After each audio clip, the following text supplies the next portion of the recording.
shouldn't be telling anyone this.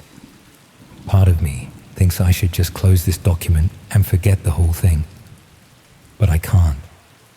I haven't been able to forget it for 3 years, and I don't think I ever will. My brother disappeared in February 2023. The police did their investigation, filed their reports, and eventually the case went cold. Mum still puts appeals on Facebook every few months, sharing that same photo of him from Christmas 2022. Dad doesn't talk about it at all anymore. And me? I'm the only one who knows what actually happened, and I've never told them. I don't think I can. His name is Daniel. Was Daniel. I keep doing that, switching between past and present like some part of me still can't accept it. He was Danny to most people. He was 26 when he vanished, 4 years older than me, and we'd always been close despite the age gap. He worked in admin, nothing glamorous, and he lived alone in a flat in Reading. Ordinary life, ordinary job, ordinary bloke. That's what made it all so much worse, I think. How someone so normal could end up involved in something so horrific. The police released his flat back to us about 6 months after he disappeared. They'd been through everything, found nothing useful, and eventually they had to let us clear the place out. The landlord wanted it back. I volunteered to help Mum and Dad sort through his things, because I knew it would destroy them to do it alone. What I didn't expect was to find his laptop tucked under his bed, password protected, completely missed by the police somehow. I know I shouldn't have, but I took it, slipped it into my bag whilst Mum was crying over his clothes in the wardrobe. Told myself I just wanted to see if there were any photos on there, maybe some memories we could have. But really, I think I was looking for answers, some explanation for why he just vanished one day without a word to anyone. Getting past his password wasn't difficult. He'd always used the same few combinations for everything, and I knew them all from years of him asking me to check his emails or his bank account when he couldn't be bothered. The laptop was old, probably 5 or 6 years at that point, and it took ages to start up. When it finally did, I went straight to his browser history. That's where it started to get strange. Most of it was normal enough. News sites, YouTube, his work portal, some shopping sites. But then I noticed gaps. Whole evenings where there was nothing.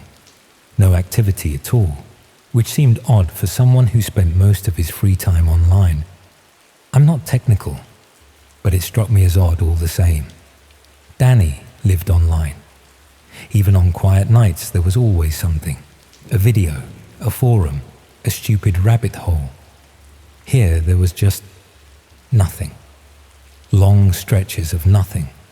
It felt intentional, even if I couldn't explain why.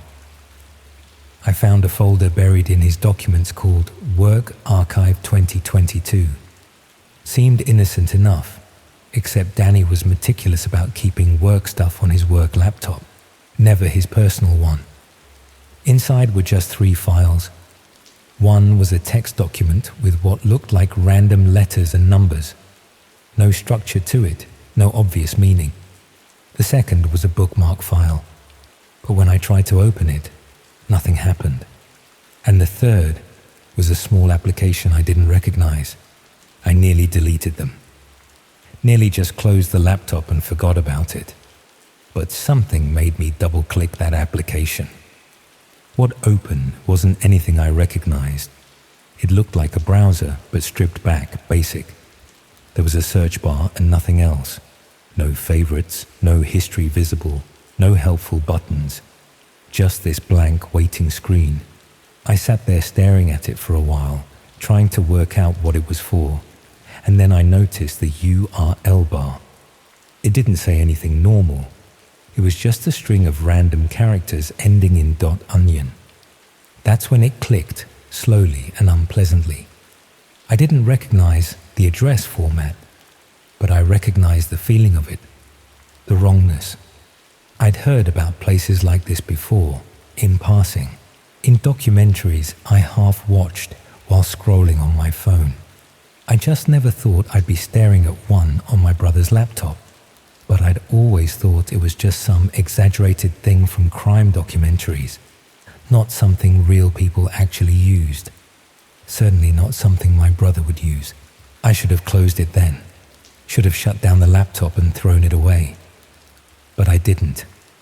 Instead, I opened that text file again and stared at those random characters. They were grouped in blocks, separated by line breaks. On a hunch, I copied the first block and pasted it into the search bar. The page that loaded was plain, just text on a dark background, links listed one after another with short descriptions. Some of it was what you'd expect, I suppose. Things being sold that you can't buy in normal places. Services being offered. But a lot of it didn't make sense to me. Just vague phrases and code words. I didn't click on anything, just scrolled down, feeling increasingly sick, wondering what on earth Danny had been doing here.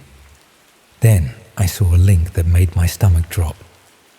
The description was only 3 words. Escort Services, UK. I clicked it before I could talk myself out of it.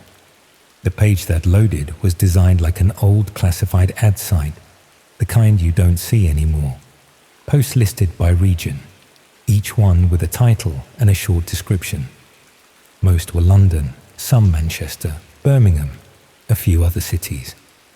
And there, about halfway down the page, was one for reading. My hand was shaking when I clicked it. What came up looked like a profile. There were photos, though they were small and grainy, clearly taken to hide identifying details. A description that was clinical, transactional. Services offered, prices, contact information in the form of another one of those onion addresses. It felt seedy. That was the word that kept coming back to me. Cheap, miserable. The sort of thing you don't talk about. I told myself that was all it was. Something Danny had stumbled into because he was lonely and human, not because it meant anything worse. Just Danny being a lonely bloke doing something he was ashamed of. But then I started noticing things that didn't add up. The photos, for one. When I looked closer, really looked, the backgrounds were all the same. Same walls, same furniture, same dim lighting. These weren't pictures from different people in different places. They were all taken in the same room. And the women in them looked wrong.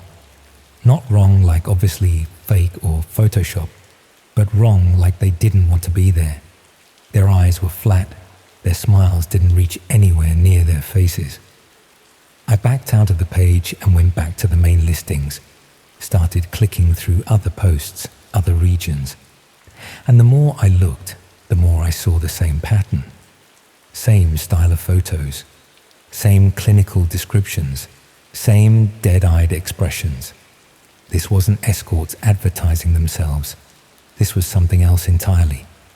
I spent hours down that rabbit hole, clicking from page to page, trying to understand what I was looking at.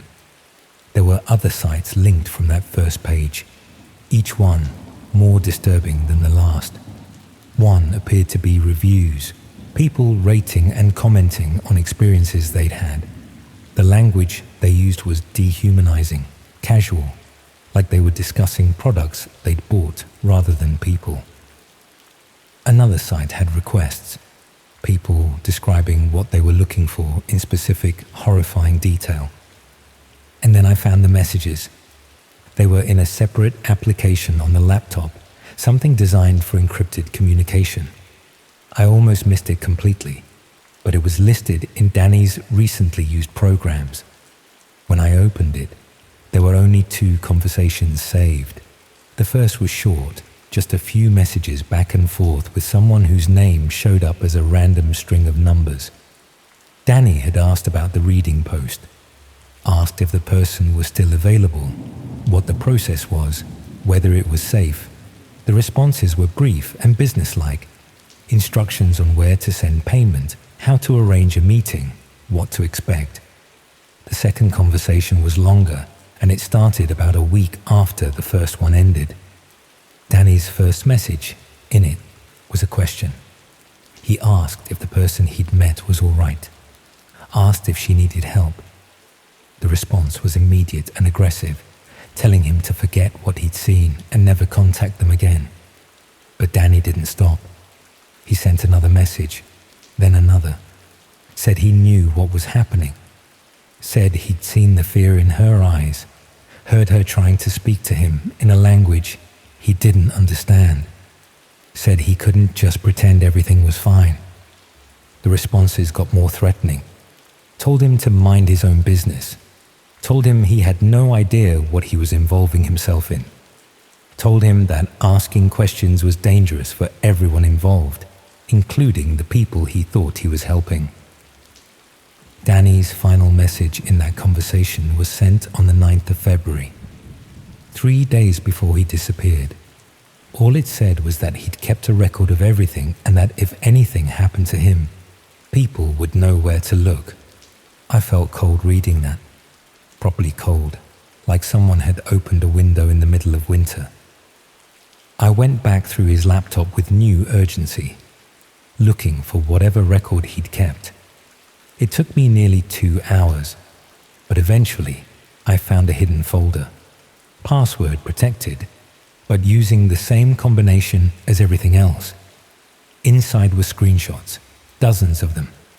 Pages from those sites, profiles, conversations, everything.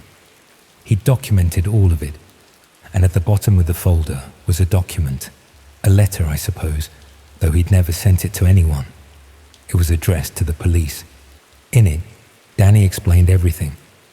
How he'd stumbled onto those sites whilst looking for something else. Something he was too embarrassed to specify. How he'd initially thought it was just illegal escort services, nothing more. How he'd met someone through one of the listings and realized immediately that something was very wrong. The woman had been terrified, he wrote.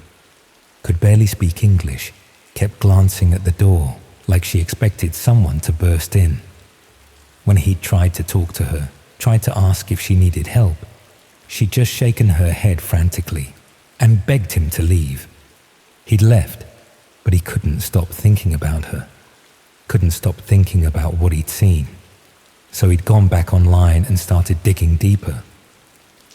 I didn't understand it all at once. It was more like a pressure building at the back of my head, the sense that I was seeing the same thing over and over again from slightly different angles.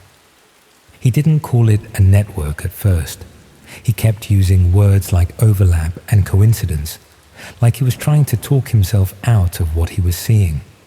Only later did he start writing as if he'd accepted it, that the same names, rooms and faces kept resurfacing for a reason.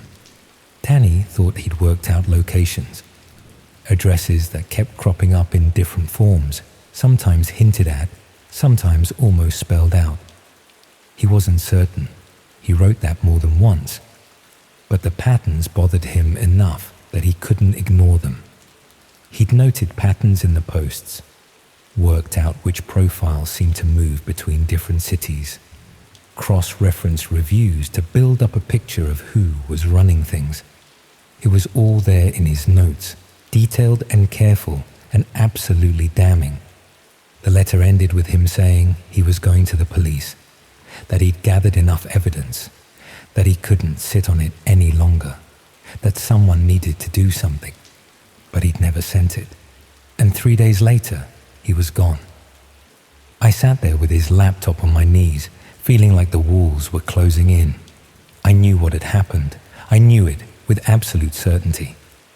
I don't have proof of what happened after that. I don't have a body or a confession or anything neat like that. But reading those messages, seeing how they changed once he wouldn't back off, it felt impossible to believe his disappearance was a coincidence. I thought about going to the police myself, thought about taking the laptop, showing them everything, making them listen. But then I thought about Danny's final message, about how he'd told them he had insurance, a record that would come out if anything happened to him, and how they'd taken him anyway. They knew he'd documented everything, which meant they'd come looking for it, looking for the laptop, the files, the evidence. And when they didn't find it in his flat, when the police didn't mention it, they must have assumed it was still out there somewhere, that someone had it. If I went to the police now, 3 years later, with this laptop and these files, what would happen? Best case, they'd investigate, maybe arrest some people, maybe shut down part of the operation. But the people at the top, the ones who'd made Danny disappear, they'd know where the evidence had come from. They'd know his family had been digging. They'd know about me. I thought about Mum and Dad, about how they'd already lost Danny, about how destroyed they'd be if something happened to me too.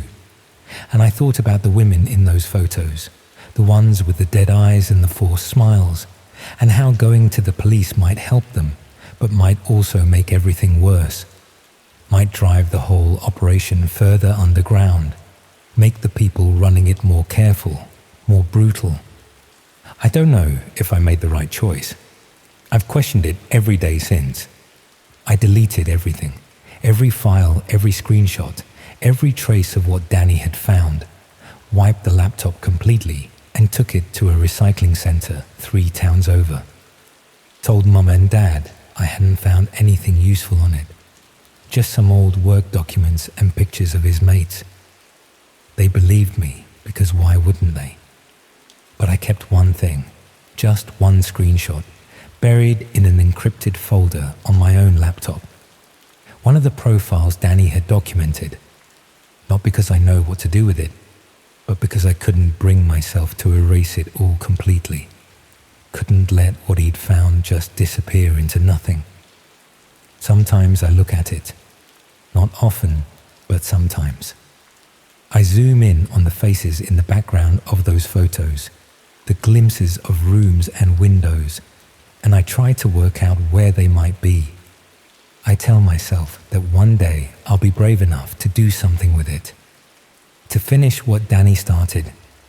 But I know I won't. I'm not brave like he was. I'm just scared. The worst part is the not knowing for certain. The police say he's a missing person, probably went off somewhere to start fresh, probably had some kind of breakdown we didn't know about. Mum half believes it sometimes, on her better days. Dad just looks tired whenever it comes up. And I sit there at family dinners, picking at my food, knowing they took him, knowing he's not coming back, knowing I could tell the truth but choosing not to, because I'm too frightened of what might happen. I see his face sometimes, in crowds or across the street, and my heart stops for just a second before I realize it's not him. Could never be him. Because wherever Danny is now, whatever they did to him, when they realized he was going to expose them, he's gone. Has been for 3 years. And the women in those photos, they're probably still there, still in those rooms with the same walls and the same dim lighting, still being advertised on sites most people don't even know exist, still waiting for someone to be brave enough to help them. Danny tried. He really did try, and it got him killed or disappeared, or whatever term makes it easier to swallow. I think about that last message he sent sometimes, about how he told them he'd kept a record, how he thought that would protect him, about how wrong he was.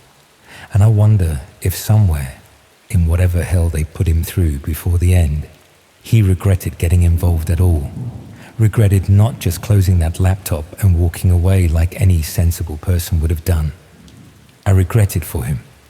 Regret that he had a conscience, that he cared, that he thought one person could make a difference against people who make other people disappear without a trace. But mostly, I regret being such a coward. I regret deleting the files more than I regret anything else I've ever done. Not because it haunts me, but because I know exactly why I did it. I tell myself it's what Danny would have wanted, that he wouldn't want Mum and Dad to lose both their children, that he'd understand why I made the choice I did. But I don't think he would. I think he'd be disappointed in me, and I think he'd be right to be. So that's my confession, I suppose.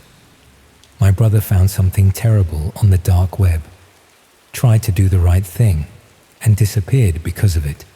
And I found the evidence that could explain what happened to him, maybe even help the people he was trying to save. And I destroyed it because I was too scared to do anything else. The police are still looking, technically. Mum still shares his photo. Dad still goes quiet when anyone mentions his name.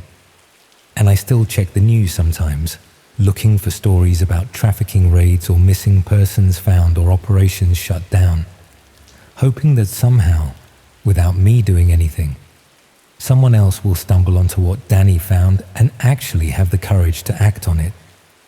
But deep down, I know that's not going to happen. Deep down, I know those women are still there, still trapped, still waiting. And I know Danny's gone, and nothing I do now will bring him back. I just have to live with that. Live with knowing the truth and doing nothing about it. Live with being the person who chose safety over justice. I don't sleep well anymore. I haven't in 3 years. I don't think I ever will again.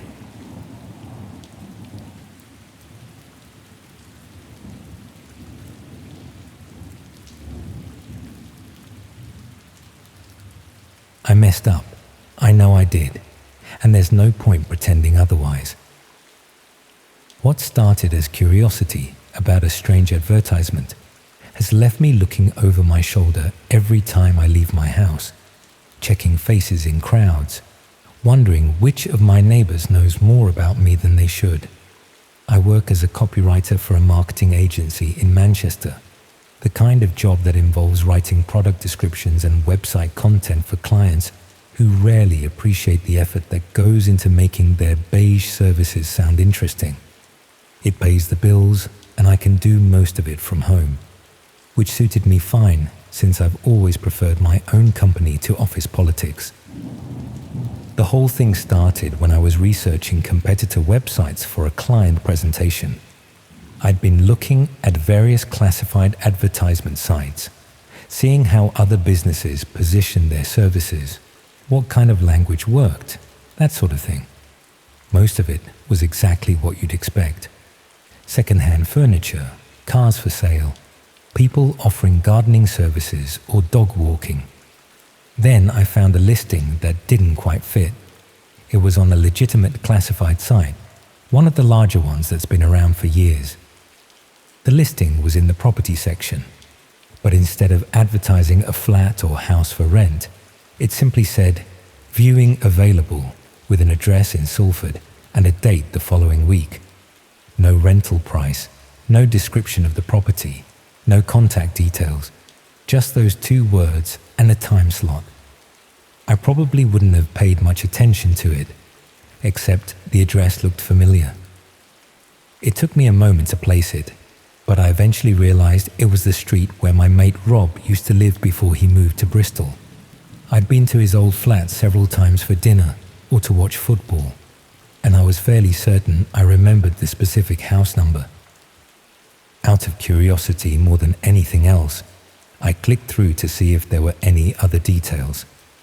The listing had been posted anonymously, with no user profile or history attached.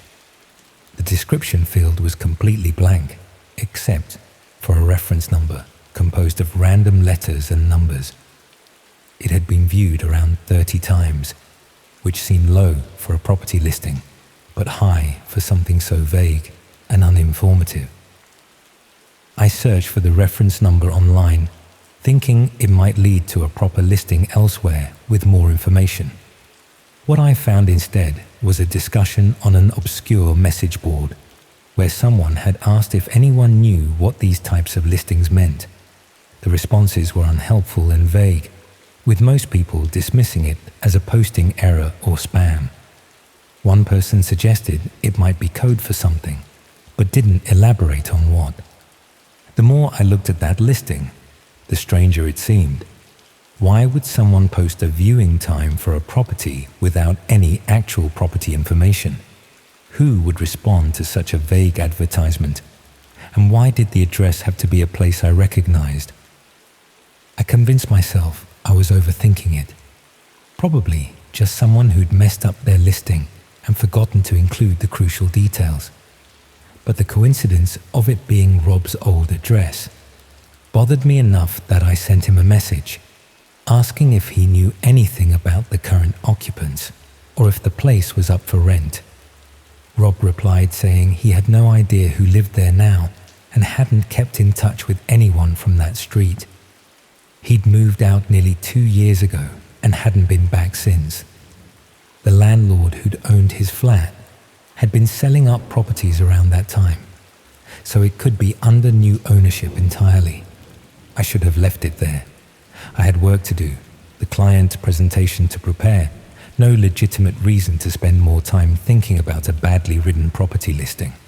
But something about it nagged at me over the next few days. I found myself checking the listing repeatedly, seeing if any details had been added or if it had been taken down. It stayed up, unchanged, until the date mentioned in the original post. That evening, I checked one final time and found the listing had been removed. In its place, posted by the same anonymous account, was a new listing. Another address in Manchester, another viewing available heading, another date the following week. This address I didn't recognize, but the format was identical to the first one.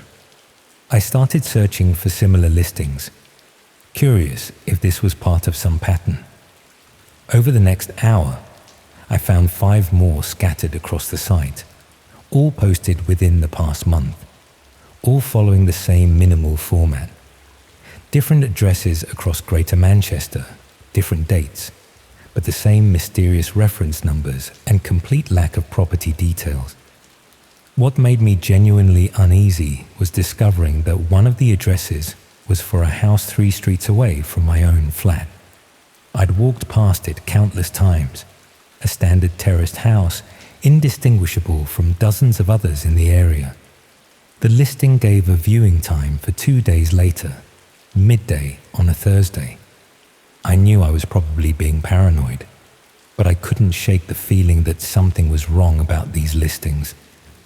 The coincidence of one being so close to where I lived, combined with the earlier one being at Rob's old address, seemed too specific to be random. On the Thursday, I did something I'm not proud of. I walked down to that street at the time mentioned in the listing and watched the house from a distance. I told myself I was just satisfying my curiosity, that I'd see it was a perfectly normal property viewing and could forget about the whole thing.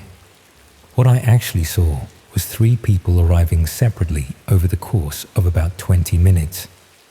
None of them looked like typical house hunters. They didn't peer through windows or check the property's exterior.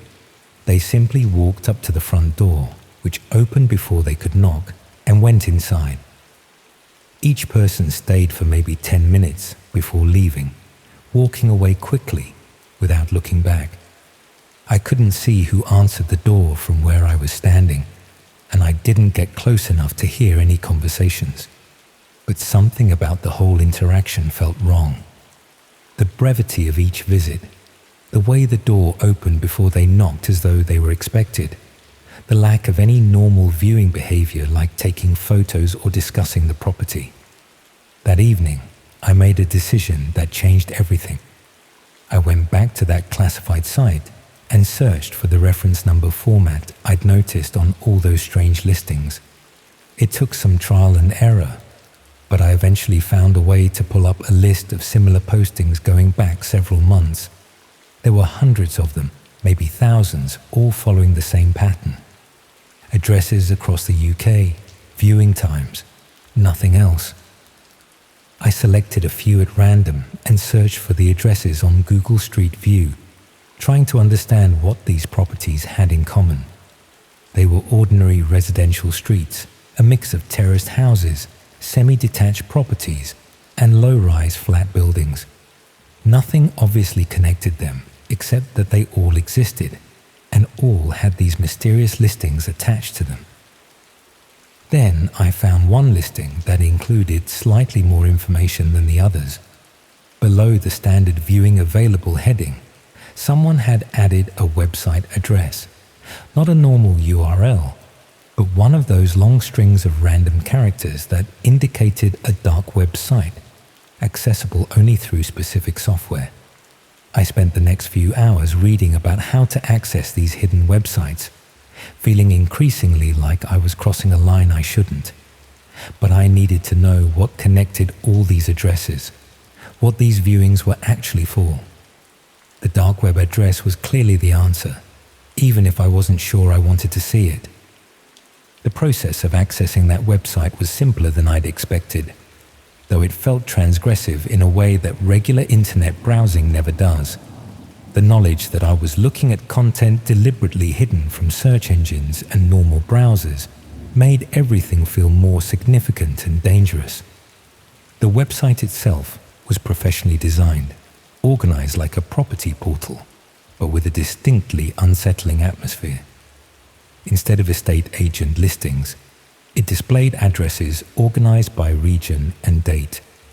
Each entry included the same minimal information I'd seen on the classified site: an address, a reference number, a time slot. But this version included additional details that hadn't appeared in the public listings. Each address had a detailed description, but not of the property. Instead, it described the current occupants, their approximate age, their work schedules, whether they lived alone, what time they typically left and returned home. One listing mentioned that the occupant worked from home most days, but went to a gym 3 evenings a week. Another noted that the resident usually took their bins out on Tuesday evenings and received grocery deliveries on Saturday mornings. These weren't property viewings. They were opportunities to access occupied homes when specific information suggested it would be safe to do so. The reference numbers corresponded to different levels of access or different purposes, though I couldn't decode the full system from what I was seeing.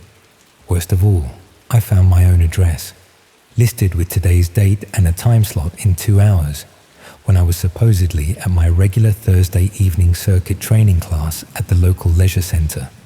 The description noted that I lived alone, worked from home, and typically spent Thursday evenings out of the flat between 7 and 9. It mentioned which window I usually left slightly open for ventilation, and which security light at the building entrance was broken.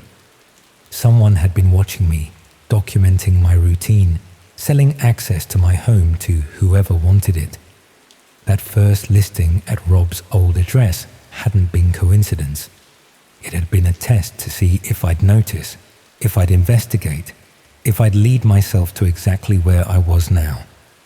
I don't know how long they'd been watching me, or what had happened during those Thursday evenings when I was reliably absent.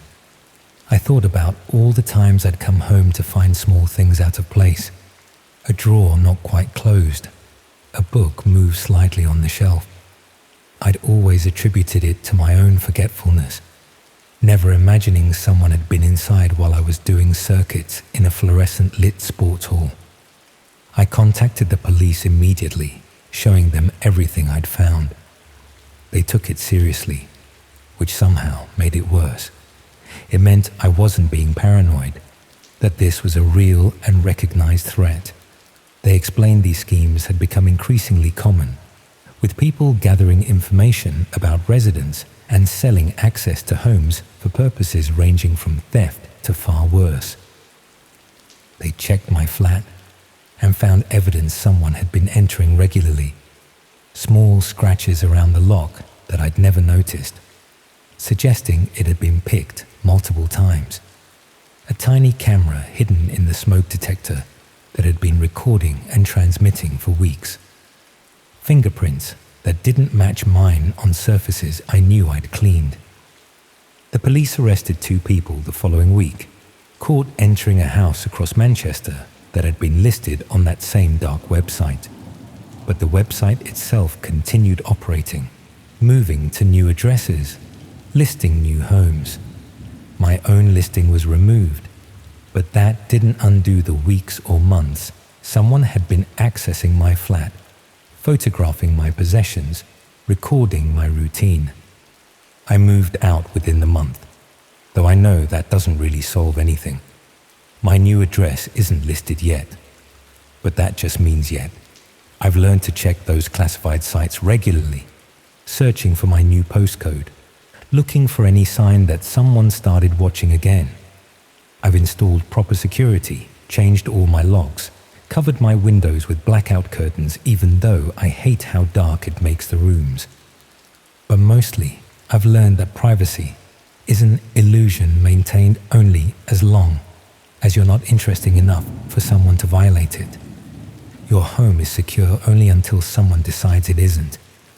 Your routine is private only until someone finds it worth documenting. And once that information exists somewhere online, once your address appears in those listings, you can never be completely certain you're truly alone in your own home. I still check that dark website sometimes, searching through the listings, wondering about all those other addresses. How many people are living in homes currently being accessed by strangers? How many have noticed small things out of place, but convinced themselves they were imagining it? How many would find their own address listed if they knew where to look? The classified site still hosts those mysterious viewing listings hidden among the legitimate advertisements for furniture and cars. They're still there, still posted by anonymous accounts, still directing people to addresses across the country. And somewhere behind each one is a person who has no idea their home has been categorized, described, and made available for viewing by whoever can decode the reference numbers and access the right websites. That's what keeps me awake now.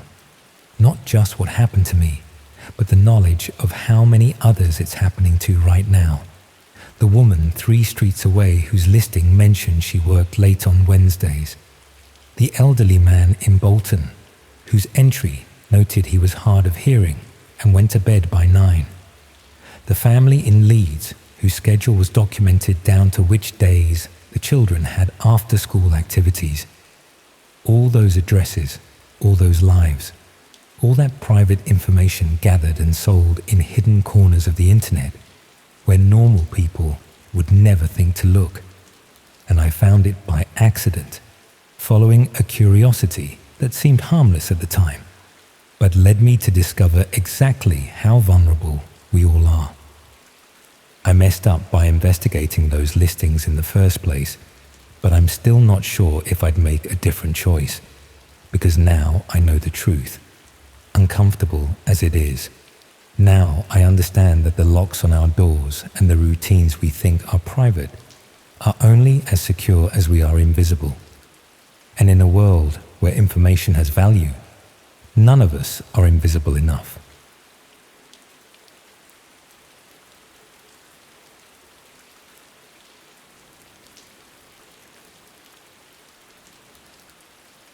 I've been trying to work out when exactly I should have stopped, you know? At what point did this stop being a bit of harmless curiosity and turn into something I should have walked away from? I lie awake some nights, replaying it all, wondering if I'm the sort of person who is always capable of ignoring the obvious warning signs, or if desperation just has a way of making you blind to things you'd normally see clear as day. I used to manage property listings for a lettings agency in Sheffield. Nothing glamorous, just photographing flats and writing descriptions for rental websites. But then someone offered me money to do similar work for properties that weren't exactly available through normal channels, and I convinced myself it was all legitimate because I needed to believe it was. I'm staying with my sister in Glasgow now, as far from Sheffield as I could reasonably get without leaving the country, and I still don't feel safe because I finally understand what those listings were really for, what I was helping these people do, and I know they won't be happy that I've worked it out. The whole thing started about 10 months ago when the lettings agency I worked for went into administration. One day, I'm photographing a 3-bedroom terrace in Hillsborough. The next, I'm being told they can't make payroll, and we're all being let go with immediate effect. I was 42 years old, with a mortgage and no savings to speak of. Watching my entire career disappear overnight, I tried finding similar work with other agencies, but the property market was going through one of its periodic collapses, and nobody was hiring. I signed on at the job center and started applying for anything that seemed remotely suitable, but weeks turned into months with nothing but rejection emails and silence. That's when I got the message through a professional networking site. Someone had seen my portfolio of property photography and was interested in commissioning similar work for a private client. The rate they offered was nearly double what I'd been earning at the agency. £1,500 per property, paid immediately upon completion. I should have been suspicious about why anyone would pay such generous rates for basic property photography, but I was desperate enough to overlook the obvious questions. The client explained they represented overseas investors who needed detailed documentation of UK properties for their portfolio assessments. The first assignment seemed straightforward enough. I was given an address in Rotherham, a modest, semi-detached house in a quiet residential area, and asked to photograph the exterior and, if possible, gather information about the interior layout. The client provided specific requirements about camera angles, lighting conditions, even particular features they wanted documented. When I arrived at the property, I quickly realized this wasn't a house that was for sale or rent. There were curtains in the windows, a car in the driveway, even children's toys scattered in the front garden. This was someone's home, and I was being paid to photograph it without the occupant's knowledge or consent. I almost walked away then, but the client had paid half the fee upfront, and I'd already spent most of it on overdue bills.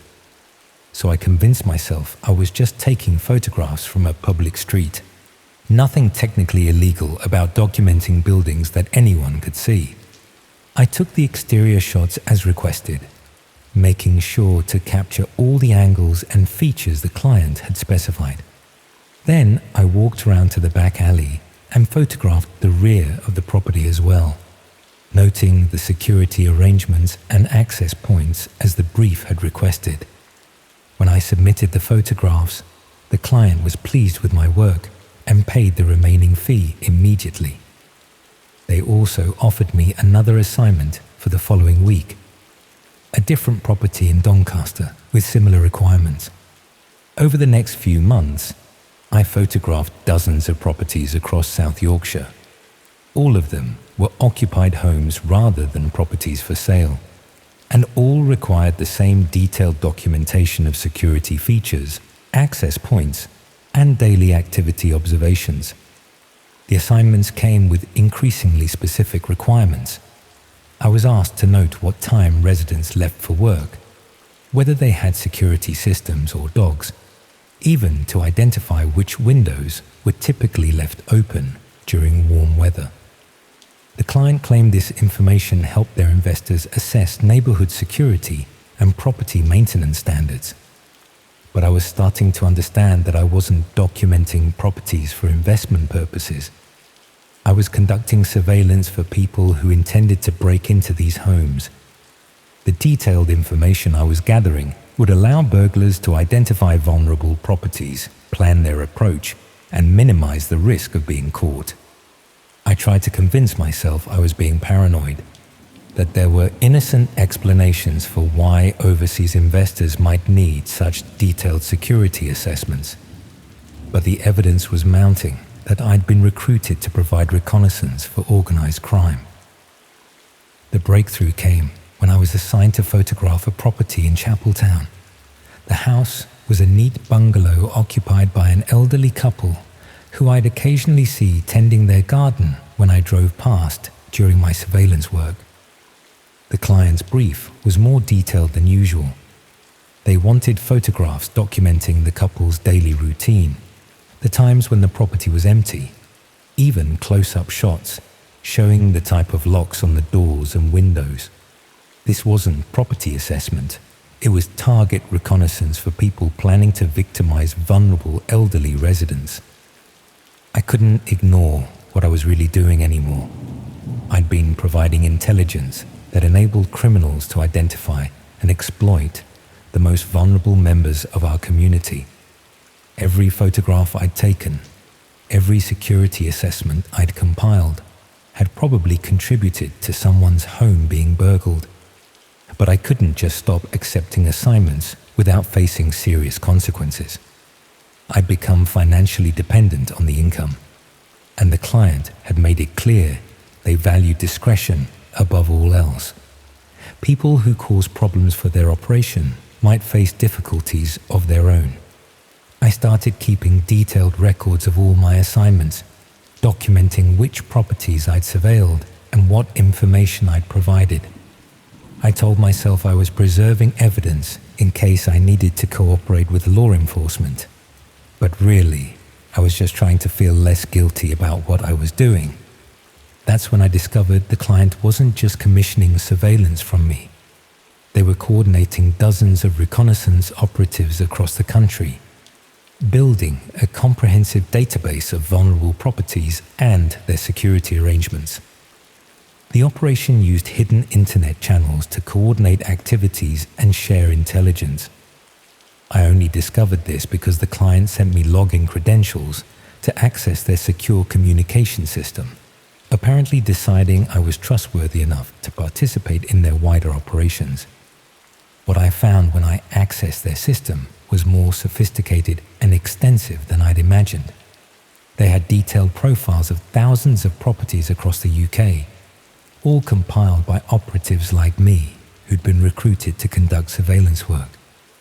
The properties were categorized by vulnerability factors: elderly occupants, single parents, families with young children, even specific details about medical conditions or disabilities that might make residents less able to defend their homes. This wasn't opportunistic burglary. It was systematic targeting of the most defenseless members of society. Each property listing included comprehensive intelligence gathered from multiple sources. My photographs and observations were combined with information from other operatives who'd posed as utility workers, charity collectors, even care service providers, to gain access to homes and assess their contents. Some listings included floor plans sketched by people who'd been inside the properties, detailed inventories of valuable items, even assessments of residents' psychological vulnerabilities that could be exploited during home invasions. The operation was treating burglary like a business enterprise, with professional standards and systematic intelligence gathering. They'd industrialized home invasion, creating an efficient system for identifying targets, planning approaches, and maximizing the value extracted from each crime. But what really disturbed me was discovering that some of the listings weren't just for burglary. Certain properties were marked with special designations that indicated they'd been selected for more serious criminal activity. I found discussions among the operatives about properties that could be used for other purposes once the residents had been driven out through harassment or intimidation. Homes that might be suitable for illegal operations, properties in strategic locations that could be taken over by criminals once the legitimate occupants had been sufficiently terrorized. One thread discussed an elderly woman in Barnsley whose home had been repeatedly burgled until she'd agreed to move into a care facility. The property was then rented to criminals who used it as a base for drug dealing, with the original owner having no idea her former home was being exploited for illegal purposes. Another discussion focused on a family in Meadowhall who'd been subjected to escalating harassment until they'd sold their house at below market value.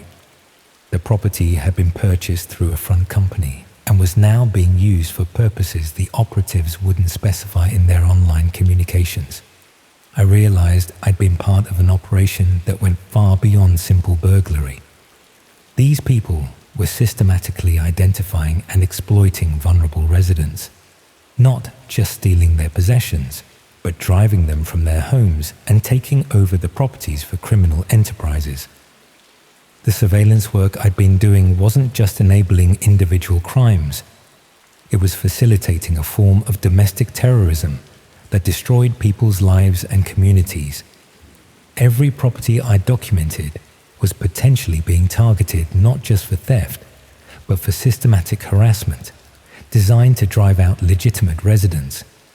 I started researching the properties I'd surveilled, checking local news reports and crime statistics to see what had happened after I'd submitted my intelligence. What I found confirmed my worst fears. Many of the properties had been burgled within weeks of my surveillance work, often multiple times in quick succession. The burglaries showed intimate knowledge of the residents' routines and security arrangements, suggesting they'd been planned using the intelligence I had provided. But some properties had experienced worse than simple burglary. Several families had been subjected to sustained harassment campaigns that seemed designed to force them to relocate. Vandalism, threatening behavior, even violent confrontations that escalated until the residents felt they had no choice but to move away. A few properties had been taken over entirely after the original occupants had left. Criminals had moved in and established operations that turned quiet residential streets into centers for drug dealing, prostitution, and other illegal activities. I was looking at a systematic campaign to destabilize working-class communities by driving out vulnerable residents and replacing them with criminal enterprises. My surveillance work had been part of a coordinated effort to hollow out neighborhoods and create spaces where organized crime could operate with minimal interference. The elderly couple in Chapeltown, whose home I'd surveilled, were among the victims. They'd been burgled twice in the space of a month, losing possessions that had sentimental rather than financial value. The second burglary had traumatized them so badly they'd moved in with their daughter, leaving their home empty and vulnerable. I checked the property listing system and saw their house had been marked as vacant and available for criminal use. Someone was planning to take advantage of the empty property, probably using it for illegal operations, while the elderly couple paid the mortgage on a home they were too frightened to return to. That's when I realized I couldn't continue being part of this operation, regardless of the financial or personal consequences. I'd been helping to destroy communities and victimize the most vulnerable people in society, all because I'd been too desperate and too cowardly to walk away when I should have. I tried contacting the police to report what I'd discovered, but explaining the technical aspects of the operation proved more complicated than I'd expected. The officer I spoke to seemed confused by my descriptions of hidden internet channels and coordinated criminal intelligence gathering. They took a statement and promised to investigate, but I could tell they were overwhelmed by the scope of what I was describing. Organized crime operations using sophisticated technology to coordinate activities across multiple regions weren't something local police felt equipped to handle. I was advised to stop accepting surveillance assignments and avoid further contact with the criminal operation. The officer suggested I might be called as a witness if they managed to build a case against the organizers, but warned me not to expect quick results given the complexity of the investigation. That advice would have been more useful if I hadn't already made myself a target by asking too many questions about the operation's broader activities. The criminals I'd been working for had been monitoring my access to their communication systems, and they'd noticed my sudden interest in properties I hadn't personally surveilled. I started receiving messages warning me to mind my own business and focus on my assigned surveillance work. The tone was polite but firm, making it clear that curiosity about the operation's wider activities wasn't appreciated.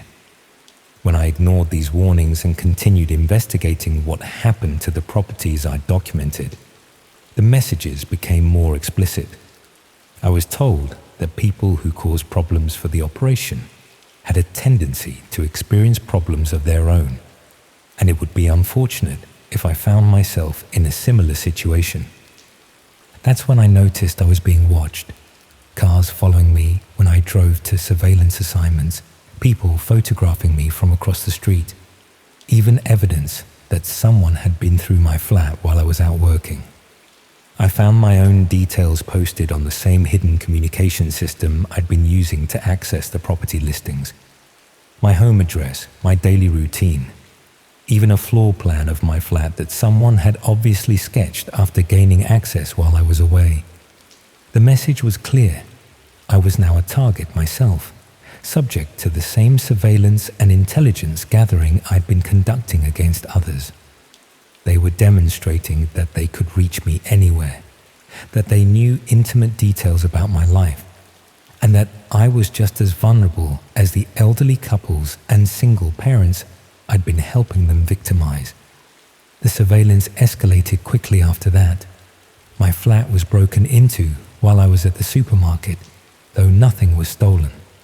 Someone wanted me to know they could access my home whenever they chose, that my locks and security measures meant nothing against people who had professional expertise in circumventing such protections.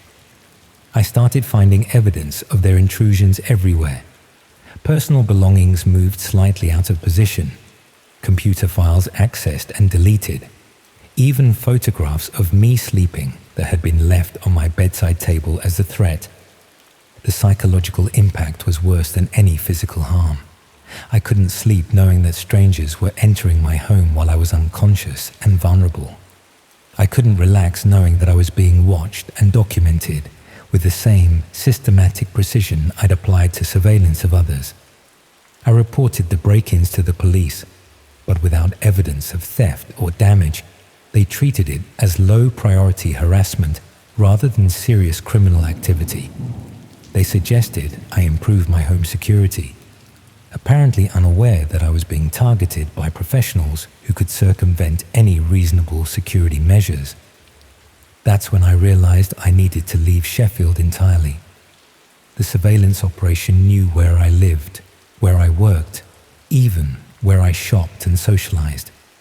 I couldn't escape their attention while remaining in a city where they had extensive resources and intelligence gathering capabilities.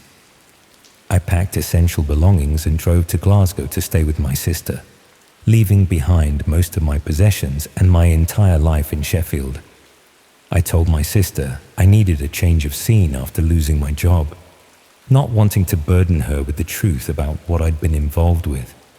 But even here in Glasgow, several hundred miles from Sheffield, I don't feel entirely safe.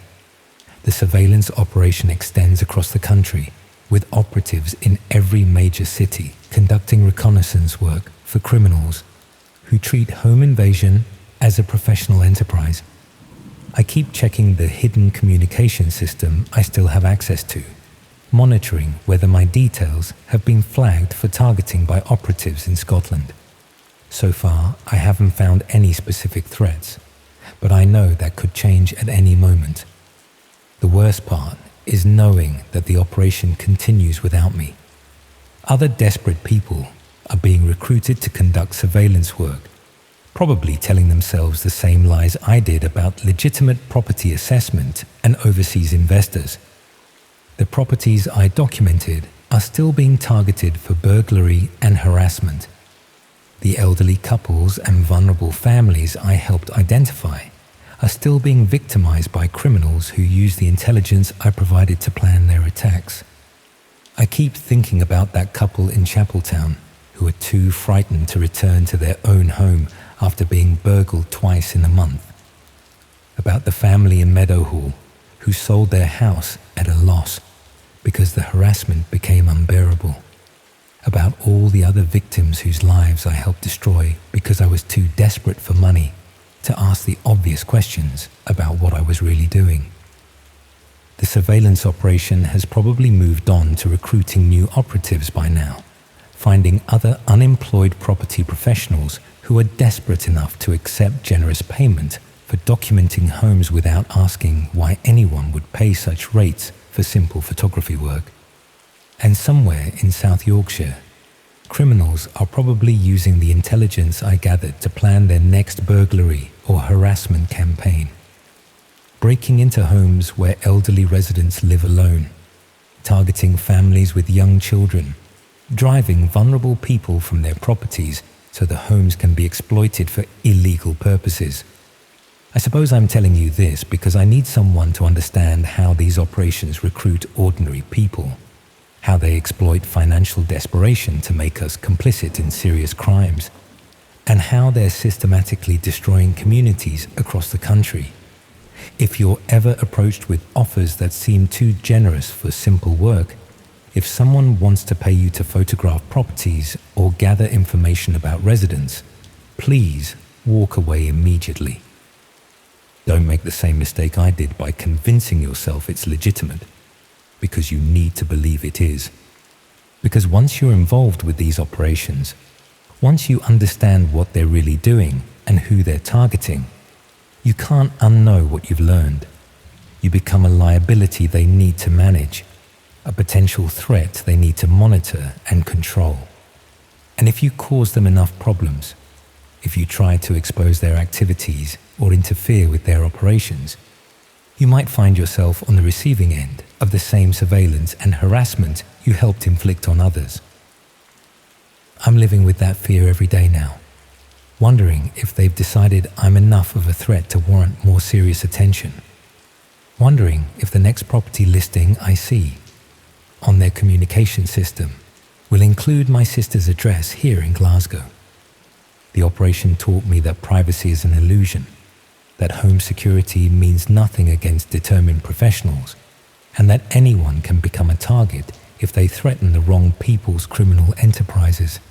But most of all, it taught me that financial desperation can make you capable of things you never imagined you'd do, that the desire to pay your bills and keep your home can override your moral judgment until you're complicit in the systematic victimization of innocent people.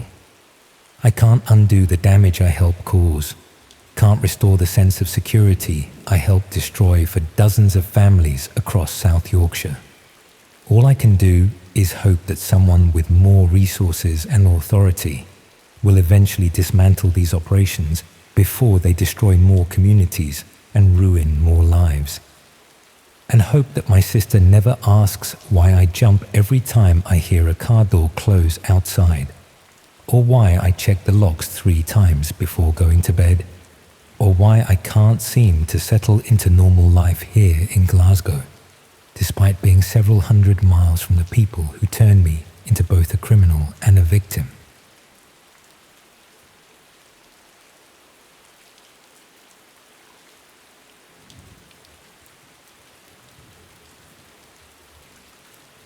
About 2 years ago, when things weren't going particularly well in my life, someone suggested finding an online support group. It seemed like reasonable advice at the time, a way to connect with people dealing with similar issues, get some perspective from others who'd been through what I was going through. Nothing dramatic or unusual, just the kind of thing people do nowadays when they need help and don't quite know where else to turn. The group I eventually found seemed perfect, welcoming, supportive, full of people who understood exactly what I was dealing with. It felt genuine, like I'd stumbled across something really valuable during a difficult period. Looking back now, I suppose there were small things that should have made me question it. But when you're vulnerable and someone's offering understanding, you don't tend to look too closely at the details. And that's the problem really, because it wasn't a support group at all. It was a data collection operation targeting vulnerable people, and everything I shared there over 3 months, my fears, my routines, my personal struggles, was compiled into a profile that's been sold more times than I can count to people who see emotional vulnerability as something worth exploiting. I'm a pharmacy assistant working in Plymouth. Been doing it for around 9 years now. It's steady work, dealing with prescriptions and customer queries. Nothing particularly stressful under normal circumstances. But 2 years ago, I went through a difficult divorce that left me struggling with anxiety and insomnia. I'd wake at 3 in the morning with my mind racing, unable to settle, feeling isolated and overwhelmed by changes in my life I hadn't chosen and couldn't control. My GP prescribed some medication for the anxiety and suggested counseling, which helped to a degree. But what I really wanted was to talk to people who'd been through similar experiences, who understood the specific challenges of rebuilding life after a marriage ends. Professional therapy felt formal and clinical. I wanted something more personal, more immediate, the kind of peer support that comes from shared experience rather than professional expertise. I found the group through a recommendation on a women's health website. It was called Moving Forward Together, described as a safe space for women recovering from relationship breakdowns. The website looked professional and compassionate, with testimonials from members who'd found comfort and practical advice through the community. There was a simple registration process requiring an email address and some basic information about your situation. Then you'd receive login details to access the private discussion area. I registered one evening when I couldn't sleep, filled out a form explaining I was recovering from divorce and struggling with anxiety and insomnia. Within hours, I received a welcome email with instructions for accessing the group's discussion platform. It was set up like a private social network, with message boards for different topics, member profiles, and direct messaging capabilities. The group seemed genuinely supportive. There were around 50 active members, all women apparently going through or recovering from relationship difficulties. They shared stories about their experiences, offered advice about practical matters like finances and childcare arrangements, provided emotional support during difficult moments. The tone was warm and understanding, exactly the kind of community I'd been hoping to find. I started participating regularly, posting about my struggles with anxiety and sleep, responding to others who were dealing with similar issues. People were kind and empathetic, sharing their own experiences and suggesting things that had helped them. One woman recommended specific relaxation techniques that she'd found useful. Another suggested herbal remedies that had helped her sleep. A third shared details about how she'd managed the financial challenges of living alone after years of shared expenses. The group felt safe enough that I found myself sharing quite personal information, details about my daily routine and how anxiety was affecting my work, specific fears about being alone that made me hypervigilant about home security, information about my financial situation and concerns about managing on a single income. The kind of vulnerable honesty that comes from feeling understood by people in similar circumstances. One aspect of the group that seemed particularly helpful was a feature called Accountability Partners. You could request to be matched with another member for more private one-to-one support, someone you'd check in with regularly to share progress and challenges. I was matched with a woman who called herself Sarah, who'd apparently been through a difficult divorce 3 years earlier and was now helping newer members navigate their own recovery. Sarah and I messaged frequently, sometimes daily. She asked detailed questions about my situation, always framing them as genuine interest in helping me work through challenges. What specific aspects of living alone made me most anxious? What times of day did I feel most vulnerable? Did I have family nearby who could provide support? What were my work hours like? And how did that affect my ability to manage household responsibilities alone? I answered all her questions honestly, grateful for someone who seemed genuinely interested in understanding my situation.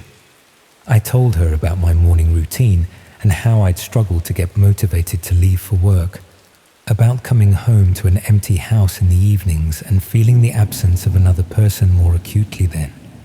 about lying awake at night, worrying about things I'd never worried about when I wasn't living alone, unusual sounds outside, whether doors and windows were properly secured, whether anyone knew I was by myself.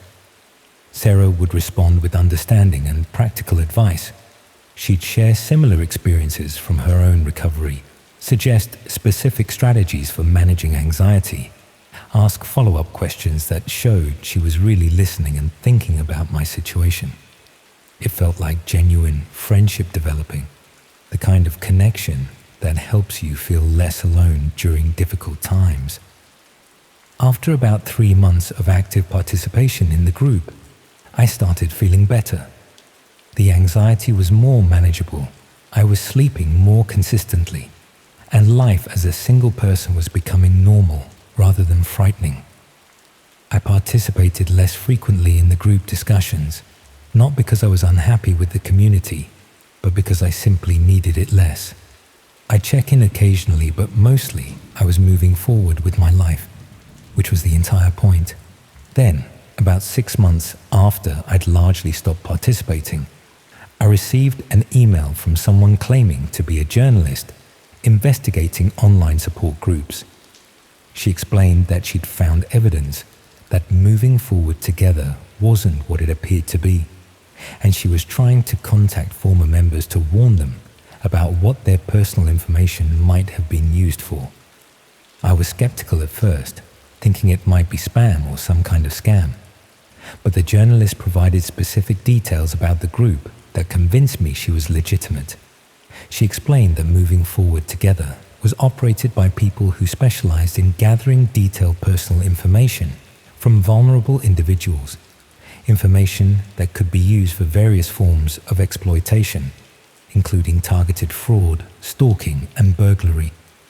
She discovered this whilst investigating a series of burglaries targeting single women, all of whom had at some point participated in online support groups for relationship recovery.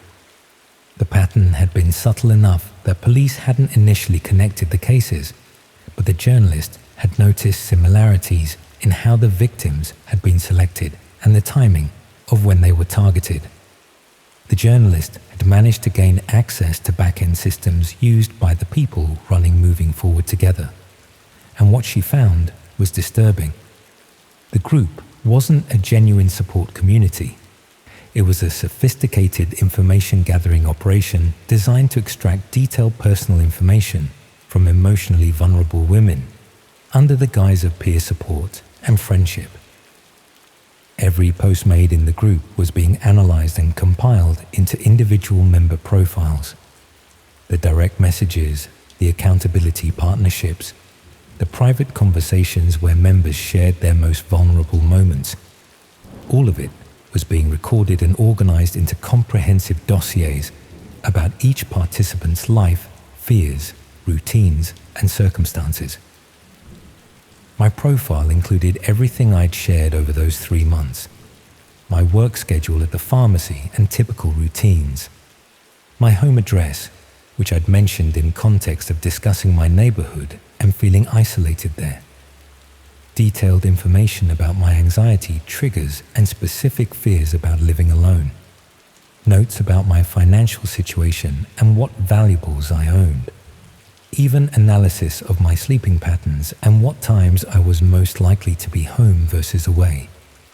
But the profile also included information I'd never shared directly, analysis based on what I'd written, inferences about my psychology and behavior, assessments of my vulnerability to different types of exploitation, notes indicating I was particularly susceptible to authority figures and likely to comply with demands from people presenting themselves as official or helpful, observations about my tendency to trust people who seemed understanding and supportive.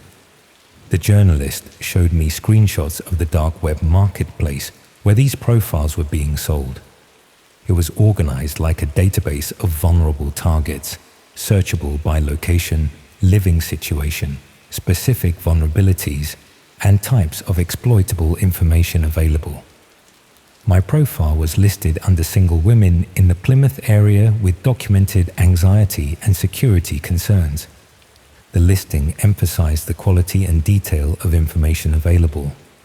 It highlighted that I'd willingly shared intimate details about my fears and routines, that I'd been open about my financial situation and possessions, that I'd documented specific times when I was home alone and feeling most vulnerable. All of this was presented as valuable intelligence for anyone interested in targeting me for fraud, burglary, stalking, or other forms of exploitation. The purchase history showed my profile had been bought by 8 different accounts over the past 18 months. 8 separate people or organizations had paid money for comprehensive information about my personal life, my vulnerabilities, my routines, my fears. The marketplace didn't reveal buyer identities, but the journalist had been working with police to try to trace some transactions and identify who was purchasing these profiles. What made it particularly insidious was how the information had been gathered. I hadn't been tricked into sharing personal details through obvious phishing or fraud. I'd voluntarily provided everything, believing I was participating in a genuine support community, trusting that my vulnerability would be met with compassion rather than exploitation. The entire operation was built on weaponizing the instinct to seek help and connection during difficult times. The journalist had identified around 200 women whose profiles were being sold through the same marketplace, all of them having participated in various online support groups operated by the same organization. Groups for relationship recovery, bereavement support, health anxiety, financial stress. Any community where people were likely to share detailed personal information while seeking help and understanding.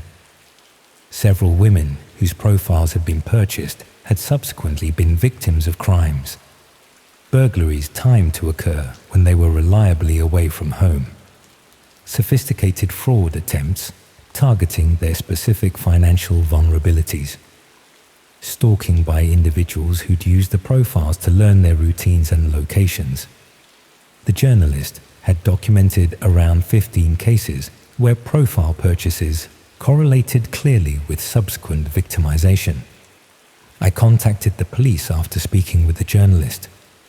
They were already investigating the operation based on information she'd provided, and they took detailed statements from me about my participation in the group and what I'd shared. They explained that prosecuting these cases was complicated because the information had been voluntarily provided. Even though the context was deceptive, the act of compiling and selling the information might be illegal, but proving that members had been deliberately deceived required demonstrating the group's true purpose. A detective showed me more details about how the operation worked. The people running it had created dozens of different support groups covering various life challenges. Each group appeared independent, with different branding and website designs, but they were all operated by the same organization, collecting information for the same marketplace. The accountability partnership feature was particularly calculated, pairing vulnerable members with supposed peers who were actually employees, trained to extract specific types of information through empathetic conversation. Sarah, my accountability partner, wasn't a real member who'd recovered from divorce. She was someone employed to build trust with me and systematically gather details about my life that could be valuable to potential buyers. The detective walked me through evidence they'd gathered about Sarah specifically. Her real name was something else entirely, and she'd been matched with around 40 different women across various support groups, always playing the role of recovered peer offering help to newer members. She had scripts for different scenarios, guidelines for what information to prioritize, training in how to build trust and encourage vulnerable disclosure. Learning that those months of what felt like genuine friendship had been calculated, manipulation was devastating in a way that's difficult to articulate. Sarah's empathy had been performance, her understanding had been strategic, and every vulnerable thing I'd shared with her had been recorded and packaged for sale to strangers who viewed my emotional struggles as exploitable weaknesses. The police investigation eventually led to arrests of several people involved in operating the support groups and marketplace. But the profiles themselves had already been widely distributed. My information, along with hundreds of other women's detailed personal disclosures, existed in private collections of people who downloaded them before law enforcement shut down the marketplace. I had to make significant changes to my life to feel even marginally safe after discovering this.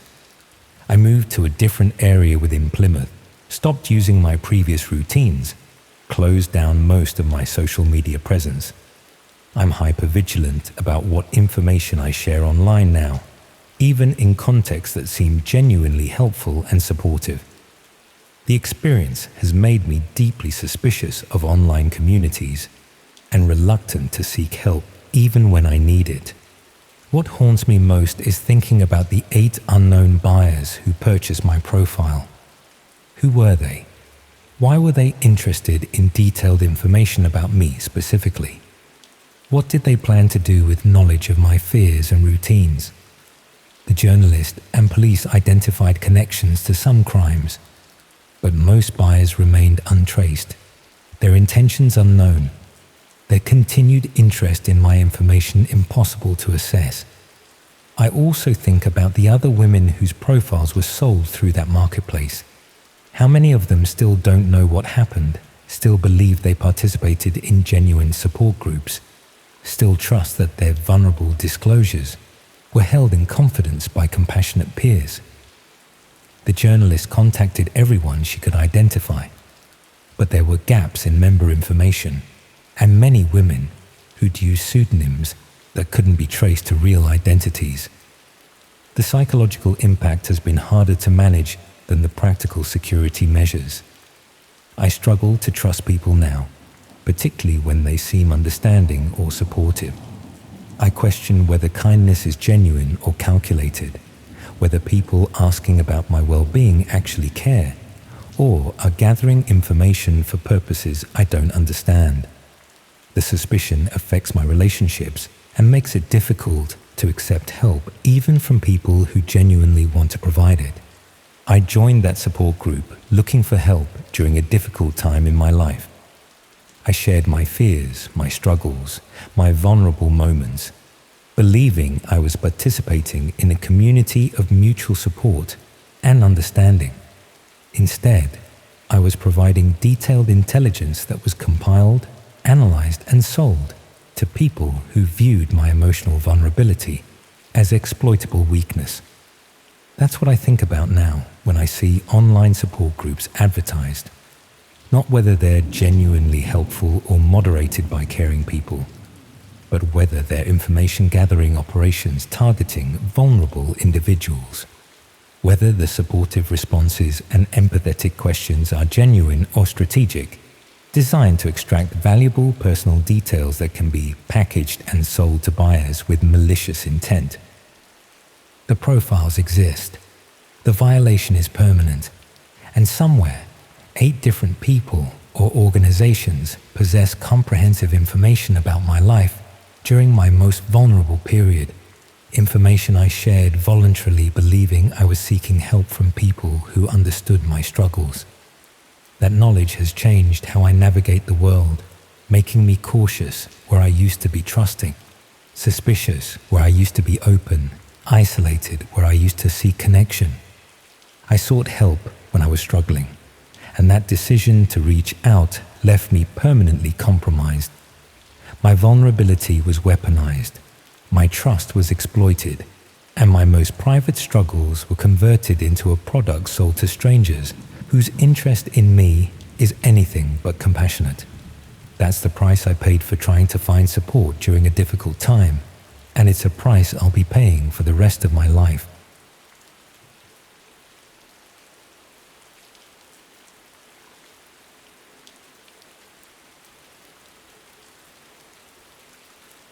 I won something once, or at least I thought I had. It was one of those online competitions you enter without really expecting anything to come of it, the sort where you provide your email address and answer a few questions for a chance at winning a holiday or a voucher. I can't even remember now which competition it was specifically, just that I'd entered several around the same time, and one of them had apparently selected me as a winner. That moment of unexpected good luck is the reason I now sleep with my curtains drawn, my phone on silent, and a growing sense that I'm being watched in ways I'll never fully understand. I'm a hairdresser working at a salon in Leicester. Been there for around 8 years now.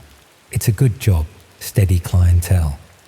The kind of work where you get to know people over time through their regular appointments. I rent a small flat above a chip shop on a busy road near the city centre. Nothing fancy, but it's affordable and convenient for getting to work. I live alone. Always have preferred it that way, though that independence feels more like vulnerability now. The email about winning the competition arrived on a Saturday morning last spring. I'd been entering various online competitions for months, mostly out of boredom during quiet evenings at home. Gift vouchers, spa days, weekend breaks, the kind of prizes that seemed appealing but unlikely. The email said I'd won a luxury hamper worth around £300, filled with premium foods and wines, and I just needed to confirm my delivery details. The message looked legitimate enough. Professional formatting, a logo I vaguely recognized from one of the competition websites I'd visited, congratulatory language that seemed genuine. It asked me to click a link to verify my details and select a delivery date. I did exactly that, pleased with my unexpected luck and already mentally planning who I'd share the hamper contents with. The verification form asked for standard delivery information. My full name and address, obviously, but also a phone number in case the courier needed to contact me. Then it asked about my availability for delivery, wanting to know which days I typically worked, what hours I was usually home, whether I had neighbors who could accept packages on my behalf. It explained that the hamper contained perishable items and needed to be delivered when someone would definitely be available to receive it. I provided all the information requested. My work schedule at the salon, the fact that I worked Tuesday through Saturday, that I was usually home by 7 in the evening on work days and all day Sunday and Monday. I mentioned I didn't really know my neighbors well enough to have them accept deliveries, and that the best time would be Sunday afternoon when I was definitely home. The form also asked about dietary restrictions and preferences, supposedly so they could tailor the hamper contents appropriately. I answered those questions too, noting that I was vegetarian, that I didn't drink red wine, that I had a mild allergy to nuts. It seemed like good customer service, making sure the prize would actually be something I could enjoy, rather than a generic selection. A confirmation email arrived within minutes, thanking me for providing my details and saying the hamper would be delivered within 2 weeks. I felt satisfied and lucky, the small rush of pleasure that comes from winning something unexpected, even if it wasn't life-changing. The hamper never arrived. After 3 weeks, I tried to follow up using the email address from the original message, but my emails bounced back as undeliverable. I searched for the competition website I thought I'd entered, but I couldn't find it anymore. I checked my browser history, but I'd entered so many different competitions that I couldn't identify which specific one had supposedly selected me as a winner. I eventually accepted that it had probably been a scam, annoyed with myself for falling for it, but assuming the worst consequence would be some spam emails. I hadn't provided bank details or anything that could be used for direct financial fraud, just delivery information and personal preferences. It seemed like an elaborate scam for relatively minimal payoff. but I figured the scammers had probably sent the same email to thousands of people hoping to collect data they could sell to marketing companies. About a month later, I started noticing a car parked on my street that I didn't recognize. A dark blue Vauxhall, usually parked a few spaces down from my building, often there when I left for work and still there when I returned. I didn't think much of it initially. Parking on my street was always competitive, and residents often left cars in the same spots for days at a time. Then I started seeing the same car in other locations, parked near the salon where I worked, visible from the window where I spent most of my day cutting hair, parked outside the supermarket I usually shopped at on Sunday mornings, parked near the bus stop I used when visiting my mum across town. The same dark blue Vauxhall, or at least what appeared to be the same one, showing up in too many places to be coincidental. I tried to get a look at the driver, but the windows were tinted enough that I could only make out vague shapes inside. I never saw anyone get in or out of the car, never caught a clear view of who was driving. It was just there, persistently present in locations where I spent time, watching without ever doing anything overtly threatening. I reported it to the police, explaining that I believed someone was following me. They took a statement and said they'd increase patrols in my area, but they were honest about how difficult it was to act on these situations. Following someone wasn't itself illegal unless it crossed into harassment or stalking territory, and I didn't have evidence of threats or direct contact. They took down the registration number I'd managed to note, but when they checked it, the car was registered to a leasing company with multiple vehicles on their fleet. Tracing who was actually driving at any given time would be nearly impossible. The car eventually stopped appearing, or at least I stopped noticing it after a few weeks. I told myself I'd been paranoid, that it was probably someone who happened to live and work in similar areas to me, that the pattern I'd seen was just coincidence amplified by anxiety. Then other things started happening. Small things at first, easy to dismiss individually, but forming a pattern that became harder to ignore. I'd find my rubbish bin moved from where I'd left it, positioned differently than I remembered. The position of my doormat would be slightly off, as though someone had lifted it and replaced it carelessly. Once I found a cigarette stub near my door, even though I didn't smoke and neither did any of my neighbors as far as I knew. Inside my flat, I'd noticed minor changes that could have been my own forgetfulness, but felt wrong. A kitchen cupboard left slightly ajar when I was certain I'd closed it. A book moved on my shelf, not dramatically, but enough that I noticed it wasn't where I'd last placed it. My bathroom window left unlatched when I always kept it locked. I started documenting these incidents, taking photos of how I left things so I could compare them when I returned. The documentation confirmed I wasn't imagining it. Things were being moved, adjusted, interfered with while I was out.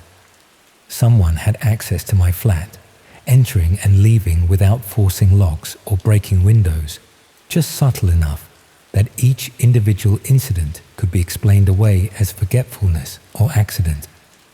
I had my locks changed, installed a chain on the door, checked all the windows obsessively before leaving. The disturbances continued. A drawer in my bedroom would be open slightly. A coat in my wardrobe would be hanging differently than I'd left it. My toothbrush would be in a different position on the sink. What made it more disturbing was that nothing was ever stolen or damaged. Whoever was entering my flat wasn't taking anything or leaving obvious evidence of their presence. They were just moving through my space, touching my belongings, making their presence known in the smallest possible ways. It felt like psychological warfare, designed to make me question my own perception and feel unsafe in my own home. I installed a small camera in my living room. One of those basic security cameras that connects to your phone and records when it detects movement. The first few days showed nothing unusual. Just me moving around the flat going about my normal routine. Then on the fourth day, whilst I was at work, the camera captured someone entering my flat. The figure was dressed in dark clothes and wore a balaclava that completely obscured their face. They moved through my flat systematically, not looking for valuables to steal, but appearing to document everything. They opened drawers and cupboards, looked through papers on my desk, examined items on my shelves. They spent several minutes in my bedroom, going through my wardrobe and checking under my bed. The whole intrusion lasted about 40 minutes before they left as silently as they'd entered. Most disturbing was what they did at the end. They walked directly to where the camera was positioned, despite it being small and relatively well hidden. They stood there for several long seconds, staring directly into the lens, letting me know they were aware of being recorded and weren't concerned about it. Then they reached up and adjusted the camera angle slightly before leaving. A small violation that made it clear they could access my flat whenever they wanted, and there was nothing I could do to stop them. I took the footage to the police immediately. They treated it more seriously this time, with actual evidence of someone illegally entering my home. But the figure in the video was completely unidentifiable, and they'd been careful not to touch anything that might leave fingerprints. The police arranged for forensics to check my flat, but they found nothing useful. Whoever was entering knew how to avoid leaving evidence. A detective assigned to my case asked if I'd recently signed up for any online services or provided personal information to anyone I didn't know well. I mentioned the competition email from months earlier, though I didn't see how that could be connected. She asked if I still had the email, and when I showed it to her, her expression changed. She explained that these fake competition emails were being used to gather detailed information about people's routines and living situations. The questions about work schedules, availability times, living alone, dietary preferences, none of it was about delivering a hamper. It was intelligence gathering, creating profiles of potential targets who could be monitored and accessed.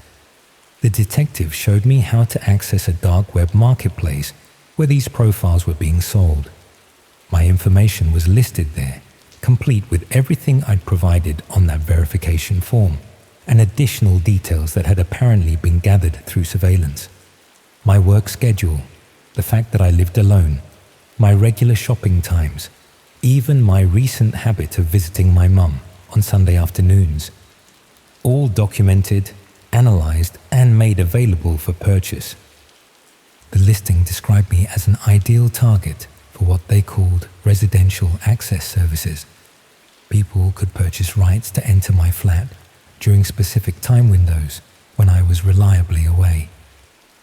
The profile explained that locks had been bypassed using specialized tools, that the flat had minimal security, that entry and exit could be accomplished without alerting neighbors or authorities. But it wasn't just about burglary. The listing mentioned that the flat had been accessed multiple times already for photography and documentation purposes.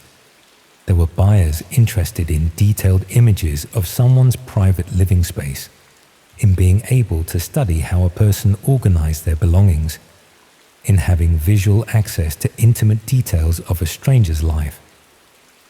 The marketplace showed my profile had been purchased multiple times by different users. Some had bought access for physical entry, which explained the person caught on my camera. Others had purchased photographic documentation, which meant images of my private space existed somewhere I'd never find them. The listing was still active, still accepting new purchases, still describing my flat as available for access. Comments beneath my listing discussed the quality of access and the accuracy of the timing information. Previous buyers had left feedback rating their experience, mentioning that my routine was reliable and that entry was straightforward. One comment noted that I'd installed a camera which had been easily managed during their visit. Another comment discussed specific items in my bedroom, describing my belongings in detail, that suggested they'd spent considerable time examining my personal space. The police investigation eventually identified the person who'd created my profile, someone who'd sent thousands of fake competition emails and collected information from hundreds of respondents. They were prosecuted for fraud and other offenses, but the marketplace itself continued operating, and the profiles that had already been created remained accessible. My information was still there, marked as potentially compromised, but still available for reference.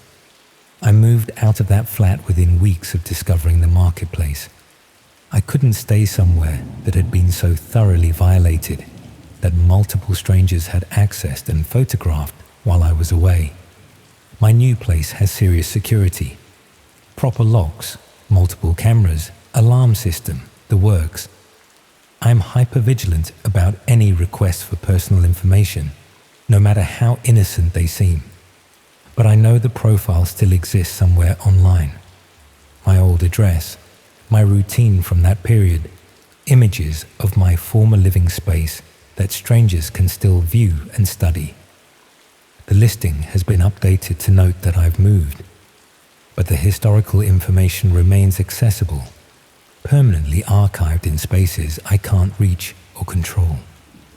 What haunts me most is thinking about all the other people who received similar competition emails and filled out verification forms, never realizing what they were actually providing.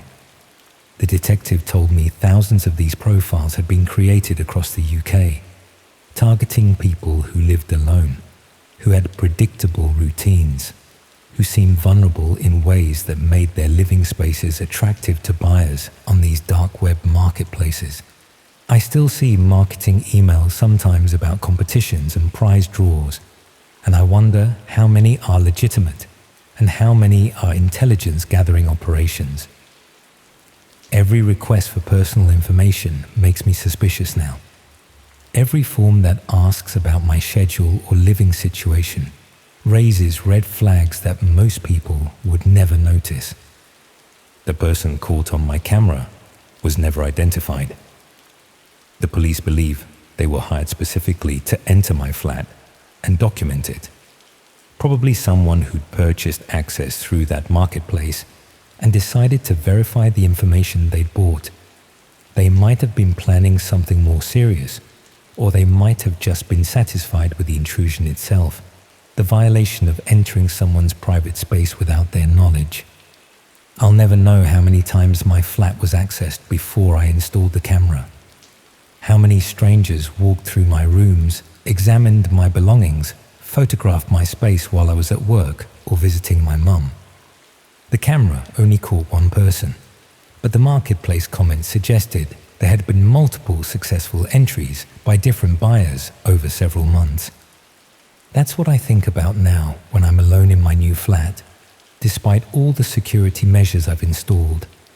The knowledge that somewhere online, detailed information about my life is still available for purchase.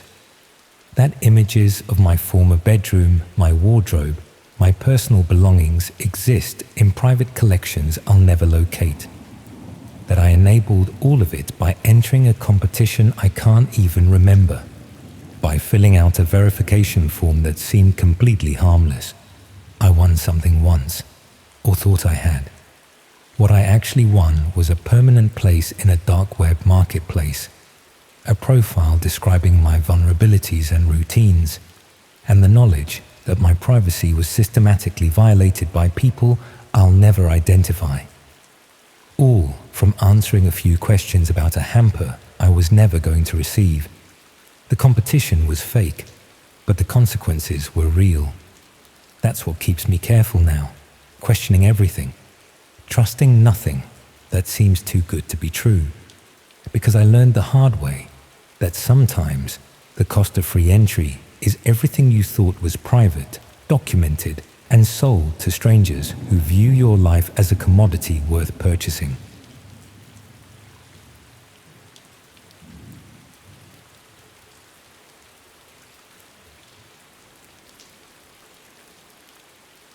Have you ever wondered what happens to the parts of yourself you lose in war? Not the obvious bits, the limbs, the hearing, the scars you can see in the mirror. I'm talking about the invisible pieces, the ability to sleep through the night without checking the locks 3 times, the capacity to sit in a restaurant without your back to the wall, the simple faith that most people are fundamentally decent. Those are the parts that don't grow back, no matter how many therapy sessions the doctors threw at you. I came back from Afghanistan in late 2018, medically discharged after an IED took out half my patrol and left me with a collection of metal fragments in my left leg and a head full of memories I couldn't switch off. The physical therapy was straightforward enough. Learn to walk properly again, build up the strength, adapt to the new limitations. The mental side was trickier. The flat they set me up with in Aldershot was decent enough. Ground floor, which suited the leg, and quiet neighbours who minded their own business. The occupational therapist had been very pleased with herself when she'd arranged it. Close to the base for support, she'd said, but far enough away to feel civilian. What she hadn't mentioned was how the silence would press against your ears at night, or how every settling beam and creaking pipe would send your heart racing. Sleep became something that happened to other people. I'd lie there listening to the world outside my window. The occasional car, a fox in the bins, the milk float doing its rounds at 4:30. Sometimes I'd doze off around dawn, only to wake up an hour later feeling worse than when I'd gone to bed. That's how I discovered the internet had a whole world that came alive when the rest of Britain was asleep. Forums for insomniacs, chat rooms for shift workers, communities of people who existed in the margins of normal daylight hours. I wasn't looking for anything specific, just human contact that didn't require explaining why I was awake at 3 in the morning or why crowds made me nervous. The transition from regular internet to the darker corners happened gradually. Someone in an insomnia forum mentioned privacy tools, ways to browse without leaving digital footprints. Given my background, the concept of operational security appealed to me. Old habits, I suppose. In the army, you learn to cover your tracks, to move without being seen, to gather intelligence without revealing your position. Installing Tor felt like putting on body armor, that same sense of protection, of creating barriers between yourself and potential threats. The dark web wasn't what I'd expected. Less criminal marketplace, more like a parallel internet where people could speak freely about things that wouldn't be tolerated on Facebook or Twitter. Political dissidents, whistleblowers, people living under authoritarian regimes. It felt purposeful, almost noble. The first few weeks I just observed.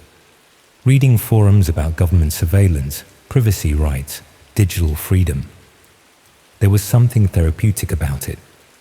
Being part of a community that understood the value of staying hidden, of operating below the radar.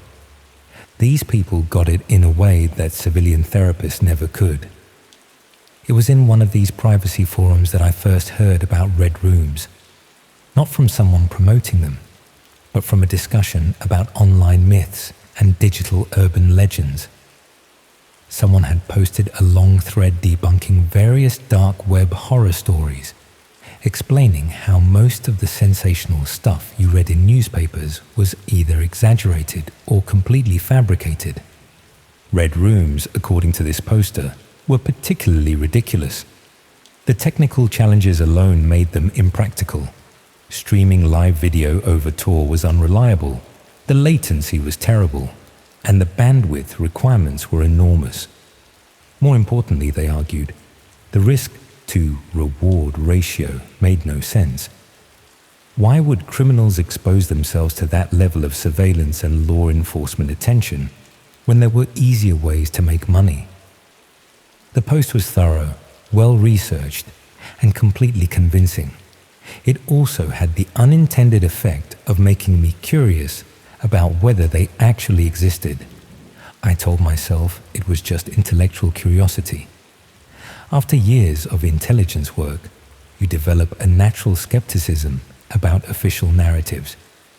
When someone tells you something is impossible, your first instinct is to test that assertion. Not because you want to find something horrific, but because you want to understand how the world actually works, rather than how people say it works. The search took weeks. Most of the links I found led to obvious scams, sites demanding payment upfront or requiring personal information that any sensible person would never provide. Others were clearly honey traps, probably run by law enforcement agencies trying to catch people with questionable intentions. But occasionally, buried deep in technical discussions or hidden in the metadata of seemingly unrelated files, I'd find references that seemed more genuine. The breakthrough came from an unexpected source.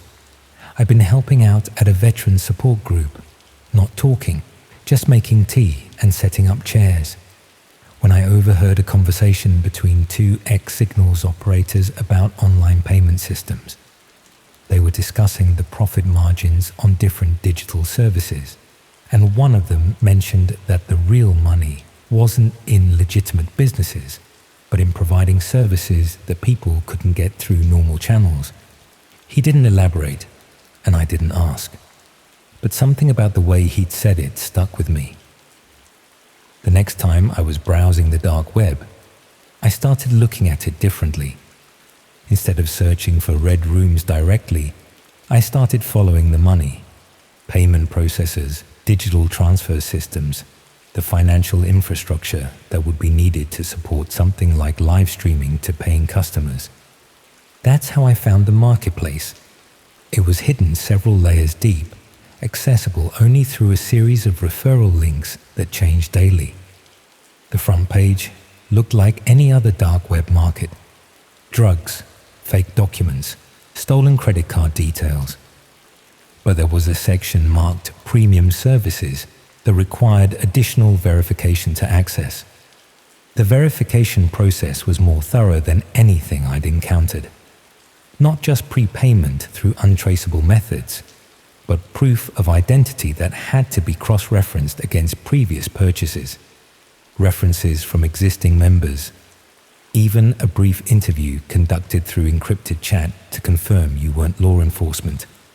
It took nearly a month to get approved, and by the time I did, I wasn't sure I actually wanted access anymore.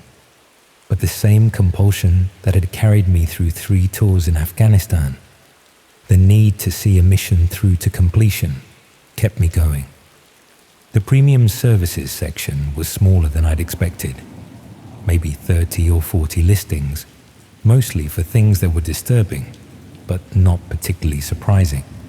Custom pornography, identity theft services, professional harassment campaigns, the sort of services that existed in the grey areas between legal and illegal, catering to people with money and flexible morals. The listings that interested me were at the bottom of the page, in a subcategory marked Live Entertainment. 3 different providers, each offering real-time streaming services with interactive elements. The descriptions were deliberately vague. Authentic experiences, unscripted content, viewer participation opportunities. But the prices gave them away. These weren't webcam shows or adult entertainment. They were charging thousands of pounds for single sessions. I spent another week researching the providers before making contact with one. Their listing claimed to offer documentary-style content featuring real participants in authentic scenarios. The language was careful, designed to provide plausible deniability while making the actual service clear to interested buyers. The booking process was surprisingly professional. encrypted email exchanges, detailed technical requirements for viewing, even a customer service representative who walked me through the setup process. They operated like a legitimate business, complete with scheduling systems and technical support. The session was arranged for a Tuesday night at 11:30. I was provided with a unique link and access credentials that would only work during a specific 2-hour window. The technical requirements were extensive: updated browsers, specific security plugins, a reliable internet connection with minimum bandwidth requirements. When the time came, I almost didn't connect. I sat at my laptop for nearly 20 minutes, cursor hovering over the link, trying to decide if I really wanted to see what I was about to see. In the end, it was the same morbid curiosity that had carried me this far. I needed to know if it was real. The stream loaded slowly, buffering every few seconds as the encrypted video fought its way through Tor's layered network. When it finally stabilized, I was looking at what appeared to be a basement or cellar. Concrete walls, a single bare bulb hanging from the ceiling, and a chair positioned in the center of the frame. For the first 10 minutes, nothing happened. Just an empty room with occasionally flickering lighting. As the video quality adjusted, I was beginning to think I'd been scammed when a figure appeared at the edge of the frame. It was a man in his 40s or 50s, wearing coveralls and latex gloves. He moved methodically around the room, checking equipment I couldn't quite see, adjusting the camera angle, preparing for something. His movements were practiced, professional. This wasn't his first time doing whatever he was about to do. A chat window had appeared beside the video player, showing messages from other viewers. There weren't many, maybe 8 or 10 people total, but they were clearly regulars. They talked about previous sessions, compared notes on different providers, discussed technical aspects of the streaming quality like they were reviewing a television program. Then someone else entered the room. She was young, probably early 20s, and clearly confused about where she was or how she'd gotten there. The man in coveralls guided her to the chair with gentle but firm insistence, speaking to her in what appeared to be a calming manner. She kept looking around the room, taking in the concrete walls and bare bulb and camera equipment with growing alarm. The chat exploded with activity. Viewers were making requests, placing bets, discussing what they wanted to see happen next. Payment details were being shared. Transactions were being arranged in real time. I watched in horrified fascination as what I was witnessing transformed from documentary into auction. I should have closed the browser, should have reported what I was seeing to the police, though I had no idea how to explain how I'd found it, or whether they'd even believe me. Instead, I found myself paralyzed by the same terrible fascination that had carried me through firefights in Helmand, that state of hyper-awareness where time slows down and you observe everything with crystalline clarity while being unable to act. The man in coveralls began responding to specific requests from the chat.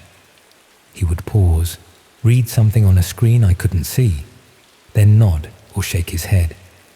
Sometimes he would hold up different tools for the camera, letting the viewers choose which one he should use.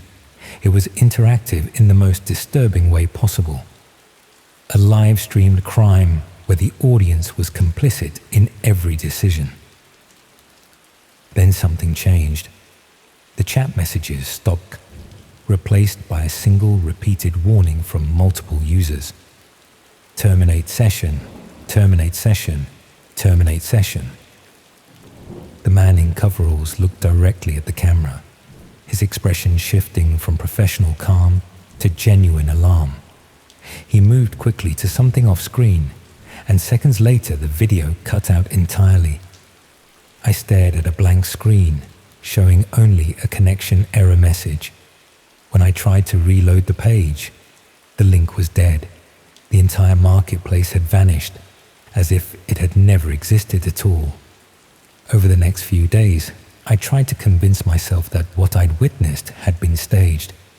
Elaborate theatre designed to part fools from their money. The production quality had been too professional, the interactive elements too seamless. Real criminals wouldn't operate with such sophisticated customer service and technical infrastructure. But I kept thinking about those final moments before the feed cut out. The way the man's expression had changed when he'd seen those warning messages. The speed with which everything had shut down. It felt less like a performance ending and more like an emergency evacuation. 3 weeks later, I received a package. It arrived by regular post, addressed to my flat with no return address. Inside was a single photograph, printed on ordinary paper with a home printer. It showed the interior of my living room, taken from the position of my laptop screen. I was visible in the background, sitting at my kitchen table, clearly recognizable despite the low light. On the back of the photograph, someone had written a single line in neat handwriting. "We know what you watched." I called the police immediately, reported the break-in, showed them the photograph, explained about the package. But what could they do? No signs of forced entry, nothing stolen, no way to trace where the photograph had come from. The officer who took my statement was polite, but clearly thought I was either paranoid or making it up. I've changed the logs 3 times since then, installed security cameras, motion sensors, even hired a private investigator to check if anyone had been asking questions about me. Nothing. Whoever had been in my flat had left no trace beyond that single photograph. But sometimes, late at night, when I'm lying awake, listening to the sounds of the building settling around me, I wonder if they ever really left. Because the thing about surveillance is that once you know you're being watched, you never stop feeling those eyes on you. I still get packages occasionally, never more than once a month, always delivered by regular post. Sometimes it's another photograph, my kitchen, my bedroom, the view from my living room window. Once it was a printout of my medical records from the army. Last month it was a copy of my therapy notes from the NHS. Each one carries the same message on the back. We know what you watched. I don't know if it's a threat or just a reminder. I don't know if they want something from me, or if they're simply ensuring I remember what I witnessed. But I've learned that some doors, once opened, can never be closed again. The worst part isn't the invasion of privacy, or even the constant feeling of being monitored. It's knowing that somewhere out there, that basement with the concrete walls and single bare bulb might still be operating. That other people might be sitting at their computers right now, watching live streams of things that should never happen, placing bets on human suffering like it's a sporting event. And I'm the only one who knows it's real. At least, I hope I'm the only one.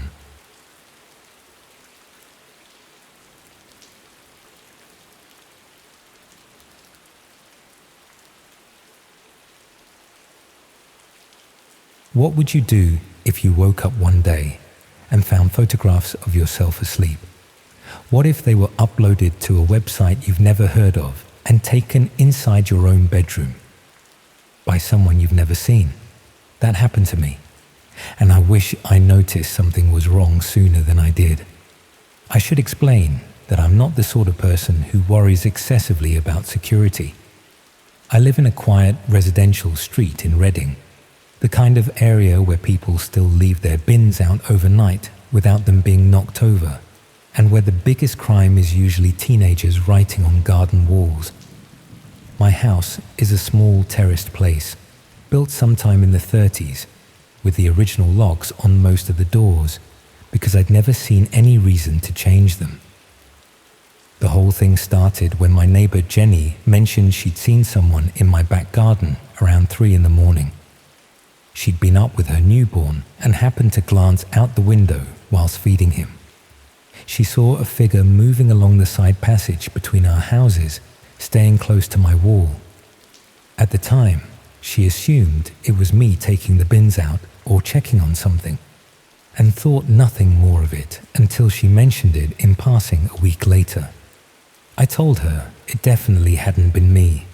I'm not someone who wanders around the garden in the middle of the night, and I'd been asleep at that hour. We both tried to rationalize it as maybe a cat or a trick of the shadows, but Jenny seemed certain she'd seen a person. She described them as average height, wearing dark clothing, moving deliberately rather than stumbling around like someone drunk or lost. That conversation sat uncomfortably with me for the next few days. I found myself checking the locks more carefully before bed and looking out the back window more often than usual. Nothing seemed disturbed or out of place though. The gate was still closed, the bins were where I'd left them, and there were no signs of anyone having been in the garden at all. Then I started noticing small things that seemed off. A kitchen chair pulled slightly away from the table when I was certain I'd pushed it in the night before. The bathroom door left ajar when I always closed it fully. The living room curtain not quite meeting in the middle the way I usually arranged it. None of these things were significant on their own, and I convinced myself I was just being paranoid after Jenny's comment had put the idea in my head. What made me take it seriously was the smell. I came downstairs one morning and noticed a faint scent in the hallway that hadn't been there before. Not unpleasant, just unfamiliar. Something like fabric softener or a particular type of soap that I didn't use. It was subtle enough that I almost dismissed it, but it lingered just long enough to make me uncomfortable. I started to wonder if someone really had been in my house, though I couldn't work out how or why. All the doors and windows were locked from the inside each morning. Nothing was missing or damaged. There was no rational explanation for how someone could have entered without leaving any trace or taking anything valuable. My friend Claire, who's a paralegal, suggested I set up a camera. Not an elaborate security system, just one of those basic indoor cameras that connects to your phone and records when it detects movement. She'd used one to monitor her cat while she was at work and said they were cheap and simple to install. I wasn't entirely comfortable with the idea of filming my own house, but the alternative of continuing to wonder if someone was breaking in seemed worse. I bought a small camera and positioned it in the hallway, angled so it would capture anyone coming down the stairs or entering through the front door. The setup was straightforward enough that even I could manage it, just connecting it to my wireless internet and downloading an app to my phone. The camera would save recordings to a cloud service automatically, keeping them for a week before deleting them to make space for new footage. For the first 3 nights, nothing appeared on the recordings except me moving around the house in the evening before bed and then leaving for work in the morning. I started to feel foolish for even setting it up, convinced I'd been overreacting to Jenny's offhand comment and a few coincidences that meant nothing. On the 4th night, the camera recorded someone entering my house at 2:30 in the morning. I discovered the footage the following afternoon at work, checking the app during my lunch break more out of habit than any real expectation of seeing anything unusual. The recording showed my hallway in the greenish night vision mode, perfectly still and empty. Then, at 2:31, the front door opened smoothly and silently.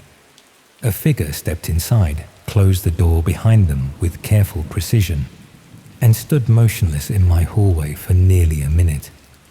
They were wearing dark clothes and what looked like a balaclava or ski mask covering their face. Average build, impossible to determine age or any identifying features from the footage. They carried a small bag over one shoulder and something in their right hand that I couldn't make out clearly in the grainy night vision recording. After that initial pause, they moved through the hallway and out of the camera's view, heading toward the kitchen. The recording continued, showing the empty hallway for another 47 minutes, and then the figure reappeared, walking calmly back toward the front door. They paused again before leaving, this time turning to look directly at where the camera was positioned. Even through the mask, I could sense them staring at it for several long seconds before they opened the door and left. I watched that recording probably 20 times sitting at my desk, trying to understand what I was seeing. Someone had been inside my house while I slept upstairs, moving through my rooms for nearly an hour, and then left without taking anything or making any noise that woke me. The casualness of their movements suggested this wasn't their first time doing this. They knew the layout, knew how to open the old front door without making it creak, knew exactly how much time they had. I should have gone straight to the police, but I was too shaken to think clearly. I left work early, claiming I felt ill, and drove home in a daze. When I got there, I went through every room trying to see if anything was missing or disturbed. Everything looked exactly as I'd left it that morning. Nothing taken, nothing moved, nothing that would explain why someone had spent almost an hour in my house in the middle of the night. That evening, I changed all the locks. It cost more than I could comfortably afford to get someone out on short notice, but I needed to know the house was secure before I could even think about sleeping there again. The locksmith who came was professional and efficient, replacing both the front and back door locks with modern deadbolts that couldn't be picked easily. He commented that the old locks had been pretty useless anyway, the kind that anyone with basic knowledge could open in under a minute. I positioned the camera in the living room that night, wanting to see if they tried to return now that the locks had changed. I barely slept, lying awake listening for any sound of someone trying to get in. Every creak of the house settling made my heart race. Around 4 a.m, I finally drifted off from sheer exhaustion. When I checked the footage the next day, there was nothing. No attempt to enter, no figure in the garden, nothing at all. I felt a mixture of relief and lingering unease. Perhaps changing the locks had been enough to deter them. Perhaps they'd realized I was aware of their presence and had moved on to easier targets. I tried to return to normal life, though I was now hyper-aware of every sound in the house and couldn't shake the feeling of violation that came with knowing a stranger had been moving through my rooms while I slept. I reported the footage to the police, who took a statement and said they'd increase patrols in the area, but were honest about the low likelihood of catching whoever it was without more evidence or a similar incident nearby. About a week later, I received a message through social media from an account I didn't recognize. The profile had no photos and had been created recently, with no friends or other activity. The message was simple and direct. It contained a link to a website and nothing else. No explanation, no text, just a URL that meant nothing to me. I knew I shouldn't click on links from unknown sources, but something about the timing made me curious. I copied the link and searched for it online, trying to see if it was a known phishing site or malware distribution point. Nothing came up in normal search results.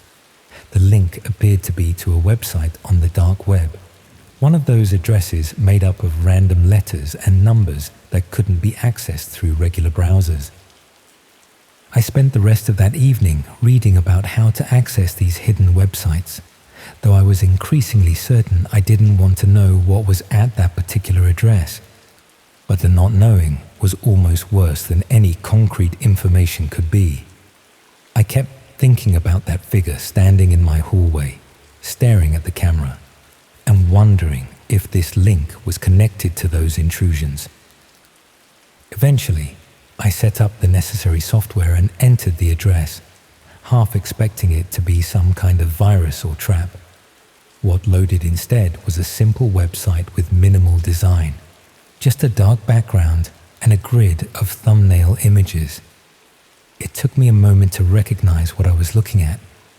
They were photographs of the inside of my house, dozens of them, taken from various angles and at different times, all uploaded to this website that existed in the hidden corners of the internet, where regular search engines couldn't reach. The images showed my kitchen, my living room, my bedroom. Some were taken during the day when I was at work, showing my possessions in clear daylight. Others were taken at night, capturing my furniture and belongings in the dim glow of streetlights through the windows. Each image was date-stamped, showing they'd been taken over a period of several months, long before I'd even known anyone was entering my house. But what made my blood run cold were the images that showed me, asleep in my bed, unaware I was being photographed, sitting on the sofa watching television, captured through what must have been a gap in the curtains, making breakfast in the kitchen, completely oblivious to whoever was documenting my routine.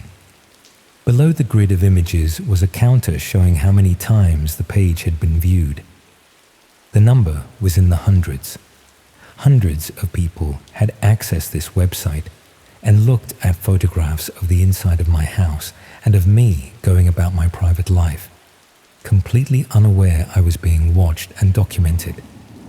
There was a comment section beneath the images, though I could barely bring myself to read them. People discussing the photographs in detached analytical terms, as though they were reviewing property listings or holiday destinations. Some comments requested specific types of images or particular angles.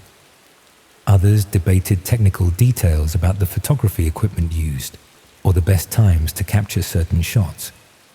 One comment thread discussed how the photographer had gained access, with several people sharing their own techniques for entering homes without leaving evidence. Another thread speculated about my daily routine based on the timestamps of the images, constructing an alarmingly accurate picture of my life from these stolen moments. I reported the website to the police immediately, though they explained that sites on the dark web were notoriously difficult to take down or trace to their creators. They assigned someone from their cybercrime unit to investigate, but warned me that these cases rarely resulted in arrests unless the perpetrator made a significant mistake or unless they were already under investigation for other crimes. The detective I spoke to explained that this type of activity had become increasingly common, with people breaking into homes specifically to photograph them for sale or entertainment on these hidden websites. Some did it for money, selling access to the images. Others did it for the thrill or for the attention from others interested in this particular violation of privacy. The images themselves, while disturbing and invasive, didn't always constitute clear criminal activity unless they crossed certain lines the law recognized. I had the house swept by a security specialist who found a tiny camera hidden in my smoke detector, one that had been there for months, silently recording and transmitting images whenever it detected movement. The specialist found a second camera behind a picture frame in my bedroom, positioned to capture the sleeping area. Both were sophisticated enough to connect to wireless internet and upload their footage automatically, which explained how the photographer had so many images without needing to physically retrieve memory cards. The specialist explained that these cameras were readily available online, marketed for legitimate security purposes, but commonly used for exactly this kind of intrusion. They were small enough to hide in plain sight and could run for months on battery power. The person who'd installed them had probably done so during one of their early visits to my house, long before I'd had any reason to suspect someone was breaking in. I moved out of that house within a month, I couldn't stay there knowing those images were still circulating on that website and probably copied to dozens of other sites I'd never find. Couldn't sleep in a bedroom that had been photographed and studied by hundreds of strangers. Couldn't live with the knowledge that someone had spent months carefully documenting my private life for reasons I still don't fully understand. The website itself was eventually taken down, though the detective confirmed that the images had almost certainly been downloaded and shared elsewhere before it disappeared. Once something exists on the dark web, removing all traces becomes nearly impossible. Those photographs of my home and my life are out there somewhere, archived and accessible to anyone who knows where to look. What haunts me most is not knowing who did it or why they chose my house specifically. Was it random? Or had they been watching me before they started breaking in? Were they someone I knew, someone I'd passed in the street without recognition? The thought that I might have spoken to them, might have smiled at them while completely unaware of what they'd done, makes my skin crawl. I've taken every precaution I can think of in my new place. Modern locks, proper security system, regular checks for hidden cameras, curtains that actually block the view from outside. But I know that none of these measures can undo what's already been done or guarantee it won't happen again.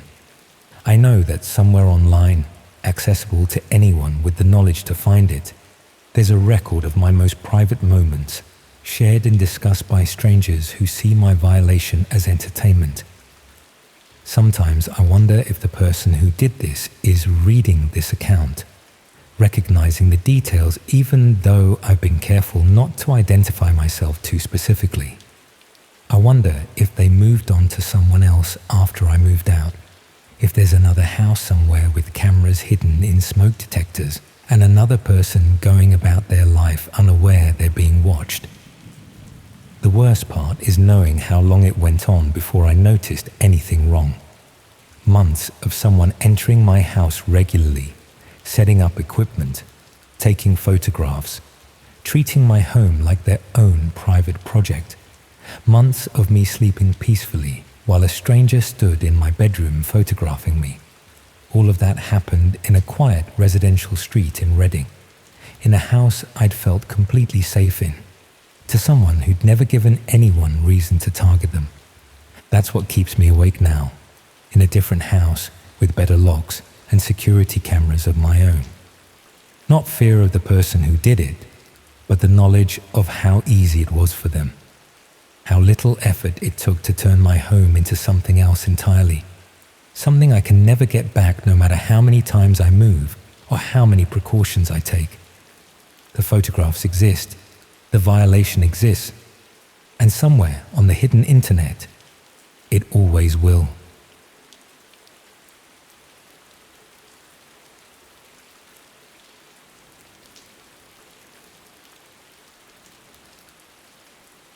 Imagine you're lying awake at 3 a.m, staring at the ceiling of your bedsit in Croydon, listening to the couple upstairs having another screaming match through the paper-thin walls. The divorce papers are still scattered across your kitchen table from where your solicitor dropped them off that afternoon, and the reality of your new life, if you can call it that, is starting to sink in properly. That's how it started for me anyway. 6 months of sleeping rough on my mate's sofa until I could scrape together enough for the deposit on this place. 38 years old and starting over with nothing but a suitcase and a laptop that's seen better days. The insomnia had been getting worse since the split. Sarah had kept the house, obviously. Her name was on the mortgage. Her parents had helped with the deposit. Fair enough, I suppose. But it didn't make the transition any easier. I tried everything for the sleeplessness. Herbal teas, meditation apps, those expensive blackout curtains that promised to transform your bedroom into a cave. Nothing worked. By 3:30 most nights, I'd given up entirely and found myself hunched over the laptop at my tiny kitchen table. aimlessly scrolling through whatever rubbish the internet had to offer.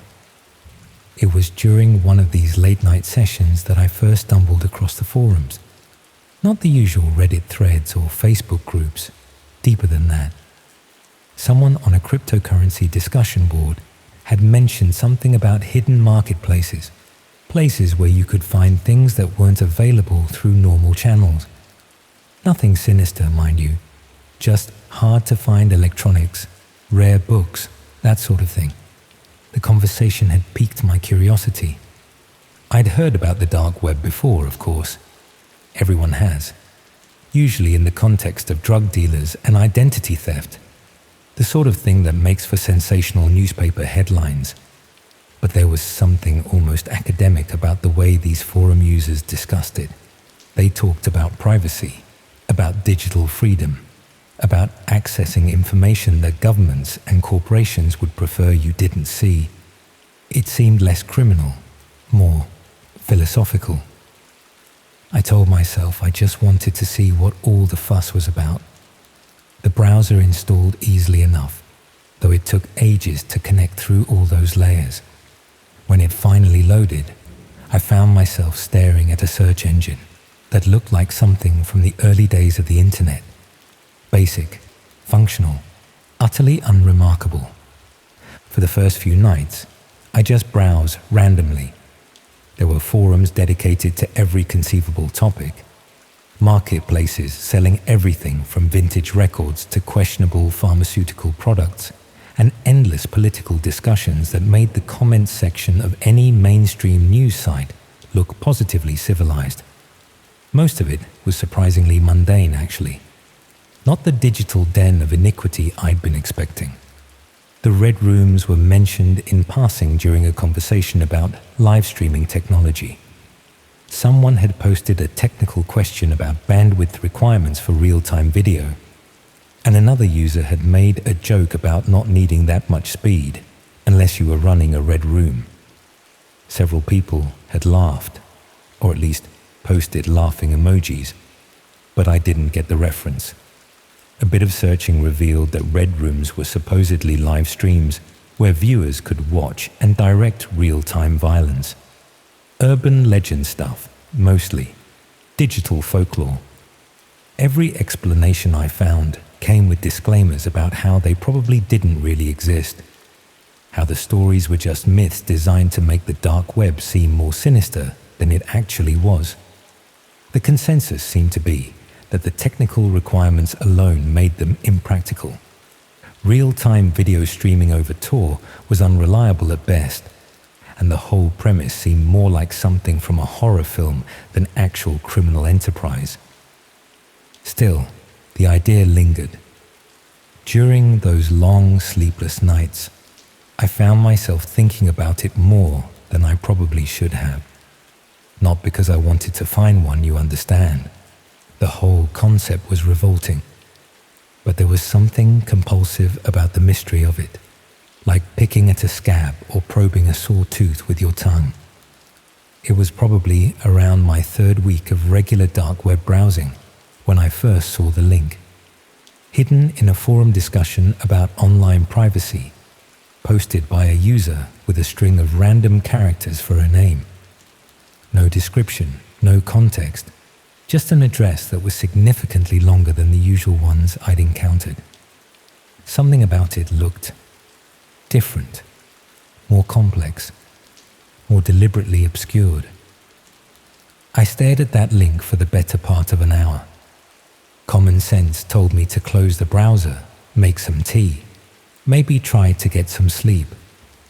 But curiosity is a powerful thing, especially when you're sitting alone in a grotty bedsit at 4 a.m. with nothing but your own thoughts for company. The page took nearly 10 minutes to load. When it finally appeared, it was almost disappointingly simple. Just a black background with a single video player embedded in the center. No text, no navigation, nothing to indicate what I was looking at. The video player showed a loading symbol, slowly spinning against the darkness. Then it started. The feed was grainy, clearly shot with a cheap webcam in poor lighting. It showed what appeared to be a small windowless room with concrete walls. There was a single chair in the center, currently empty, and a table pushed against one wall. The image quality was terrible, pixelated and stuttering, with frequent dropouts that left the screen frozen for several seconds at a time. For the first few minutes, nothing happened. Just an empty room, occasionally flickering as the video stream struggled to maintain connection. I was beginning to think it was just some sort of technical test when I noticed the chat window that had appeared beside the video player. The messages were scrolling past too quickly to read properly, but I caught fragments. Usernames that were just random strings of letters and numbers, posting short, cryptic comments. Some seemed to be discussing the technical quality of the stream. Others were asking when something was going to start. A few were considerably more explicit about what they hoped to see. I should have closed the browser then, should have deleted Tor, wiped my browsing history, and pretended I'd never seen any of it. Instead, I found myself refreshing the page, trying to get a clearer picture as the video quality fluctuated wildly. Around 4:30, someone entered the room. It was a man, though the poor image quality made it difficult to make out details. Middle-aged, wearing what looked like overalls or a boiler suit. He moved with purpose, arranging items on the table that I couldn't quite make out through the pixelated mess of the video feed. The chat window exploded with activity, dozens of messages appearing and disappearing faster than I could follow. The man in the overalls seemed to be responding to the chat, though I couldn't hear any audio. He would pause, look directly at the camera, then nod or shake his head. Sometimes he would hold up fingers, 1, 2, 3, as if counting or responding to numerical questions from the viewers. Then he left the room again, and we were back to the empty chair and concrete walls. The waiting was almost worse than whatever was coming next. The chat had settled into a steady rhythm of anticipation and crude speculation. I found myself checking the time obsessively. 4:30 became 4:45, then 5 o'clock, then 10 past. Part of me hoped nothing else would happen, that this was all some elaborate hoax or art project. But another part, a part I didn't particularly want to acknowledge, was curious about what came next. When the door opened again, he wasn't alone. The second figure was smaller, harder to make out in the poor lighting. They moved differently, hesitant, unsteady. As they got closer to the camera, I could see it was a woman, though the video quality made it impossible to determine much else about her appearance. She seemed confused, disoriented. The man in overalls guided her to the chair with what appeared to be gentle insistence. The chat went absolutely mental. Messages were appearing so fast they were just a blur of text. I caught glimpses of betting odds, requests for specific actions, discussions of payment methods. Bitcoin addresses were being posted and immediately deleted. The whole thing had the atmosphere of a twisted auction, with viewers bidding on what they wanted to see happen next. I should have stopped watching, should have closed the laptop and walked away. But something kept me glued to the screen. Not excitement, not anticipation, but a kind of horrified fascination, like watching a car accident unfold in slow motion. The man in overalls had returned to his table and was selecting tools with the care of a surgeon. The woman in the chair seemed to be talking, though without audio, I could only see her mouth moving. She looked around the room with growing agitation, testing the restraints that I was only now noticing, held her to the chair. Then something changed in the chat. The frenzied betting and crude requests suddenly stopped, replaced by a series of identical messages from different users. Feed compromised, feed compromised, feed compromised. The video cut out entirely. For a moment, I stared at a blank screen showing only a connection error message. Then the browser crashed completely, taking me back to my desktop. When I tried to reload the Tor browser, it wouldn't connect at all. Just sat there attempting to establish a connection through the encrypted network without success. I spent the next hour trying to get back online, convinced that my internet connection had failed or that there was some problem with my laptop. But regular websites loaded fine through Chrome. It was only Tor that refused to work, as if something had completely blocked my access to the dark web. By 6 a.m, I'd given up and tried to get some sleep.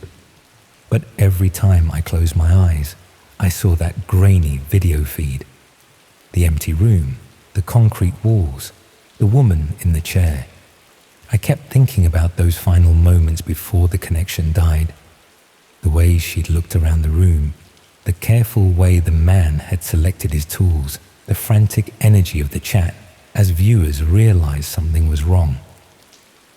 The next few days passed in a haze of exhaustion and paranoia. Tor still wouldn't connect, no matter what I tried. I reinstalled the browser, reset my internet connection, even ran a full virus scan in case I'd picked up some kind of malware. Nothing worked.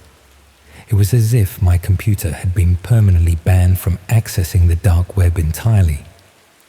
But that wasn't the worst part. The worst part was the email I received 3 days later. It arrived in my regular inbox, not buried in spam or sent through some anonymous service. Just a normal email from what appeared to be a Gmail account with a random string of numbers for an address. The subject line was blank, and the message contained only a single line of text. "We know you were watching." Below that was a screenshot, poor quality, pixelated, but unmistakably from that night. It showed my laptop screen with the red room video playing, but taken from behind and slightly to the side. Someone had been in my bedsit while I was watching, standing just out of my peripheral vision, close enough to photograph my screen over my shoulder. I checked the timestamp on the email. It had been sent at 4:47 a.m., right around the time the video feed had cut out. I called the police, of course, explained about the break-in, showed them the email. But what could they do? No signs of forced entry, nothing stolen, no physical evidence that anyone had been inside my flat. The email could have been sent from anywhere in the world. The screenshot could have been doctored.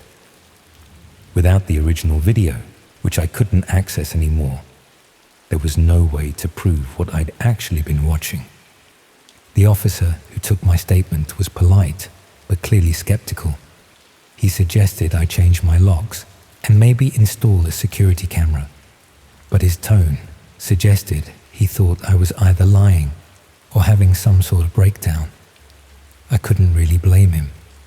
If someone had told me the same story 6 months earlier, I probably would have reacted the same way. That was 2 months ago. I've changed the locks twice, installed a chain and a door alarm, even moved my laptop so I can see the entire room while I'm using it. The insomnia has gotten worse, if anything. Most nights, I just sit at the kitchen table, watching the door and listening for footsteps in the hallway outside.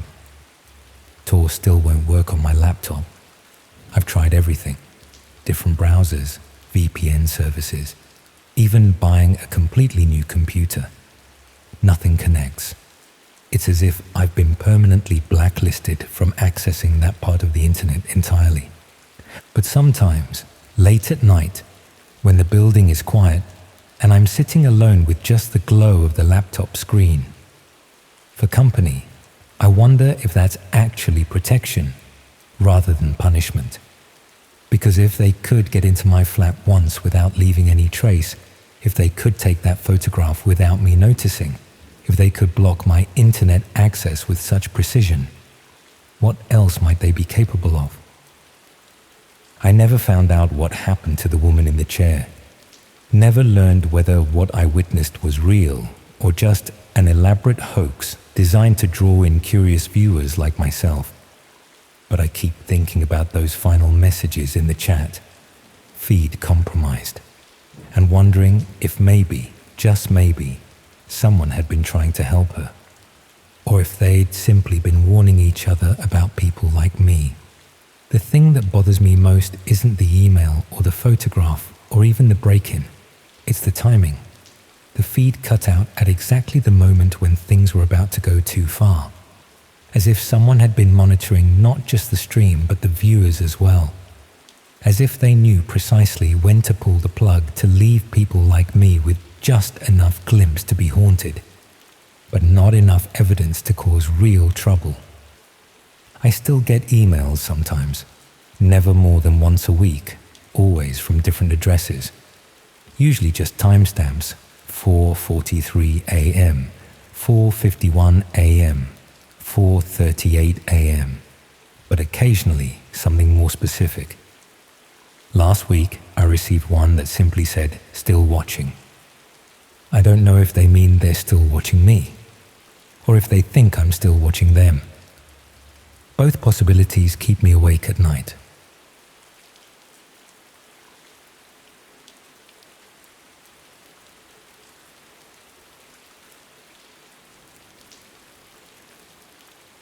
I keep thinking I should have just minded my own business. Looking back, it seems so obvious that nothing good could come from what I did. But at the time, it felt like I was just being helpful. You know how it is when someone asks for advice about something you think you might be able to help with. My brother had been complaining about his dissertation for weeks. He was doing sociology at Leeds, something about online communities and how people behave differently when they think they're anonymous.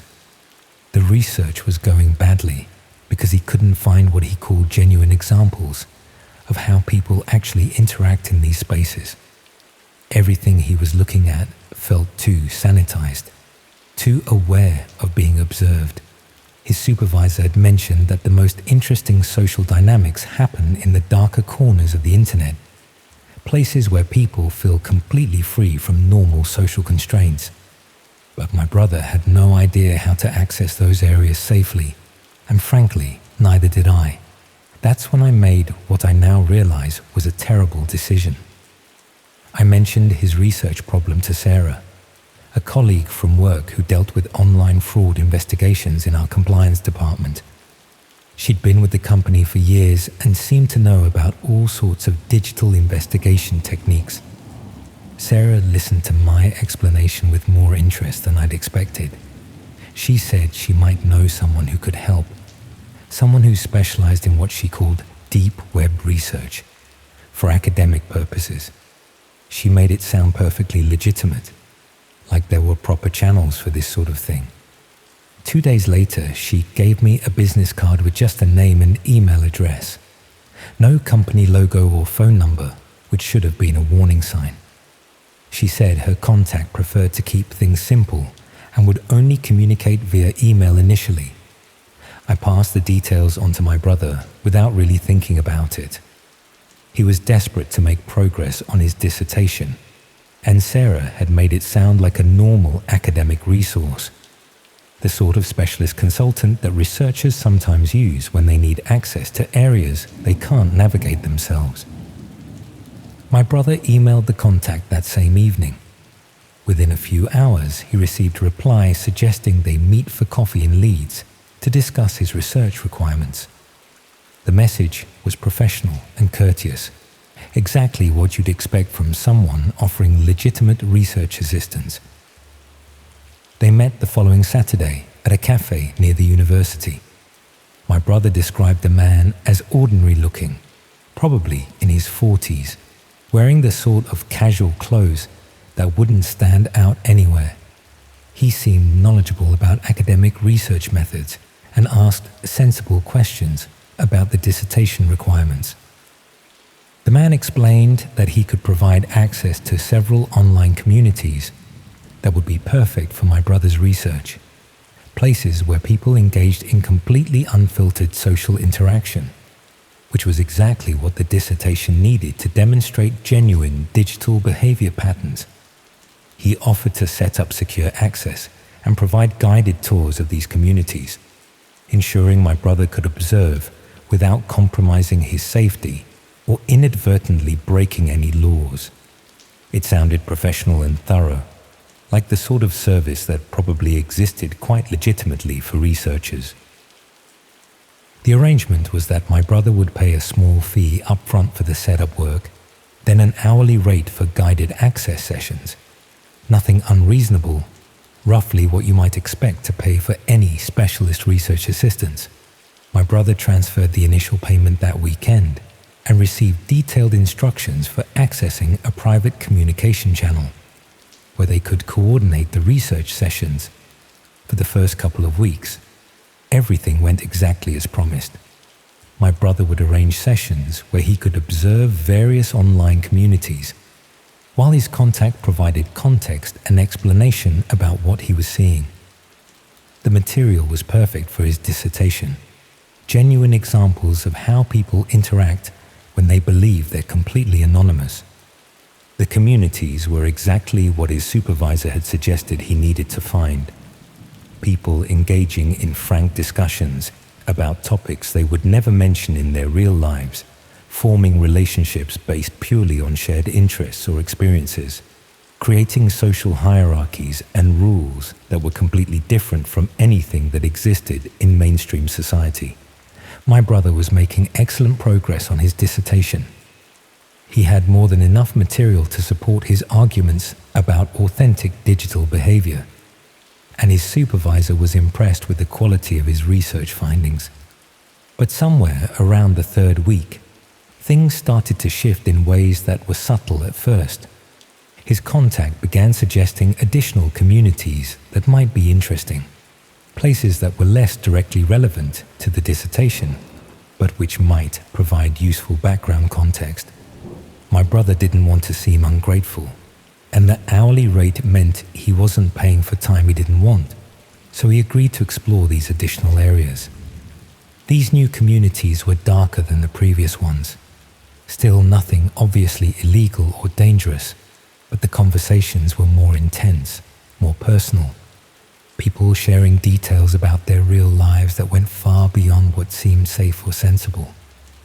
My brother mentioned to me that he was starting to feel uncomfortable with some of what he was seeing. Not because it was threatening, but because it felt too intimate, like he was intruding on private moments that were never meant to be observed by outsiders. I suggested he might want to stick to the original research areas, the ones that were directly relevant to his dissertation. He agreed, but when he mentioned this to his contact, the response was less accommodating than before. The man explained that access to these communities was package-based and that picking and choosing specific areas wasn't really how the service worked. He suggested that my brother was perhaps being overly cautious, and that exposure to a broader range of digital communities would only strengthen his research. This should have been another warning sign, but my brother was so close to finishing his dissertation that he didn't want to risk losing access to the material he'd already gathered. He continued with the sessions, though he found them increasingly uncomfortable.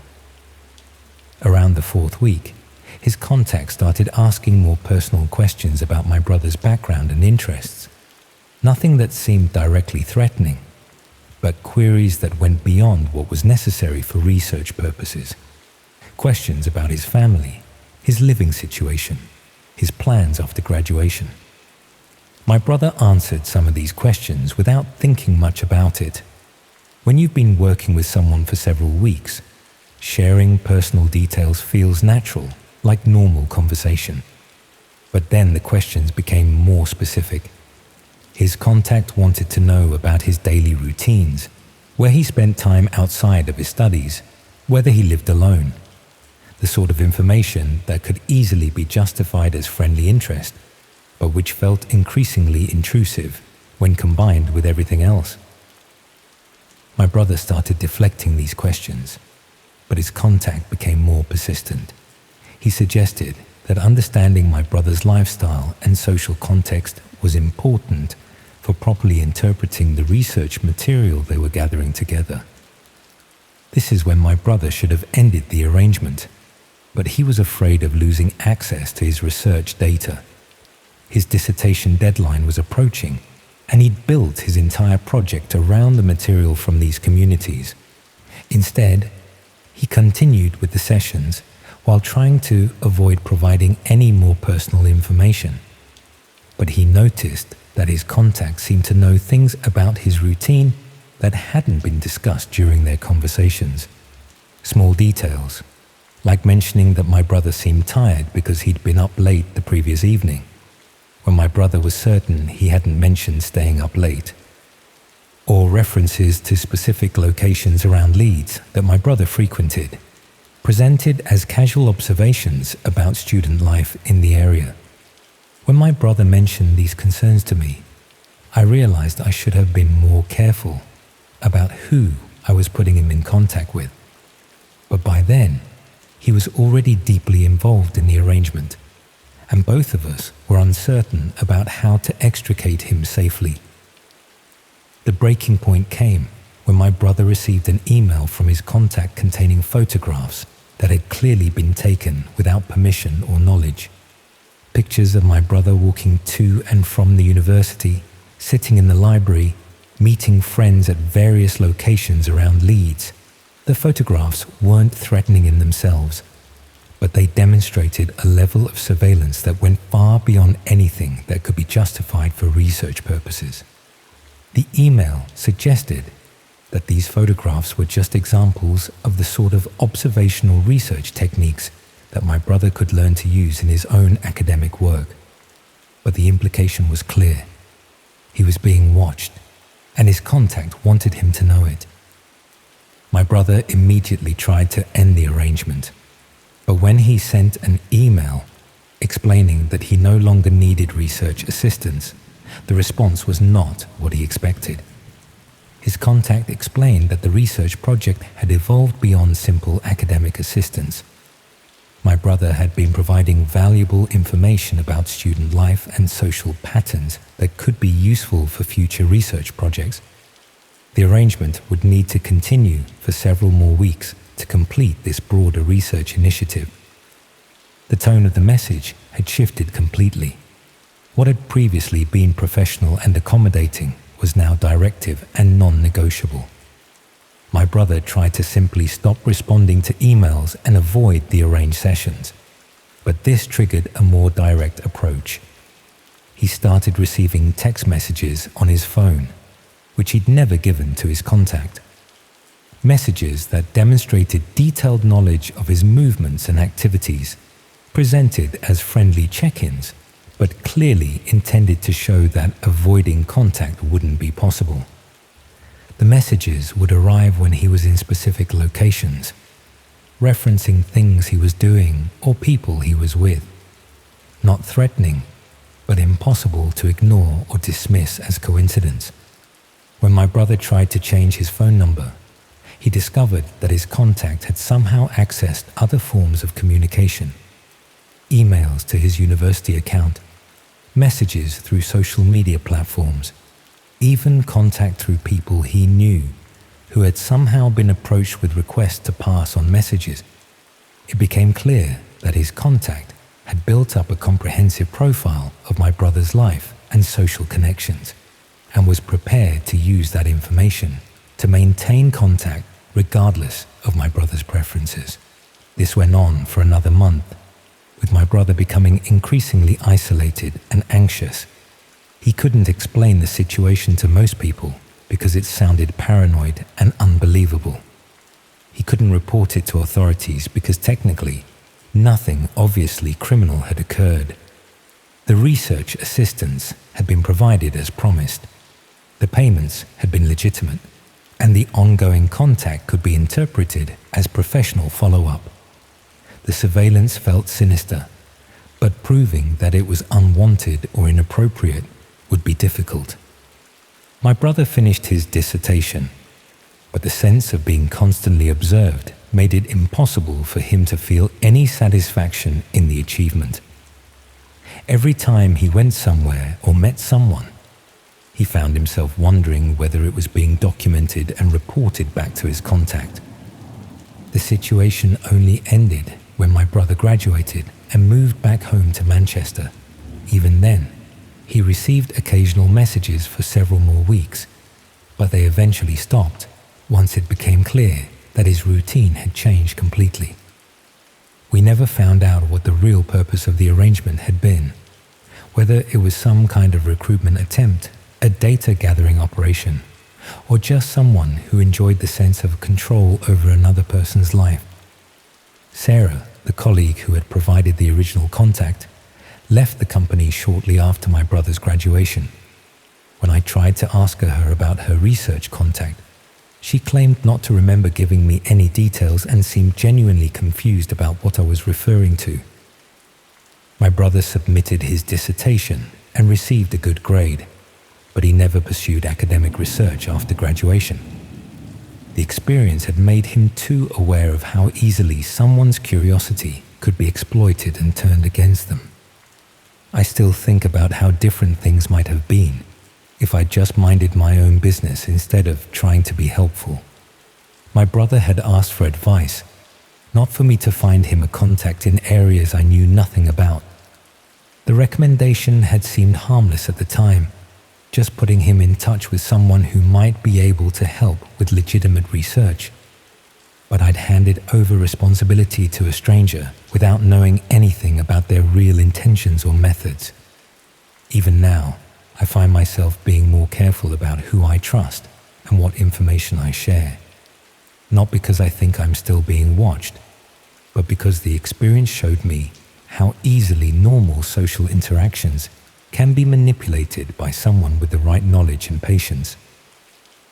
The dark web communities my brother had been researching were probably exactly what they appeared to be. Places where people behave differently because they felt anonymous and unobserved. But his contact had been using that same principle in reverse, observing and documenting someone who thought they were engaged in a straightforward professional arrangement. I wonder sometimes how many other people have found themselves in similar situations, having their lives quietly catalogued and analyzed by someone they trusted to provide legitimate services. The sort of thing that would be impossible to prove or report, but which would fundamentally change how you think about your own privacy and safety. My brother never talks about that period anymore, but I know he's more cautious now about who he trusts and what information he shares. We both learned that the biggest dangers don't always come from obviously suspicious sources, but from recommendations that seem perfectly reasonable at the time.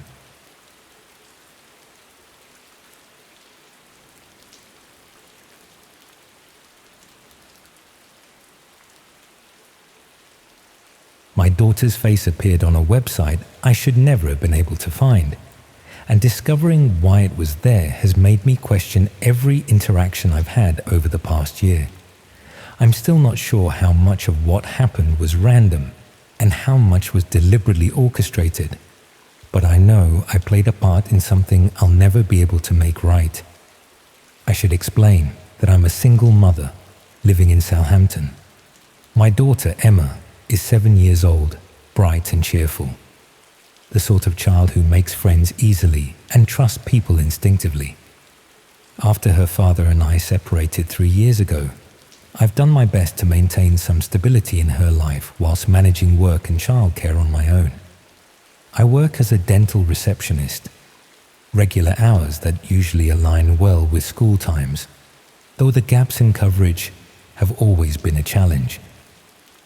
Last spring, a woman named Caroline approached me in the school playground during pickup. She introduced herself as another parent and said she'd noticed I often seemed rushed during the afternoon collection. She mentioned that she ran a small child-minding service from her home. Nothing official or registered, just helping out a few working parents who needed flexible coverage. She could collect Emma from school on days when I was running late and keep her for an hour or two until I finished work. Caroline seemed genuine enough. She was well dressed, articulate, and knew several of the other parents by name. She showed me photos of her own children on her phone, a boy around Emma's age and a younger girl. Her house was within walking distance of the school, and the rates she quoted were significantly cheaper than the after-school club I'd been struggling to afford. I should have done more research, should have asked for references or checked her credentials properly, but I was exhausted from managing everything alone, and the offer seemed like a practical solution to a persistent problem. We arranged a trial period where Caroline would collect Emma twice a week, on days when my schedule at the dental practice ran later than usual. Emma took to her immediately. She'd come home full of stories about the crafts they'd done, or the games Caroline had taught her. Caroline would send me photos throughout the afternoon, showing Emma playing happily with her children, which was reassuring. Everything seemed to be working exactly as promised. After a few weeks, Caroline mentioned that she sometimes took the children to a local community centre on Wednesday afternoons. They ran various activities for young children, art classes and sports sessions, that sort of thing. She asked if I'd be comfortable with Emma attending these outings as part of the childminding arrangement. I agreed, pleased that Emma would have access to activities I couldn't afford to arrange myself. The Wednesday outings became a regular part of Emma's routine. She'd come home excited about the painting she'd done or the obstacle course she'd completed. Caroline always provided detailed updates about what they'd done, which activities Emma had particularly enjoyed, how she'd interacted with the other children. It all seemed perfectly normal and beneficial for Emma's development. Around 2 months into this arrangement, I received an email from what appeared to be the community centre's administration. It thanked me for enrolling Emma in their program and included an attachment with photos from recent sessions. The email explained that they documented all activities for safeguarding purposes, and parents could download images of their children participating. I opened the attachment and found around 20 photos of Emma at various activities. Painting at an easel, playing with building blocks, running through an obstacle course. She looked happy and engaged in all of them, exactly as Caroline had described. I saved a few of my favorites and didn't think much more about it. The following week, I received another email with more photos, then another the week after that. The frequency seemed excessive for a small community centre program, but I assumed they were just thorough about documentation. Emma appeared in most of the photos, sometimes with other children, sometimes on her own. The quality was professional, better than I'd expect from staff members casually documenting activities. It was Emma's teacher who first made me question the arrangement. She mentioned during Parents' Evening that Emma had been talking about her Wednesday activities with Caroline. The teacher seemed slightly concerned, asking whether I'd verified that Caroline was properly qualified and insured for childminding. I admitted I hadn't done formal checks, and the teacher suggested I should, particularly if Emma was being taken to venues outside Caroline's home. That conversation planted a seed of doubt. When I got home, I tried to search for information about Caroline's childminding service online. I found nothing. No website, no business registration, no reviews or recommendations. I searched for the community centre she'd mentioned and couldn't find any facility by that name in our area. I called Caroline the next day to ask for more details about where exactly she was taking Emma. She seemed surprised by the question, slightly defensive even. She gave me an address for the community centre and assured me it was a perfectly legitimate facility run by volunteers. When I searched for that address, I found it was actually a private residence, not a community facility at all. That's when I started to panic. I'd been allowing a woman I barely knew to take my daughter to an unknown location every week for 2 months. I'd received professional photographs of Emma that supposedly came from a community center that didn't exist, and I had no idea what was actually happening during those Wednesday afternoons. I confronted Caroline at school pickup that day, asking her directly what was going on. She became evasive, claiming there must have been some confusion about the address, that the community center operated from various locations. When I pressed her for specifics, she simply said she couldn't continue the child-minding arrangement and walked away. I never saw her at the school again after that day. I reported everything to the school immediately. They had no record of any parent named Caroline with children at the school. The photos she'd shown me of her supposed children weren't in any of their class photographs. She'd been approaching parents outside the school gates for months, presenting herself as another parent, but no one knew who she actually was or where she'd come from. The police took my statement and began investigating. They asked for copies of all the photos I'd received and details of every interaction I'd had with Caroline. They seemed particularly concerned about the professional quality of the photographs and the fact that they'd been sent to me through email rather than being available through any official channels. What they discovered made me feel physically sick. The photos hadn't come from any community centre. They'd been taken at a private address in Portsmouth, a house owned by someone with previous convictions for child exploitation offences. The property had been set up to look like a children's activity space, complete with toys, craft supplies, and play equipment, specifically for photographing children whose parents thought they were attending legitimate programs. Caroline wasn't her real name, and she'd been operating this scheme across multiple schools in the region for over a year. She'd approach single parents who seemed overwhelmed, offer affordable child-minding services, gain trust over several weeks, and then introduce the supposed community center activities.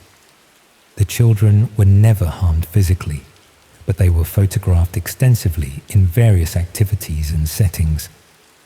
The photos were then sold on the dark web, marketed as candid images of children engaged in innocent activities. The clients who purchased them weren't looking for explicit content, at least not initially. They wanted authentic photographs of real children in everyday situations, images that appeared natural and unstaged. The prices varied based on the child's appearance and how many different activity sets had been photographed. The police showed me the website where Emma's photos had been listed. I had to access it through their systems, since it wasn't available through normal internet browsing. The site was organized like a stock photography service, with categories for different activities and age groups. Emma's photos were catalogued under multiple categories: arts and crafts, outdoor play, educational activities. Each photo had been viewed hundreds of times, and several complete sets had been purchased. What made it worse was realizing the emails I'd received weren't all the photos that existed. Those were just samples, proof that the child in the listings was real and that new content was being regularly produced. The full collections were much larger, containing images from angles I'd never seen, showing Emma in situations I hadn't been told about. Close-ups of her face, shots that focused on specific aspects of her appearance, carefully composed photographs that had obviously been taken by someone with experience in this particular type of content.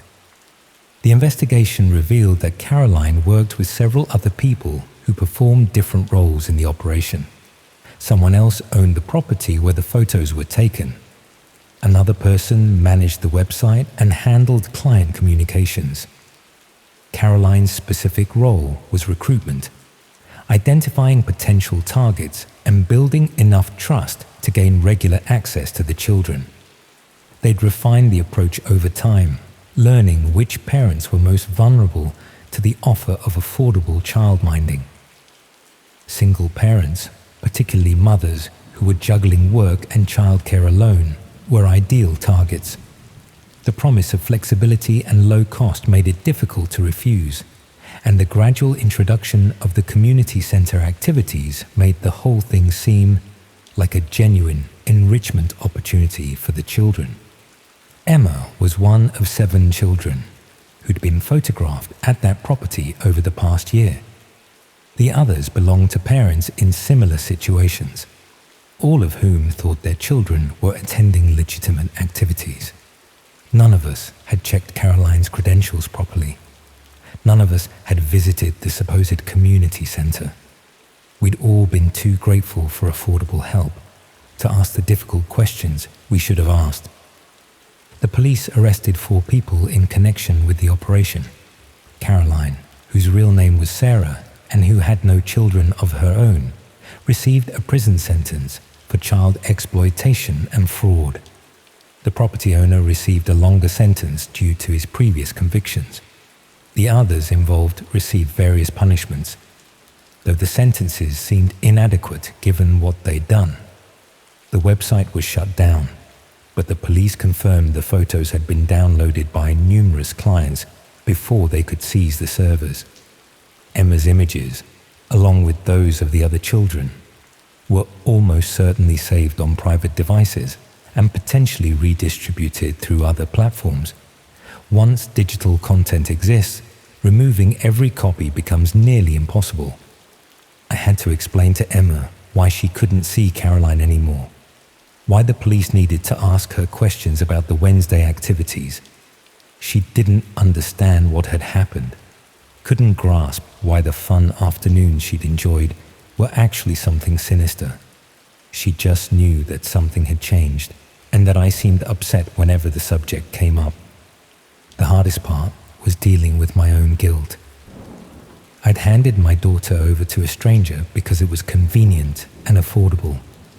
I'd accepted vague explanations about community centers without verifying any details. I'd received professional photographs of my child and never questioned why a casual child-minding arrangement would involve such high-quality documentation. I kept thinking about all the small warning signs I'd ignored or rationalized away. The way Caroline always seemed to be free whenever I needed help, as though she had no other commitments. The fact that I'd never seen her children, only photos she'd shown me. The absence of any online presence for her supposed child-minding service. The detailed updates she provided after each session, which I now understood, were designed to prevent me from asking Emma too many questions about what she'd actually been doing. The other parents whose children had been involved were dealing with their own versions of the same guilt and horror. We formed a strange sort of support group, united by our shared experience of being manipulated and our children being exploited. None of us had been negligent in any legal sense, but we all felt responsible for having trusted the wrong person. I moved Emma to a different school the following term. The old school held too many associations with Caroline and the playground where she'd first approached me. The new school has strict policies about who can collect children, requiring formal authorization and identification checks for anyone who isn't a parent. They were understanding about our situation when I explained why I needed those extra safeguards in place. I still receive occasional notifications from the police about the ongoing investigation. They're trying to identify and locate everyone who purchased photos from that website, though they've admitted it's nearly impossible given the nature of dark web transactions. They've managed to identify some clients in the UK, but many were overseas, beyond the reach of British law enforcement. Sometimes I search for Emma's name online, checking if any of those photos have surfaced in public spaces. I've never found anything, which should be reassuring, but isn't really. I know the photos exist somewhere, in private collections and hidden corners of the internet I can't access. I know that somewhere, people who purchased those images are still looking at them, and there's nothing I can do about it. Emma is 9 now, seemingly unaffected by what happened. She doesn't remember much about those Wednesday afternoons, just that they were fun, and that she's confused about why she can't see Caroline anymore. I haven't told her the full truth about what those activities were actually for. I don't know if I ever will, or if it's better to let her remember them as the innocent afternoons she thought they were.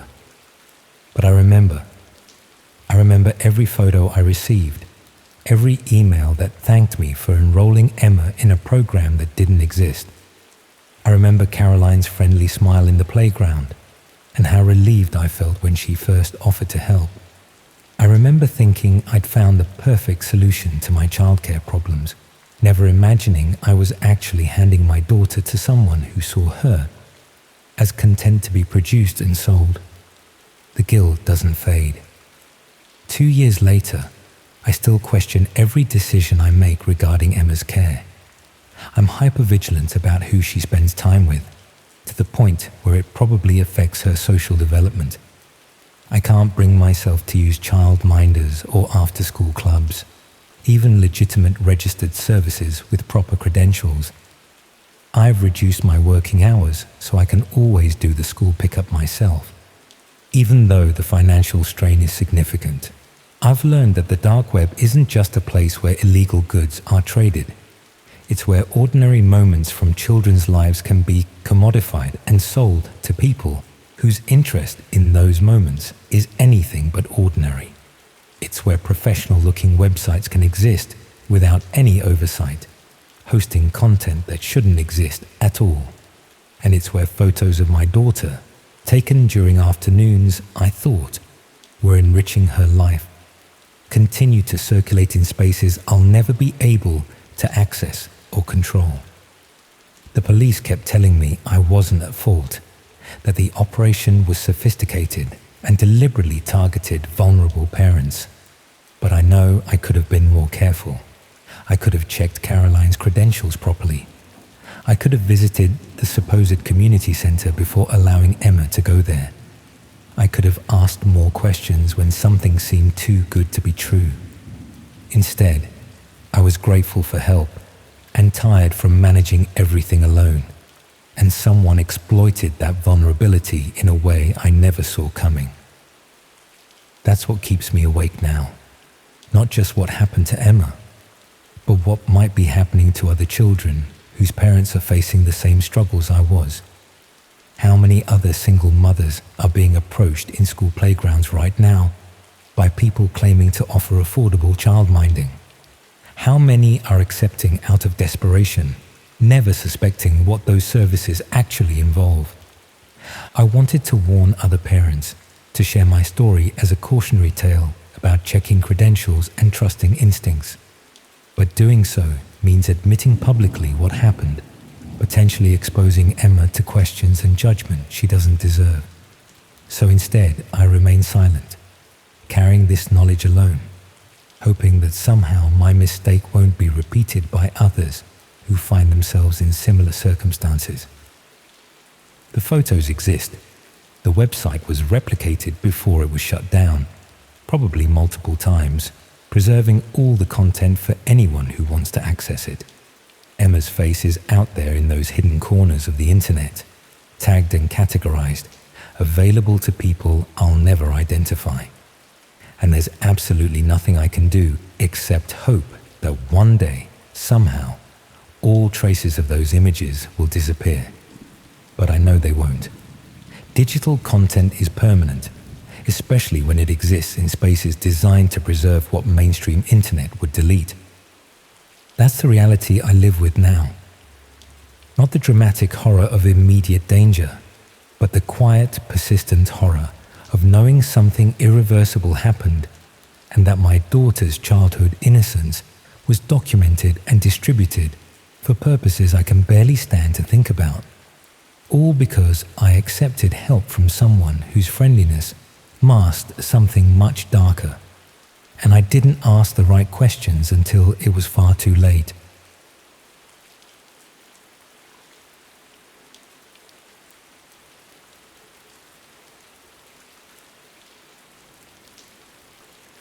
Right, so this is going to sound absurd, but I've got to tell someone what's been happening to me, because I'm honestly not sure what to do anymore. I've always been the sort of person who minds their own business, keeps their head down, pays the bills on time. You know the type. Nothing exciting ever happens to people like me, which is exactly how I preferred it. I work from home doing proofreading for small publishers, live alone in a rented terraced house in Didcot. That's nothing special, but it suits me fine. My biggest worry used to be whether I'd have enough work to cover the rent each month. That all changed about 6 months ago when my washing machine packed up. Sounds trivial, doesn't it? The sort of everyday annoyance that happens to everyone eventually. But what started as a simple repair job has turned into something I'm still trying to wrap my head around. And I keep wondering if I'm losing my mind, or if this is actually as serious as it seems. The machine had been making grinding noises for weeks before it finally gave up completely. Nothing dramatic, just stopped mid-cycle one Tuesday morning, leaving me with a drum full of soggy clothes and no obvious way to get them clean. I rent a small terraced house in Didcot, and the landlord's policy is that tenants handle their own appliance repairs, so I started looking for local washing machine engineers. That's how I found Dave's number, scribbled on a card pinned to the notice board in the local co-op.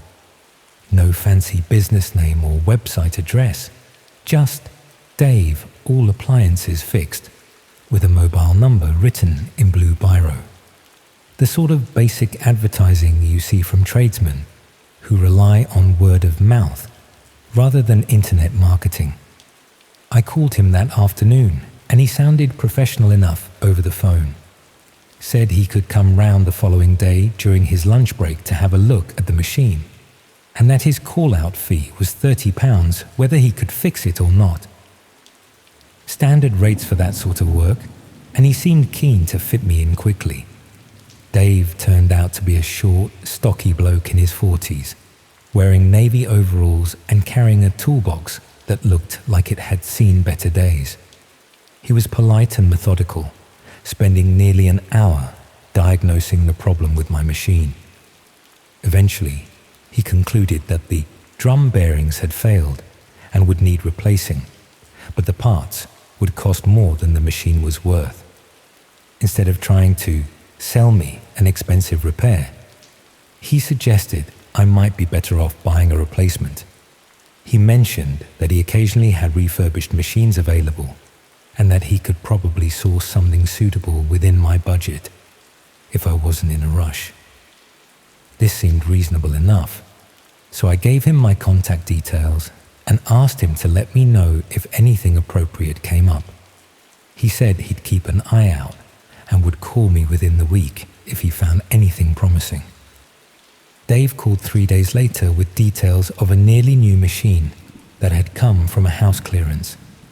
The previous owners had moved abroad unexpectedly and couldn't take their appliances with them, so everything was being sold off cheaply. He could deliver and install it for £200, which was significantly less than I'd expected to pay for a decent replacement. I arranged for him to bring it round the following Saturday morning. He arrived punctually with the machine loaded in the back of his van, along with a young lad he introduced as his nephew who was helping with deliveries. The installation went smoothly, and the machine worked perfectly when we tested it with a quick wash cycle. Dave explained the various settings and programs, then spent several minutes showing me how to clean the filter and maintain the rubber seals to prevent future problems. But there was something about his behavior during the installation that struck me as odd. He seemed unusually interested in the layout of my house, asking questions about my work schedule and whether I lived alone.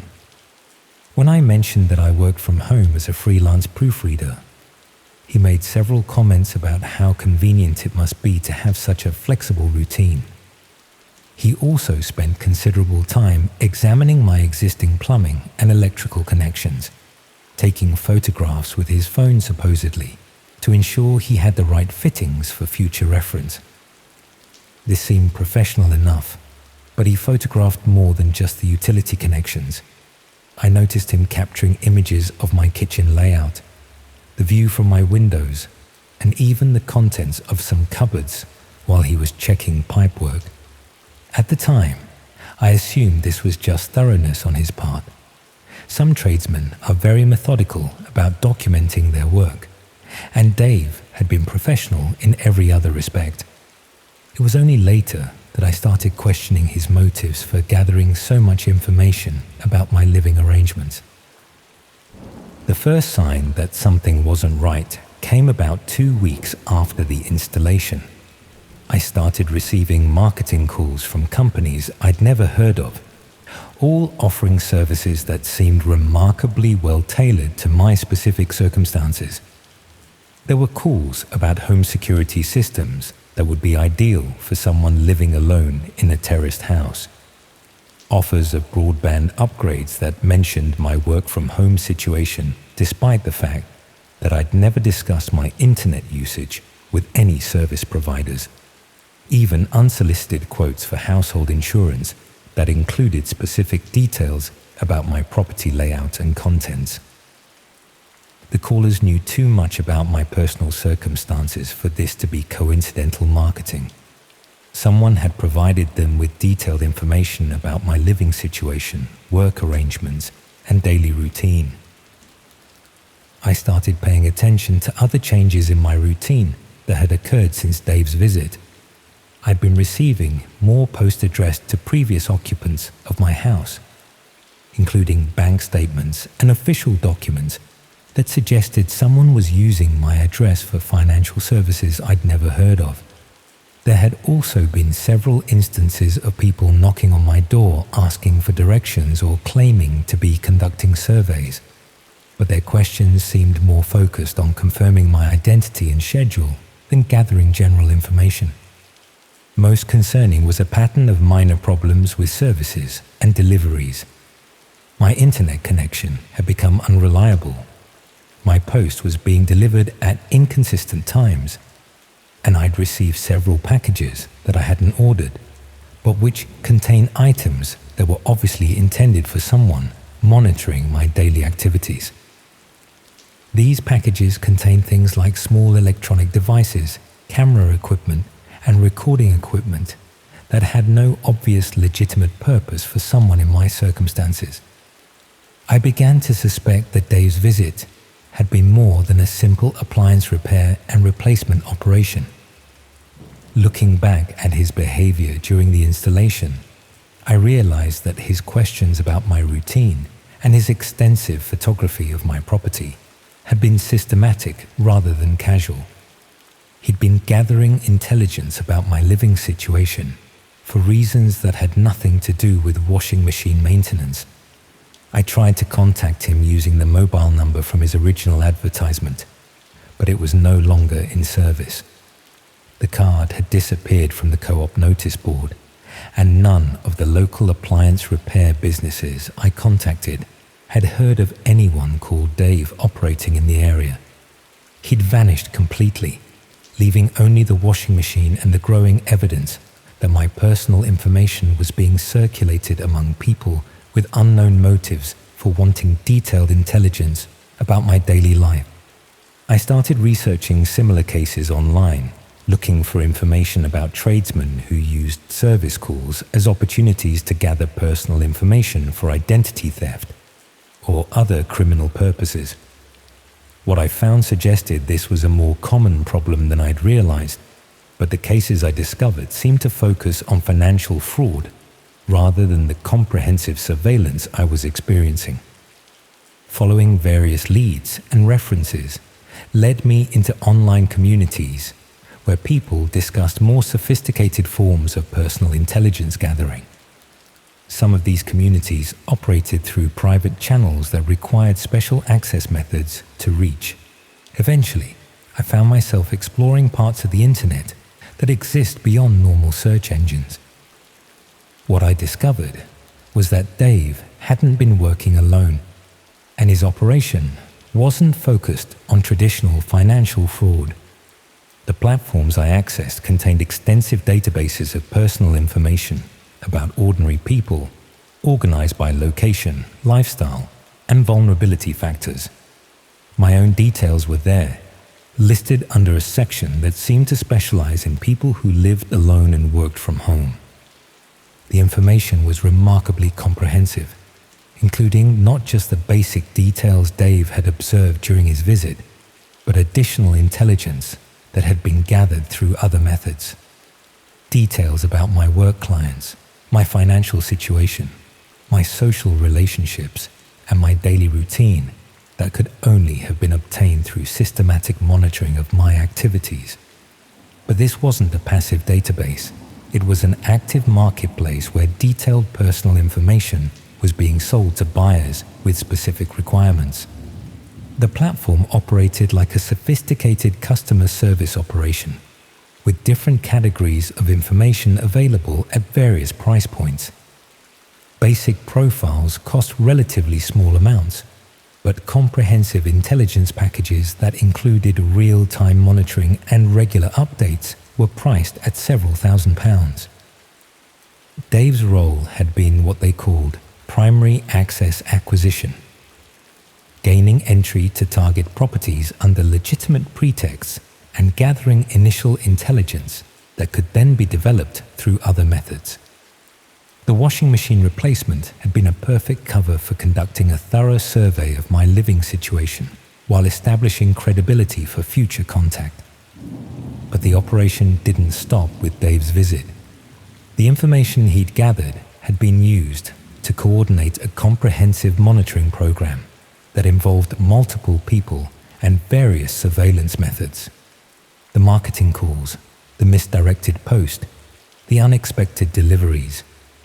All of this had been part of a systematic intelligence gathering operation designed to build a complete picture of my daily life and personal circumstances. The buyers for this information weren't necessarily planning traditional crimes like burglary or identity theft. Many seemed to be purchasing personal intelligence for psychological reasons that were harder to understand, but potentially more disturbing. There were discussion threads about clients who used the gathered information to create elaborate fantasies about their relationships with the surveillance targets. They would study the intelligence reports in obsessive detail, learning intimate facts about strangers' daily routines and personal habits. Some took this further, using the information to engineer coincidental encounters with their targets, or to insert themselves into their daily routines through carefully planned interactions. Others seemed content to simply observe from a distance, knowing that they had access to private information about people who remained completely unaware they were being monitored. But the most disturbing category of buyers were those who used the personal intelligence as preparation for what they called direct engagement activities. These clients were purchasing comprehensive information about specific individuals as groundwork for more serious interventions that required detailed knowledge of their targets' vulnerabilities and daily routines. Reading through the client testimonials and service reviews, I began to understand that Dave's visit had been the beginning of a much larger operation that was still ongoing. The monitoring hadn't stopped when he'd completed the washing machine installation. It had simply moved to more subtle methods that were harder to detect, but potentially more invasive than his initial intelligence gathering.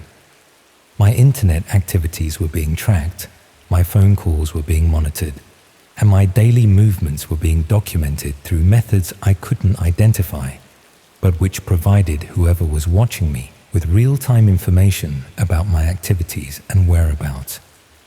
The evidence was in the precision of the marketing calls and unsolicited approaches I'd been receiving.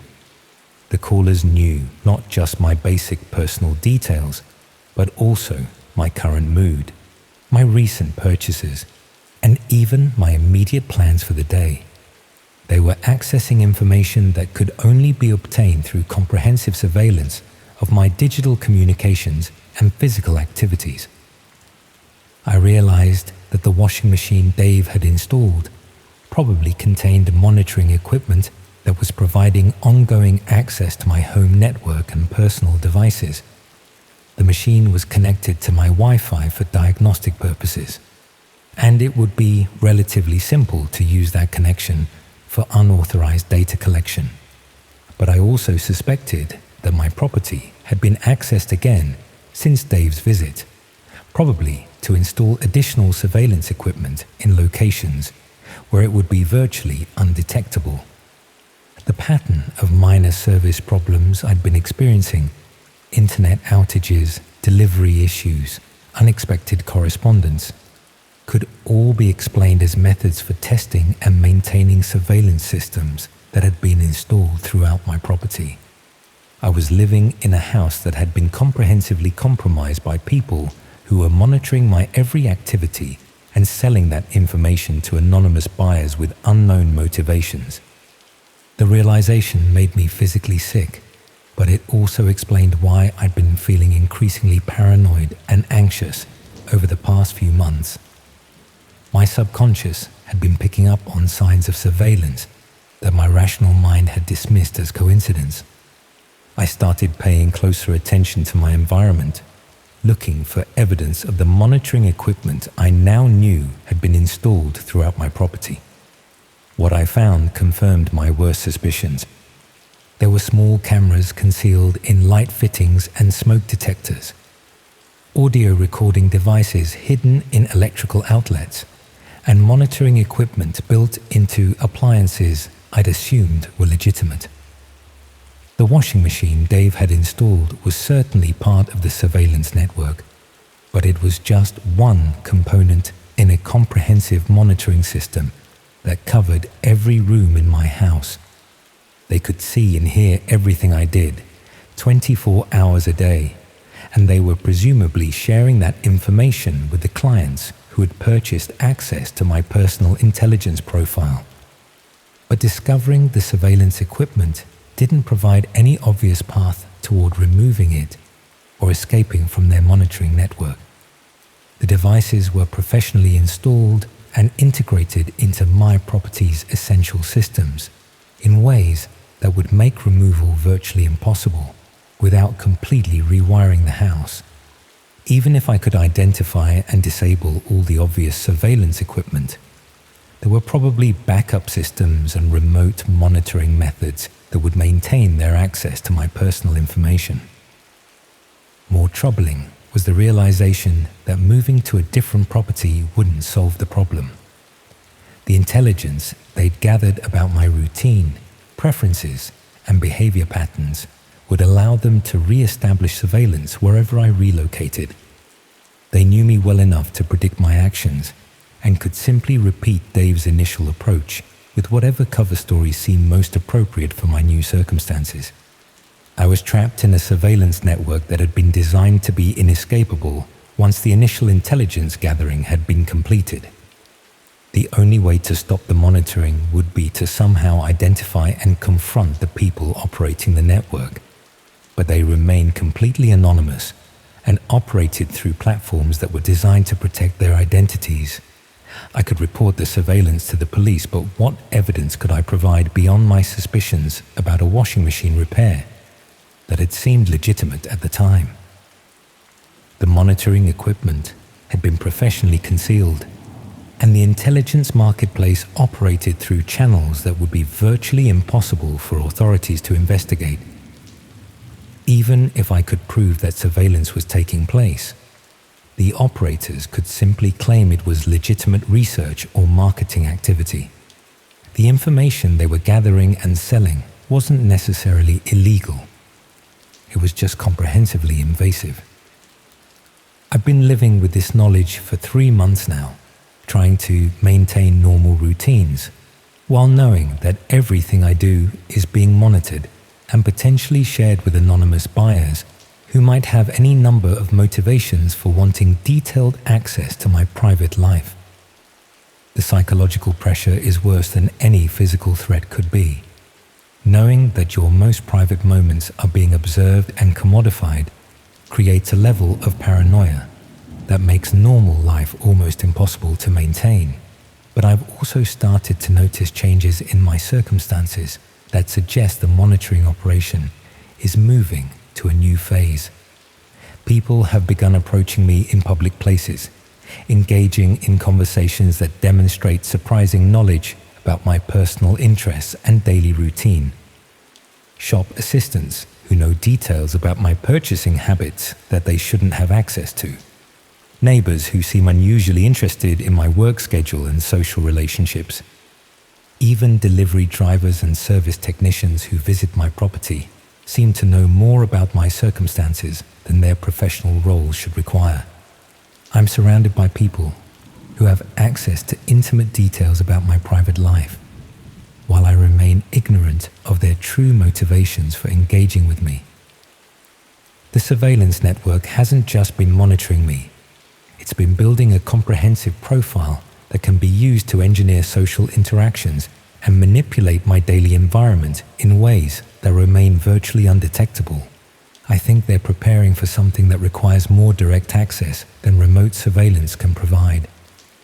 Yesterday, I received a call from someone claiming to be Dave's business partner, explaining that they needed to perform routine maintenance on the washing machine he'd installed.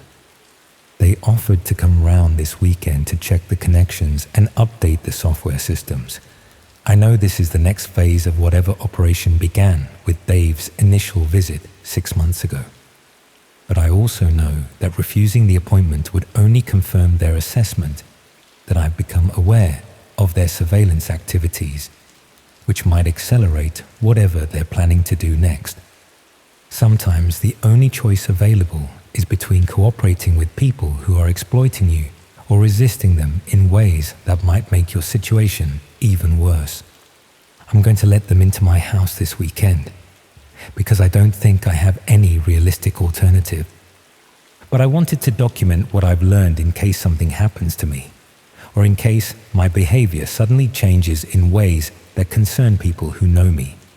If you're reading this, be careful about letting tradesmen into your home, especially ones who seem unusually interested in your personal circumstances, or who ask more questions than their work requires.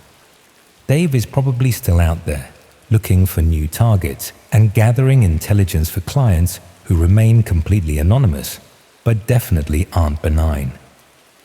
Your washing machine breaking down might seem like a minor inconvenience, but it could be the beginning of something much worse than you ever imagined possible.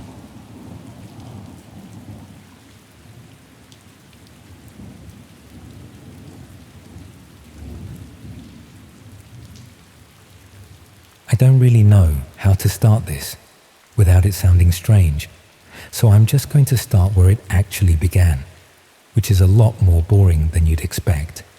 Nothing dramatic kicked it off. No warning signs, no big decision. It started because I was bored, and because I had too much time on my hands, and because I didn't think any of it mattered. At the time, I was working from home full time. I'd been doing that for a while, long enough that the days had started to blur together in a way that's hard to notice until it's already happened. I'd wake up around 9, sometimes later, make coffee in the same mug I'd used the day before, still sitting unwashed by the sink, sit at my desk in yesterday's t-shirt and the joggers I'd slept in, write words I didn't care about for people I'd never meet about products I'd never use, close the laptop around 6, eat something microwaved while watching whatever Netflix suggested, go to bed, do it all again. Sometimes I'd realize it was Thursday and I still felt like the week hadn't properly started. Sometimes I'd go 3 days without speaking to another person out loud and only notice when my voice came out strange and croaky when I finally answered a work call. I worked in marketing, copywriting mostly, product descriptions, emails, landing pages, the kind of work that sounds creative until you're actually doing it. And then you realize it's just filling in the same template over and over with slightly different words. I wrote about kitchen appliances for a living, blenders, air fryers, coffee machines. There's only so many ways you can describe a blender before your brain starts to rot a little, before you catch yourself staring at the screen, trying to think of a synonym for powerful that you haven't already used twice in the same paragraph. I've been doing it for about 3 years, living alone in a one-bedroom flat in Bristol that I'd stopped decorating after the first month. The walls were still that builder's beige. I had a sofa I'd bought second-hand that smelled faintly of someone else's life, a bed, a desk, a television. That was about it. I kept meaning to hang pictures or buy a plant or do something to make it feel less temporary, but I never got around to it. After a while, I stopped noticing. I didn't really notice how empty things felt until there was nothing left to distract me from it. My girlfriend had left about 6 months earlier, Claire. We'd been together for 2 years, living together for 1. She'd tried talking to me about it several times before she actually went. Said I'd become distant. Said I never wanted to do anything anymore. Said it felt like I'd checked out of my own life and was just waiting for something to happen. I remember nodding along, not really disagreeing, but not really doing anything about it either. When she finally packed her things, I helped her carry boxes down to her car. We hugged. She cried. I didn't. I went back upstairs and felt relieved that I didn't have to pretend to be present anymore. I told myself I'd feel worse about it eventually. I never did. One evening, sometime in late October, I was supposed to be finishing a deadline, a product launch for a new range of food processors. 1,500 words about 6 different models that were basically identical except for the color and the number of attachments. I'd written maybe 200 words in 4 hours. Instead, I was doing what I'd been doing more and more often, which was clicking around online without any real purpose. Articles, videos, forums, anything to avoid actually working. I'd start reading something about one topic and end up somewhere completely different 20 minutes later, without any clear memory of how I'd gotten there. Reddit threads about missing persons cases, YouTube videos about abandoned buildings, Wikipedia articles about cults, that sort of thing. Nothing out of the ordinary, just the usual internet rabbit hole. Somewhere along the line, I ended up reading an article about the dark web. I'd heard of it before, obviously, everyone had, but I'd never really thought about it beyond the vague sense that it was where illegal things happened. A digital underworld full of hitmen and hackers and things normal people didn't need to worry about. What struck me about this particular article was how unexciting it made the whole thing sound. It wasn't one of those sensational scare pieces you see shared on Facebook with headlines like, "What your kids are really doing online." It was technical, dry even. Written by someone who clearly knew what they were talking about and didn't feel the need to dress it up. It talked about privacy, about journalists in dangerous countries, about whistleblowers and activists and people who needed to communicate without being monitored. It mentioned the illegal marketplaces, the stuff everyone thinks about, but almost in passing, like they were an unfortunate side effect rather than the main attraction. The article kept stressing that most of it was dull. Forums full of technical discussions, lots of broken links, lots of text-heavy pages that looked like they'd been designed in 1998. I remember feeling oddly disappointed by that. I think I'd built it up in my head as this forbidden, dangerous place, all black screens and green text and shadowy figures doing shadowy things. Being told it was mostly boring felt like someone had taken the mystery out of it, like finding out that a magic trick was just mirrors and fishing wire. And instead of that putting me off, it did the opposite. It made me curious. I told myself I just wanted to see it. That was all. I wasn't looking for anything specific. I didn't have some secret interest I was hiding from myself. I just wanted to know what it actually looked like. the same way you might want to look at a building you'd only ever heard described. I'm not going to explain how I accessed it. Not because it was difficult, it wasn't, but because that's not really the point of this. The point is that within about 20 minutes of downloading the right browser and finding a working link, I was looking at a plain page full of links with vague names that didn't really tell you what you were clicking on. Free speech forum, library archive, privacy discussion, that sort of thing. At first, it was exactly as boring as the article had promised. Forums full of technical discussions about encryption and servers and things I barely understood. Long walls of text written by people who clearly spent a lot of time online and had strong opinions about things I'd never thought about. I clicked through a few, read a bit, clicked back, felt a bit stupid for expecting more, like I'd fallen for my own imagination. Then, almost by accident, I stumbled onto one of the marketplaces. If I hadn't known what it was, I genuinely might not have thought twice about it. It looked like a normal shopping site. Clean layout, white background, categories down the left side, a search bar at the top, little thumbnail images next to each listing. For a second, I thought I'd clicked on the wrong link and ended up back on the regular internet. Then I started reading the category names and the listings. I'm not going to describe what was on there in detail. I think you can imagine. Drugs, mainly. Pages and pages of them, organized by type, with prices in Bitcoin and user reviews like it was Amazon. But there was other stuff too. Forged documents, hacked accounts, electronics that were probably stolen. Even some things I didn't understand at all, coded in ways that seemed deliberately obscure. I didn't linger on any of it. I wasn't interested in buying anything. I wasn't even tempted. I was just looking, in the same detached way you look at something you know you shouldn't be paying attention to, like watching footage of an accident or reading about a crime.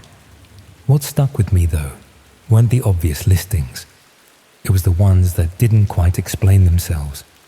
They were scattered throughout the site, easy to miss if you weren't paying attention, tucked in between the obvious stuff. Titles like Specialized Delivery or Discreet Service, UK Only, or No Questions Collection. The descriptions were short and careful.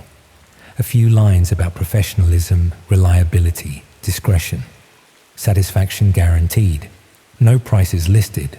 No clear explanation of what was actually being delivered or collected. I clicked on one. The page didn't say much more than the listing had. It talked about moving items that required no documentation or tracking. It stressed that questions weren't asked about contents, as long as things were properly packaged and the dimensions were provided in advance. At the bottom was a contact link and a note. Payment required upfront. Non-refundable, regardless of outcome. That phrase stuck with me. Regardless of outcome. I read it 3 times, trying to work out exactly what it meant. Did it mean they might fail to deliver? Or did it mean something else? I hovered my mouse over the contact link for longer than I meant to. Long enough to feel my heart rate pick up slightly. Long enough to tell myself it was probably a scam.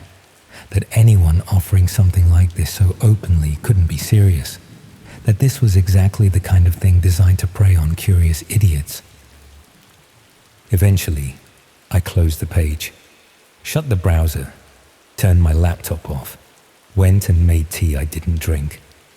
I remember thinking that was the end of it, but it wasn't. Over the next few days, it kept coming back to me at odd moments, when I was supposed to be working, when I was making coffee, when I was lying in bed trying to sleep. That phrase, specialized delivery. I kept wondering what people actually used a service like that for. What kind of items couldn't be sent through normal channels? Whether anyone really responded to those listings at all, or if they just sat there, digital storefronts for services nobody actually needed. I found myself thinking about it more than I should have, more than made sense. It wasn't that I wanted to use it. I didn't have anything to send, nothing that needed delivering secretly. But the fact that it existed, that someone was offering it, that there were probably people out there using it right now, kept nagging at me. About a week later, on a Tuesday evening when I should have been writing about the benefits of stainless steel mixing bowls, I went back. I told myself I was just going to look again, that I wouldn't click anything, that I'd just have another browse, satisfy my curiosity, and then leave it alone for good. But when I found that same listing, with the same vague description and the same contact link, I clicked it before I'd fully decided to. The messaging screen was blank. No name, no profile picture, no history, just an empty text box and a blinking cursor. I stared at it for a while, trying to work out what I could even say that wouldn't immediately make me sound either suspicious or stupid. In the end, I typed something neutral, something like, "Hi, I saw your listing. Could you explain a bit more about what your service involves?" Kept it vague, non-committal, the kind of thing someone might genuinely ask if they were curious. I read it back 3 times before sending it, then immediately regretted it. I didn't expect a reply. Or maybe I expected one in a few hours, or the next day. But 10 minutes later, a message appeared. It was polite, professional even. The kind of tone you'd get from a customer service rep at a legitimate business. It explained that they provided courier services for items requiring discretion, that they operated mainly in the south of England and Wales, and that payment was required upfront via cryptocurrency and was non-refundable regardless of outcome. There it was again, that phrase. I stared at the message for a long time. My hands were shaking slightly, though I couldn't have told you why. I hadn't done anything wrong. I was just asking questions. But something about the calm professionalism of the response made it feel more real than I'd expected. I should have stopped there. I know that now. But instead, I asked another question. I asked what kind of items they usually handled. The response came faster this time. They said they didn't ask about contents, only size and weight. They said items had to be appropriately packaged, properly sealed, and ready for collection. That was it. Nothing more. I asked if there were restrictions on what could be sent. They replied, as long as items are packaged appropriately and dimensions are provided, no questions are asked. I read that several times. No questions are asked. It was the kind of phrase that sounded reassuring, but felt wrong the more you thought about it. I told them I'd think about it and get back to them if I decided I needed their services. They said that was fine, to reach out anytime. And then the conversation ended. No pressure, no follow-up, no attempt to convince me. Just silence. I closed the laptop and sat in the dark for a while. I wish I'd left it there. Instead, over the next week, I started looking for more listings like it, and I found them. Not hundreds, but enough to make it clear this wasn't some one-off amateur operation. Different sellers, different regions, but all offering essentially the same thing: discreet collection and delivery. No questions asked. Some even had reviews, though they were always short and coded. Reliable service. Delivered as promised. No issues encountered. The kind of feedback that told you nothing and everything at the same time. I spent hours reading them, clicking through profiles, trying to piece together how it all worked. Who were these people? Were they just couriers willing to look the other way, or something else? And who was using them? What were they moving that couldn't go through Royal Mail or DPD? I started imagining scenarios. Drugs seemed too obvious. Why would you need this when the whole marketplace was full of dealers who shipped things themselves? Stolen goods, maybe. Things too hot to fence normally. Or maybe it was legitimate things that people just wanted kept private. Documents, money. I didn't know. And then I did something I still struggle to explain properly. I created a listing of my own. If you'd asked me at the time why I was doing it, I don't think I could have given you a straight answer. Part of me wanted to see if anyone would actually respond. Part of me wanted to prove to myself it was all nonsense, that these were just scammers posting fake listings to steal Bitcoin from idiots like me. Mostly, I think I just liked the feeling of stepping into something different from my actual life, of doing something that felt like it mattered, even if it didn't. I spent almost an hour writing it, deleted it, rewrote it, tried to match the tone of the other listings I'd seen, vague but professional, enough detail to sound legitimate without actually saying anything concrete. In the end, I settled on something simple. Item collection required, Bristol area, delivery to address provided after agreement. Item is appropriately packaged and ready for collection. Weight approximately 8 kilograms, dimensions 40 by 30 by 25 centimeters. Payment can be made within 24 hours of agreement. None of it was real. I didn't have anything to send. There was no package, no address. I told myself that if anyone actually responded, I'd just ignore it or make up an excuse about it already being handled. I read it back one more time, cursor hovering over the post listing button. My stomach felt tight. My hands were definitely shaking now. I knew this was stupid, knew I was crossing some kind of line, even if I didn't fully understand what that line was. I clicked it anyway. Then I closed the laptop, went to bed, and lay awake for 3 hours. When I checked the next morning, I had 3 messages waiting. That was when I panicked. The first thing I felt wasn't curiosity, it was fear. Real physical fear that made my chest tight and my hands go cold. Because these were real people. They'd read my listing and decided it was worth responding to. Which meant they thought I was serious. Which meant I'd convinced them I had something that needed moving secretly, no questions asked. I didn't open the messages at first. I just stared at the notification number, 3. Such a small number, but it made everything feel suddenly, horribly real. I stood up, walked away from the laptop, made coffee, sat back down. The messages were still there. Finally, I opened the first one. It was brief and professional. They said they operated in the Bristol area and could arrange collection within 48 hours. They asked for confirmation of the exact dimensions and whether there were any special handling requirements. They provided a Bitcoin wallet address for payment and stated their fee, £400. £400. For delivering a package, I didn't have to an address that didn't exist. The second message was similar. Different person, slightly higher price, £450.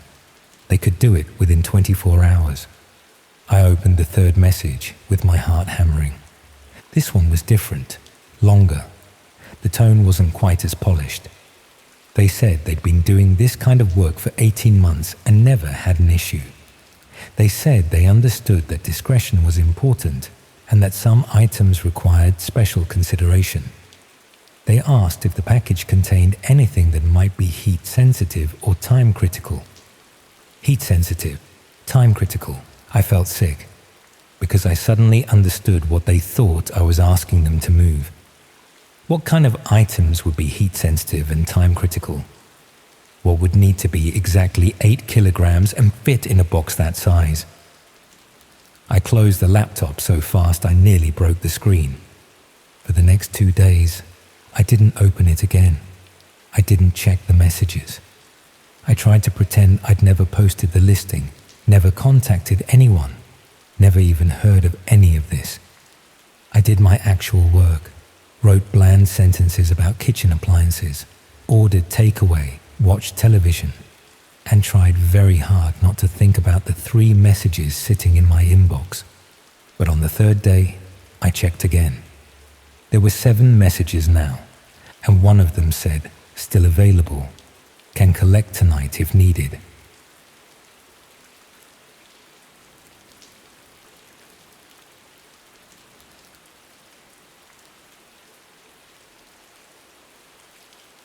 Imagine finding out that your home address has been circulating on the dark web for 6 months, attached to something you never agreed to, something you never even knew existed.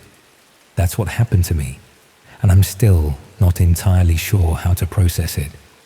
I should probably start by explaining that I'm not someone who would normally have any reason to know what goes on in those hidden corners of the internet. I work in graphic design, mostly corporate branding and marketing materials.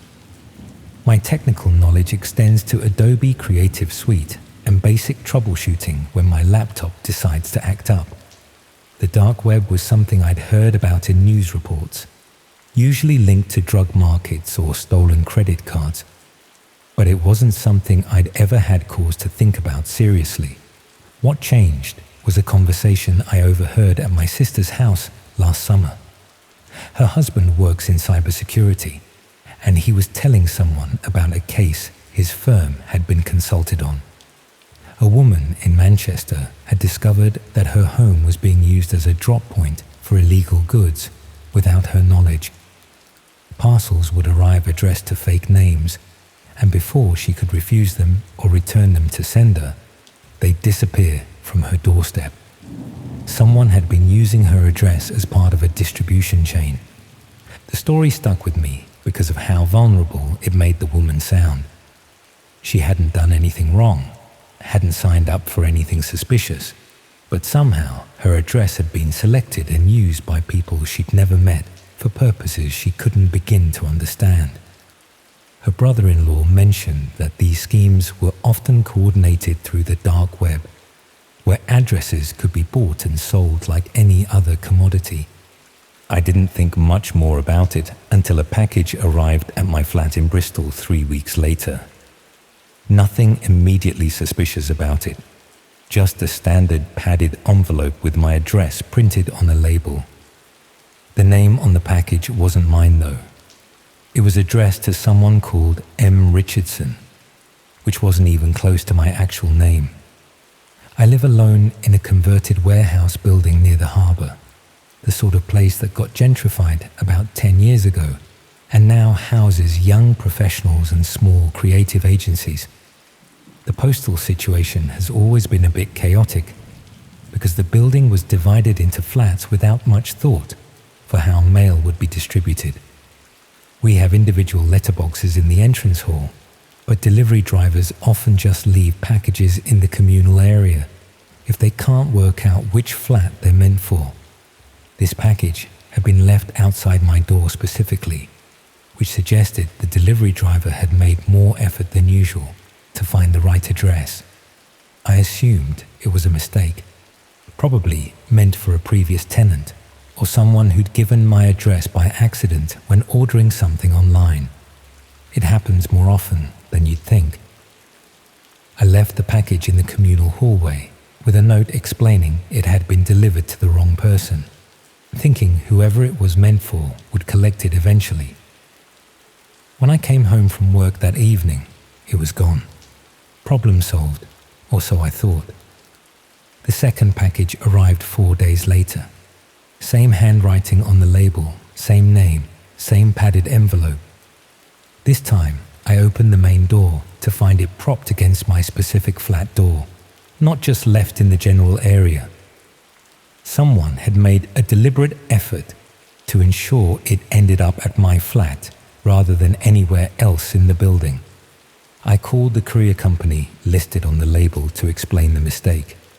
The person I spoke to was polite but ultimately unhelpful, explaining that the package had been delivered to the address on the label and that if I wasn't the intended recipient, I should refuse any future deliveries or return them to sender.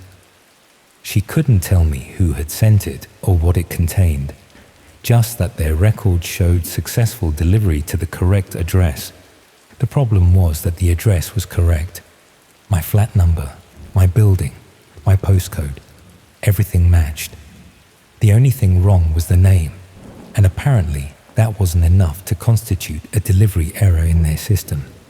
I put the second package in the hallway with another note, and again it disappeared by the evening.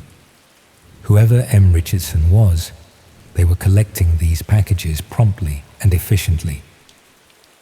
The third package arrived a week later, and by this point I was starting to feel uneasy about the whole situation.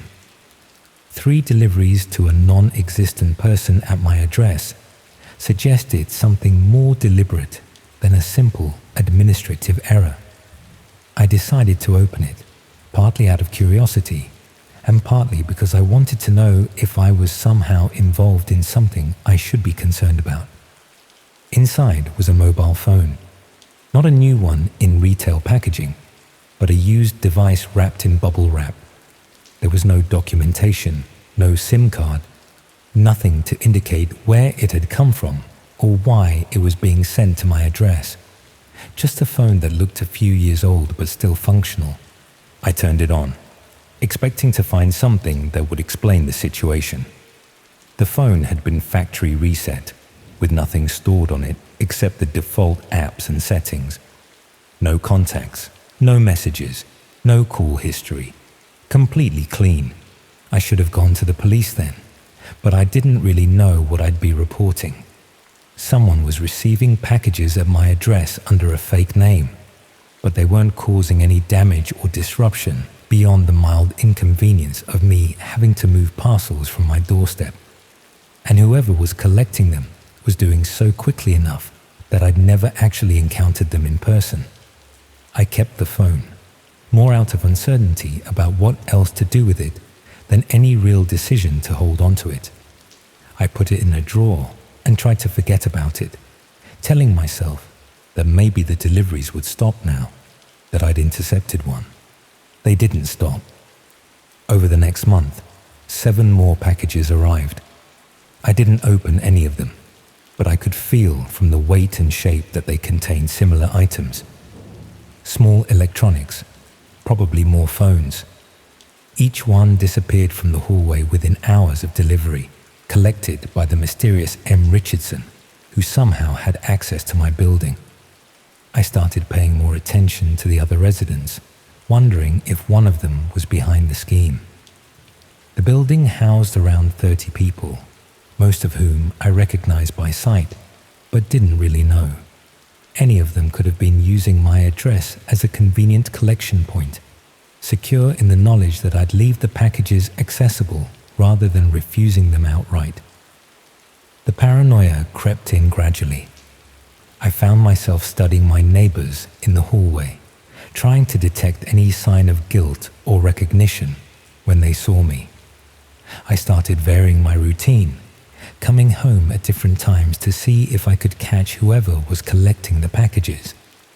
I even considered installing a small camera pointed at my door, though I wasn't sure that would be legal without informing the building management. What really disturbed me was finding the listing. I was talking to a colleague at work about the situation, and she suggested I search for my address online to see if it appeared anywhere suspicious. I didn't expect to find anything, but she convinced me it was worth checking. I started with regular search engines, which turned up nothing unusual. Then she mentioned that the dark web might be worth investigating, if I was comfortable doing that. She explained that accessing it wasn't illegal in itself, and that I didn't need any special technical knowledge, just a particular type of browser that let you access hidden websites. I spent an evening reading about how it all worked, feeling increasingly out of my depth. The whole concept of websites that don't appear in normal search results, that require specific software to access, seemed designed to make people like me feel like they were doing something vaguely criminal just by looking. But my colleague had been right about one thing. It wasn't actually difficult to access, just different. I'm not going to detail exactly how I went about it, because I don't want to encourage anyone else to do the same, but within an hour I had access to a search engine that indexed hidden websites. I typed in my address, not really expecting to find anything. What came up made my stomach drop. My address was listed on a marketplace, categorized under a section for verified drop points. The listing included details about the building layout, the postal arrangements, and specific information about my flat being suitable for collections. It mentioned that the current occupant was female, lived alone, worked regular office hours, and had demonstrated reliable behavior by leaving misaddressed packages in the communal area for collection. The listing had been active for 6 months. 6 months of my address being advertised as a safe location for receiving packages that couldn't be delivered to the actual recipients. 6 months of strangers on the internet knowing details about my life and routine that I'd never shared with anyone. The price for using the address was listed in terms I didn't fully understand, but the comments from previous users made it clear that my flat had become a popular option. People praised the reliable access, the quick collection times, and the lack of interference from the resident. Someone had even given it a 5-star rating. I felt physically sick reading through the comments. These people were discussing me like I was a service they'd paid for, analyzing my behavior patterns and noting when I was most likely to be home. One comment mentioned that I usually left for work around 8 in the morning and returned around 6 in the evening, which was accurate enough to suggest they'd been watching the building. Another comment noted that I sometimes went away for weekends, making those times particularly convenient for larger deliveries that might need more time for collection. The level of observation was deeply unsettling. These weren't just people using my address opportunistically. They were actively monitoring my routine to optimize their operations. I tried to report the listing, but there was no obvious mechanism for doing so. The marketplace didn't have contact details or support functions like a normal website. It just existed, hosting listings for dozens of other addresses across the UK, all of them presumably occupied by people who had no idea they were being used this way. I took screenshots of everything, thinking I'd need evidence when I reported it to the police. Then I spent the next hour searching for any information about M. Richardson, the name that had been on all the packages. Nothing came up.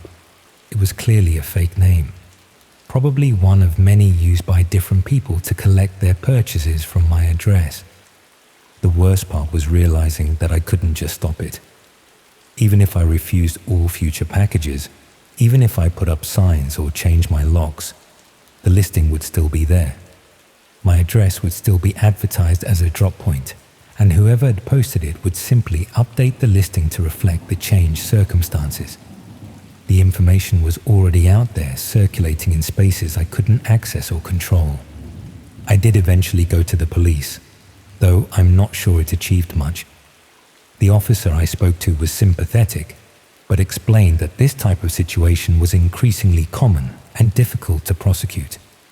Unless I could identify who was collecting the packages or prove that they contained illegal items, there wasn't much the police could do beyond making a note of my complaint. They suggested I refuse all deliveries not in my name and document any suspicious activity around my flat. The packages continued arriving for another 3 weeks, though less frequently. I refused every single one, handing them back to delivery drivers and explaining they were incorrectly addressed. Some drivers argued, saying their systems showed successful deliveries to that address in the past, but I stood firm. Eventually, the deliveries stopped. I checked the dark web listing a month later and found that my address had been marked as compromised, with a warning to users that the resident was now aware and refusing packages. The listing was still active though, still available for anyone who thought they could find a way around the new difficulties. I moved out of that flat 2 months ago. I know that probably seems like an overreaction, and maybe it was, but I couldn't shake the feeling of being watched and used by people I'd never see or identify. Every delivery to my door made me anxious. Every stranger in the hallway looked suspicious. I couldn't live like that. The thing that haunts me most is not knowing how they got my address in the first place. How did someone decide that my flat would be suitable for their purposes? Had they been watching me before the listing went up? Or had they simply found my address through some data breach and extrapolated the rest from public information? I think about all the times I'd left those packages in the hallway, trying to be helpful to someone I assumed had made an innocent mistake. I think about how my attempt to be a good neighbor had been exploited and turned into part of someone's criminal enterprise. I wonder how many of those phones I'd indirectly helped deliver were used for purposes I don't want to imagine. Sometimes I check that marketplace listing, even though I don't live there anymore. My old address is still active, marked as compromised, but still available for anyone willing to take the risk. The new tenant probably has no idea what they've moved into, no idea that their home is listed on the dark web as a verified drop point for illegal deliveries. I thought about contacting them to warn them, but how do you explain something like that without sounding completely paranoid? How do you tell a stranger that their address is being traded on hidden websites by criminals who've been observing the building for months? Instead, I've done nothing, and that guilt sits with me every day. I've protected myself by moving away, but I've left someone else to deal with the same situation I couldn't handle. The packages are probably arriving again by now, addressed to new fake names, collected by the same invisible people who know the building's rhythms better than most of the residents do. The worst part is knowing that it could start again anywhere. My new address isn't listed yet, but that doesn't mean it won't be. Someone, somewhere might already be watching my new building, noting my routines, deciding whether this location would work for their purposes. I've become hyper-aware of every delivery, every stranger in my new hallway, every package that doesn't have my exact name on it.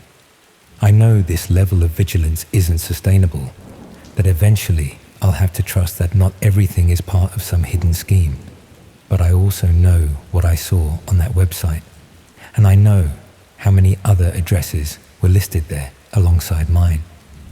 We like to think our homes are private, that we control who has access to our space and our information. But the truth is that in the digital age, your address is just another piece of data being traded and exploited by people you'll never meet. Your home isn't just where you live.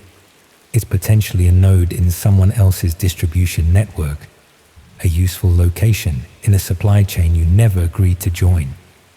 I still have that first phone I intercepted, the one I should have given to the police but never did.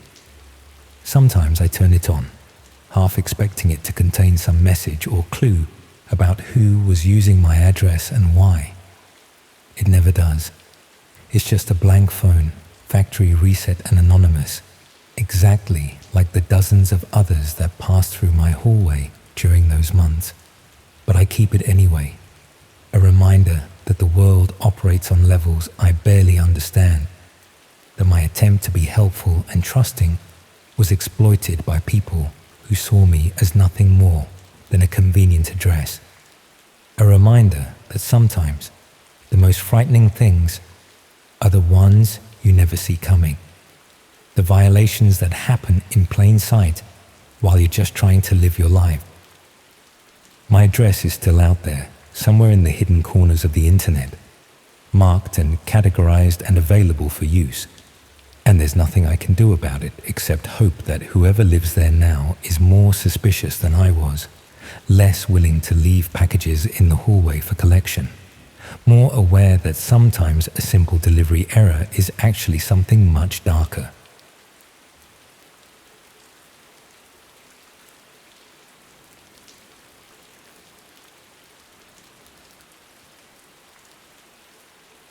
I never thought I'd be the type of person to get mixed up in something like this.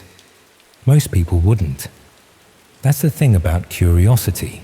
It starts innocently enough. A random link shared in a forum. A passing comment about the dark web that piques your interest. For me, it began with an article I read about internet privacy and security.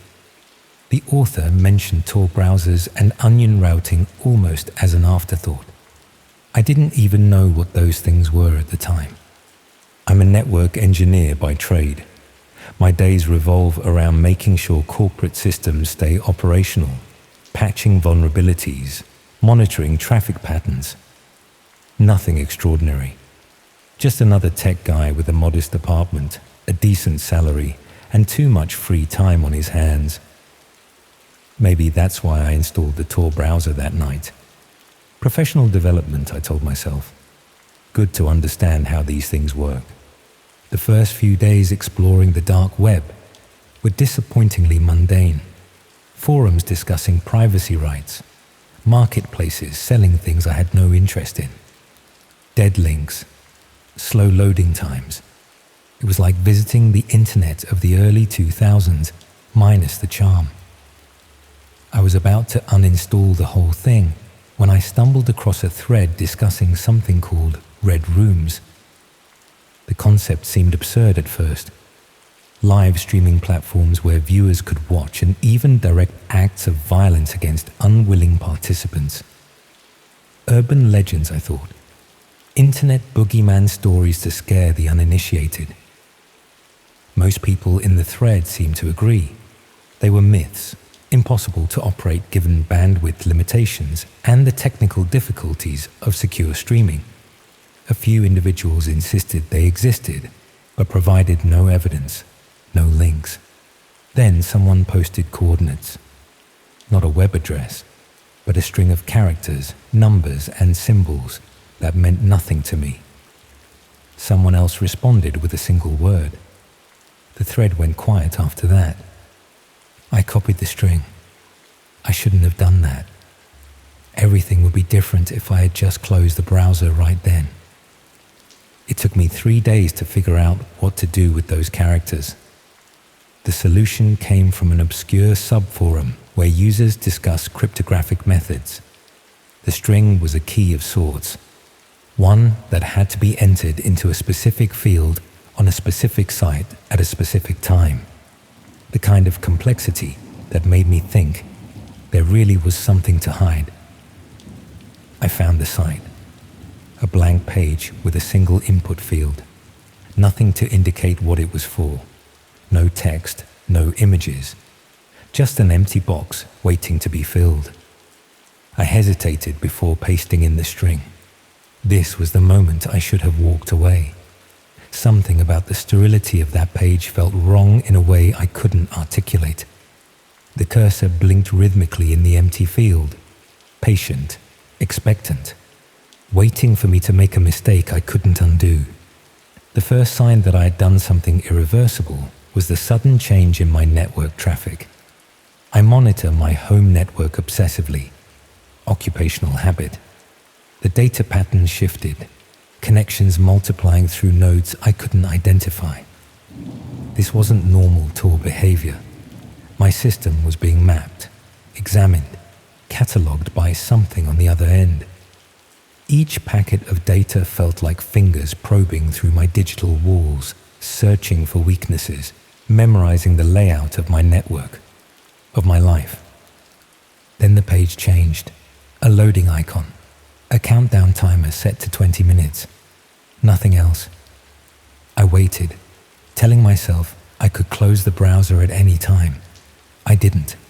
The seconds ticked away, each one dragging longer than the last. My mouth went dry, sweat beaded along my hairline. Still, I waited. Some terrible gravity held me there, unable or unwilling to turn away from what was coming. When the timer reached 0, the stream began. The video quality was surprisingly good. High definition, minimal latency. The room shown was simple. White walls, concrete floor, with a drain in the center. A single chair bolted to the floor, empty, waiting. The emptiness of that room hummed with potential violence. The drain in the floor promised the necessity of easy cleaning. The bolted chair spoke of resistance that needed to be overcome. A chat window appeared beside the video feed. Users with alphanumeric names filled the space with scrolling text. I didn't participate, just watched the conversations scroll by. They discussed preferences, made requests. Some offered payment in cryptocurrency. Others seemed to have credit of some kind already established. The casual nature of their communications made my skin crawl. The banality of their anticipation, the everyday commerce of atrocity. I should have left then, but a terrible curiosity kept me watching. In my defense, part of me still believed this was elaborate theater. Dark web performance art designed to shock and disturb. It couldn't be real. The alternative was too monstrous to contemplate. A door opened somewhere off camera. A figure entered the frame, face obscured by a featureless white mask. They wore simple clothes, black pants, grey shirt, latex gloves. Nothing remarkable or identifiable. They looked directly at the camera and held up a piece of paper with a string of characters. A verification code of some kind. Proof that this was happening now, not pre-recorded. The blank mask stared into the camera, into my eyes, as if the person behind it could see me watching, could identify me through the screen. The chat erupted with activity. The masked figure put the paper down and left the frame briefly, returning with someone else. A person with a hood over their head, hands bound behind their back. They were guided to the chair, secured with restraints at the ankles, wrists, and across the torso. The hood remained. The chat began specifying activities. I won't detail what was requested. I won't detail what happened next. I closed the stream after 3 minutes and 17 seconds. Not nearly fast enough. I uninstalled Tor, ran security sweeps on my system, and tried to convince myself I had witnessed an elaborate hoax. But the sound stayed with me, the movements, the knowledge that somewhere, in some hidden corner of the world, that room existed, that chair, that drain. 3 days later, I noticed something unusual about my home network. New devices connecting briefly, then disappearing. Strange traffic patterns in the early morning hours, when I should have been the only one active. Someone had compromised my security. Someone had access. The intrusion felt intimate, violating in ways I couldn't fully process. My private space, my data, my life, all exposed to unknown observers. I changed all my passwords, reconfigured my router, installed new firewalls. The intrusions continued, more sophisticated now, avoiding the measures I put in place. Whoever it was had considerable skill, or resources, or both. Each time I implemented a new security measure, they adapted, evolved, found new pathways into my systems. It became a game of chess where I could only see my own pieces, never my opponent's. A week after viewing the stream, I received an email from an address consisting of random characters. The subject line was the same verification code I had seen on the piece of paper in the video. The body of the email contained a single line about viewers becoming participants eventually. I deleted the email, reported it as phishing, told myself it was automated, sent to everyone who had accessed the stream. Nothing personal, nothing targeted. But my hands shook as I clicked the delete button. My breath came in short, shallow gasps. I knew. Some part of me already knew. Then the real messages started arriving. Direct messages to accounts I hadn't shared with anyone. My private phone number, my work email. All with the same theme. They knew who I was. They knew where I lived. They knew my routines. Each message included proof. A photo of my apartment building taken that day, a screenshot of my calendar, a list of my recent purchases. The level of detail grew more invasive with each communication. What I ate for breakfast, which route I took to work, how long I spent in the shower. The final message came with an attachment, a floor plan of my apartment with an X marked beside my bed. The message informed me that my stream would begin soon, and participants were already bidding. The clinical precision of the threat made it worse somehow. No emotion, no sadness, just process, procedure, industry. I went to the police, tried to explain without incriminating myself. They took notes, offered to send a patrol car by my building, suggested I was being targeted by standard identity thieves. They didn't understand, couldn't understand without seeing what I had seen. The bored expressions on their faces as I tried to convey the danger made me realize how alone I truly was. I stayed in a hotel that night, paid in cash, used a fake name, didn't bring any devices with me, just sat in the room with the chain on the door, watching the parking lot through a gap in the curtains. Nothing happened. No one came. Hours stretched into eternity as I waited for a threat that never materialized. Sleep came in brief, restless intervals, interrupted by the slightest sounds from neighboring rooms or the hallway outside. I returned home the next day, convinced I had overreacted. The apartment was exactly as I had left it. No signs of entry, no disturbance. I ran more security scans, changed the locks, installed a camera system. Life began to feel normal again as days passed without incident, but the normalcy felt thin, fragile, like ice forming over a dark lake. I went through the motions of my routine while constantly looking over my shoulder, checking reflections in windows, scanning crowds for watching eyes. 2 weeks later, as I was falling asleep, I heard a notification sound from my phone. A new email, the verification code as the subject line again. The body contained a link and words about my viewership making something possible. I didn't click the link, deleted the email immediately, blocked the sender, tried to go back to sleep. The darkness of my bedroom seemed deeper somehow, the shadows more substantial. My heartbeat echoed in my ears, too loud, too fast. Sleep retreated beyond my reach.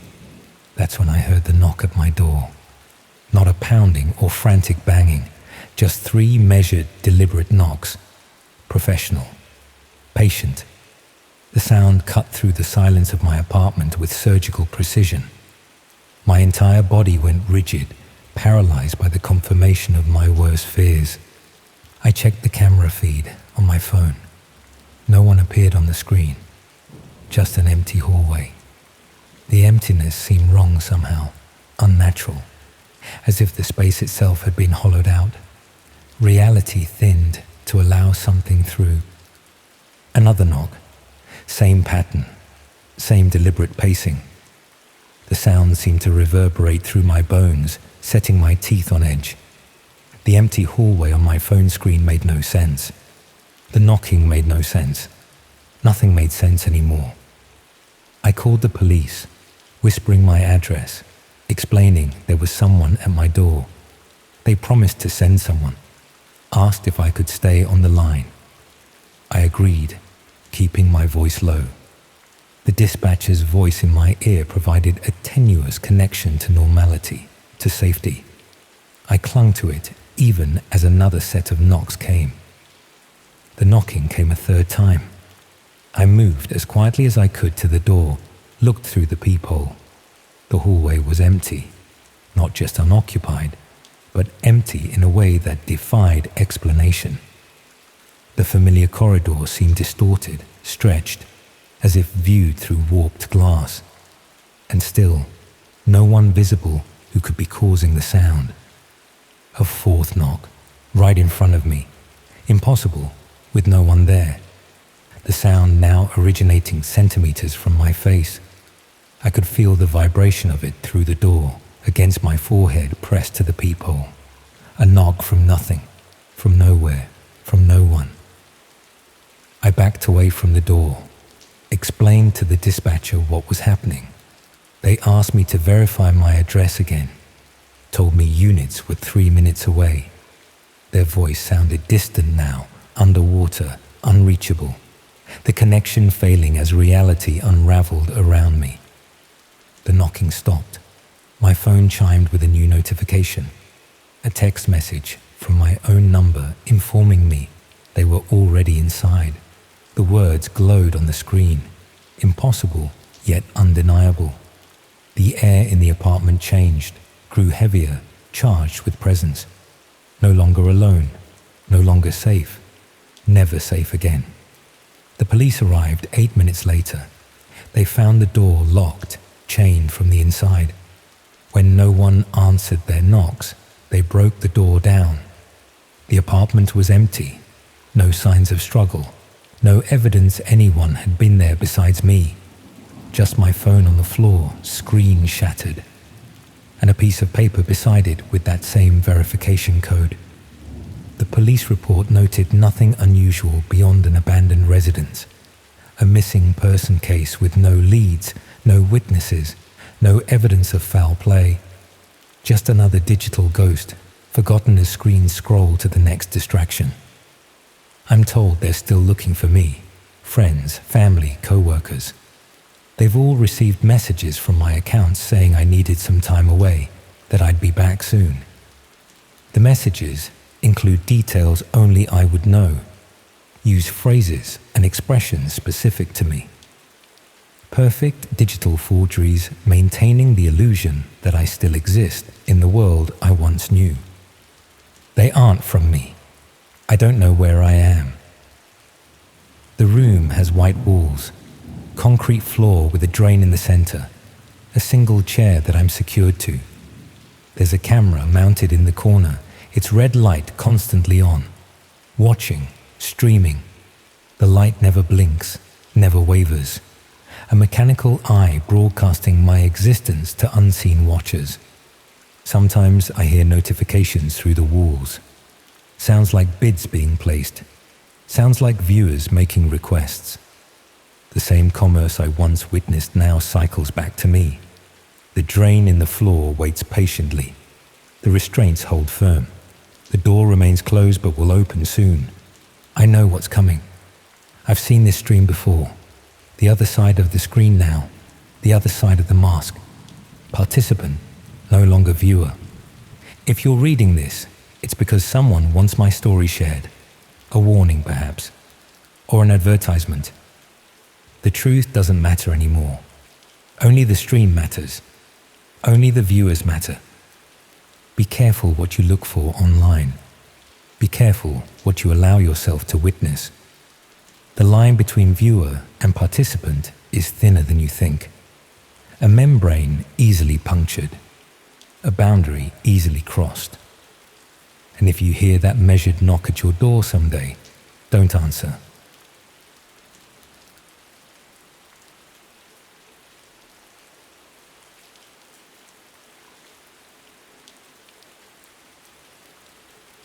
I've been thinking about whether I should tell this story or not.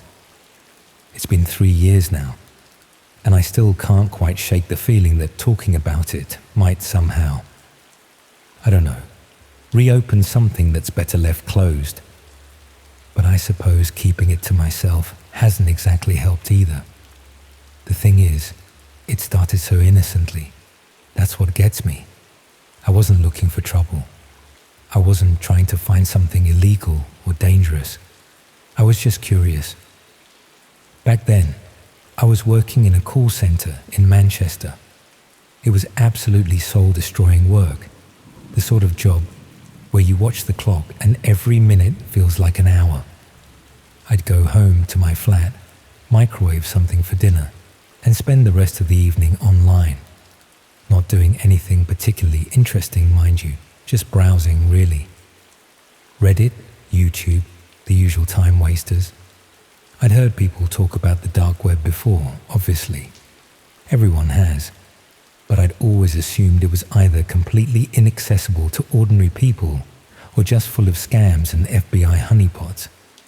Then one evening, I was reading something about internet privacy, and the article mentioned how easy it actually was to access. That surprised me.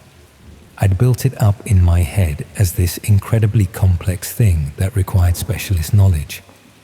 Turns out it's not. There's software you can download, free and open source, that lets you browse anonymously. Takes maybe 10 minutes to set up, so I did it. Just like that.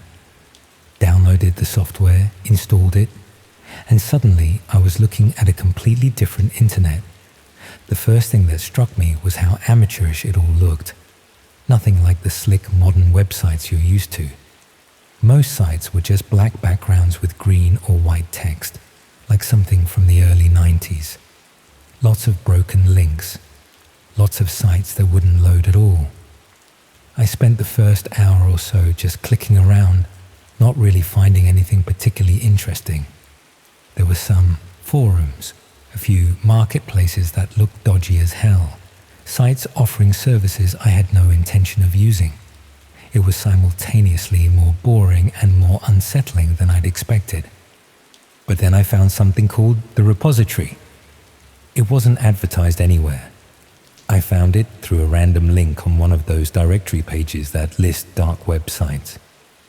The description was vague, something like curated collection of rare materials, no screenshots, no reviews, just an address. When I clicked through, the site was different from the others I'd seen. Still minimal, but cleaner somehow, more organized. The homepage was simple, a search bar and a list of categories. Things like documents, images, media, personal. That last one caught my attention. I clicked on it. A new page loaded with what looked like hundreds of folders, each labeled with just a date and a location. 2019 Birmingham, 2021 London, 2018 Leeds. I picked one at random. Inside were more folders, these ones labeled with what appeared to be initials. I clicked on one of those. Inside were photographs. They were just normal photos. Someone's birthday party. A woman in her 30s maybe, blowing out candles on a cake. A group of people laughing in the background. A living room decorated with balloons. The next photo showed the same people sitting around a dinner table. Nothing sinister, nothing obviously wrong with any of it. But I felt uncomfortable looking at them. These were private photographs, family photographs, and they were here on the dark web, organized into folders by someone who definitely wasn't supposed to have them. I backed out and tried another folder. This time, the photos were from someone's holiday, beach shots, sunsets, a couple in their 60s posing outside a restaurant. Again, completely ordinary images that had no business being where they were. I started clicking through more folders, and they were all the same. Personal photographs, clearly taken from people's phones or computers, uploaded and catalogued by location and date. The thing that really disturbed me was how recent some of them were. I found folders from just a few months earlier. Photos of children opening Christmas presents, a family gathered around a television, someone's new car. These weren't old leaked photos from some ancient data breach. These were current, fresh, ongoing. I should have closed it then. I knew I should have. But I kept looking. I started recognizing some of the locations. One folder was labeled 2022 Stockport. That's maybe 8 miles from where I lived. I opened it, and there were dozens of subfolders inside. I clicked on one at random. The photos showed a house I didn't recognize, but the area looked familiar. Someone's back garden, their kitchen, close-up shots of documents on their counter, a gas bill clear enough to read the address. I looked up the street on Google Maps. It was real. The house was real. These were photographs from inside someone's home in Stockport, taken within the last year or so, and they were sitting here in this collection for anyone to access. My hands felt cold. I closed the folder and sat back from my laptop, trying to work out what I was looking at. Was this hacked phones, hacked security cameras? I'd read about smart home devices being vulnerable, cameras that people install to monitor their property but don't secure properly. Maybe that was it. Maybe this was just a collection of footage from unsecured devices. Still illegal, still disturbing, but at least it made sense. But then I made a mistake. I searched for my own area. I typed in my postcode, and a folder appeared. I stared at it for a long time before I clicked. My chest felt tight. The folder loaded, and there were 3 subfolders inside, each with a set of initials I didn't recognize. I clicked on the first one. The photos were from a flat I didn't know, showing rooms I'd never seen. Relief washed over me. It wasn't my building. I tried the second folder. Same thing. Different flat, different area, but still within my postcode. The third folder took longer to load. When it did, I felt something drop inside my stomach. It was my building, my actual building. The photos showed the entrance hall downstairs, the one with the post boxes and the door that never locks properly. The next photo showed the stairwell, the one I walked up every single day, the carpet, the scuffed walls, the window on the landing between the first and second floors. Then photos of the second floor corridor, my corridor. My door was visible in one of the shots, right there at the end of the hall, exactly where it should be. I couldn't breathe properly. Someone had been in my building. Someone had walked up those stairs, stood in that corridor, and taken photographs. Then they'd uploaded them here. The photos were dated 3 weeks ago. I stood up from my desk and walked to my window. I lived on the second floor, facing the street. From where I stood, I could see the bus stop across the road, the small Sainsbury's local on the corner, the kebab shop that was always open late. Everything looked normal. A few people walking past, cars driving by, the streetlights casting their orange glow over the wet pavement. Nothing unusual, nothing wrong. I went back to my laptop. My hands were shaking now, and I had to try twice to click on the next photo. It showed my door, just my door, a close-up shot, clear enough to see the number, clear enough to see the small dent near the handle where I dropped my keys once and chipped the paint. There were no photos from inside my flat. That was something. But someone had stood right outside my door and taken this picture. Someone had been that close. I closed the laptop. I didn't shut it down. I just folded the screen down and stepped away from it like it might bite me. I checked my front door. Locked. The chain was on. I looked through the peephole. The corridor was empty, poorly lit as always, the flickering bulb at the far end doing its usual stuttering routine. Everything looked the same as it always did. I didn't sleep much that night. I kept getting up to check the door, to look out the window, to convince myself that everything was fine. In the morning, I told myself I'd overreacted. So what if someone had taken photos in my building? It was probably just some creep with too much time on their hands, documenting random locations for reasons I couldn't understand. It didn't mean they were targeting me specifically. It didn't mean I was in danger. I went to work. I tried to focus on my calls, on the scripts I'd read 1,000 times, on the customers who were angry about their bills or their service, or whatever else they decided to complain about that day. But I kept thinking about those photos. I kept seeing my door, my corridor, my building. When I got home that evening, I checked the dark website again. I don't know what I was expecting. Maybe I thought the photos would be gone, that I'd imagined the whole thing, but they were still there. My building, my corridor, my door. I clicked through them again, studying each one, trying to spot something I'd missed before, some detail that might tell me who'd taken them or why. Then I noticed something. In one of the photos, the one showing the full length of the corridor, there was a door open, not mine, the flat 3 doors down from me. The light was on inside, and I could just about make out the edge of a sofa, a bit of wall, a corner of a picture frame. I didn't know who lived there. I'd seen the person a few times, a man in his 40s maybe, always wearing a suit, always in a hurry. We'd never spoken beyond a quick nod in passing. I went back to the main folder. There were those 3 subfolders, each with initials. I'd only looked at the third one, the one with photos of my building. I clicked on the first one again, the one I'd dismissed earlier. The photos loaded. A living room I didn't recognize, a kitchen, a bedroom.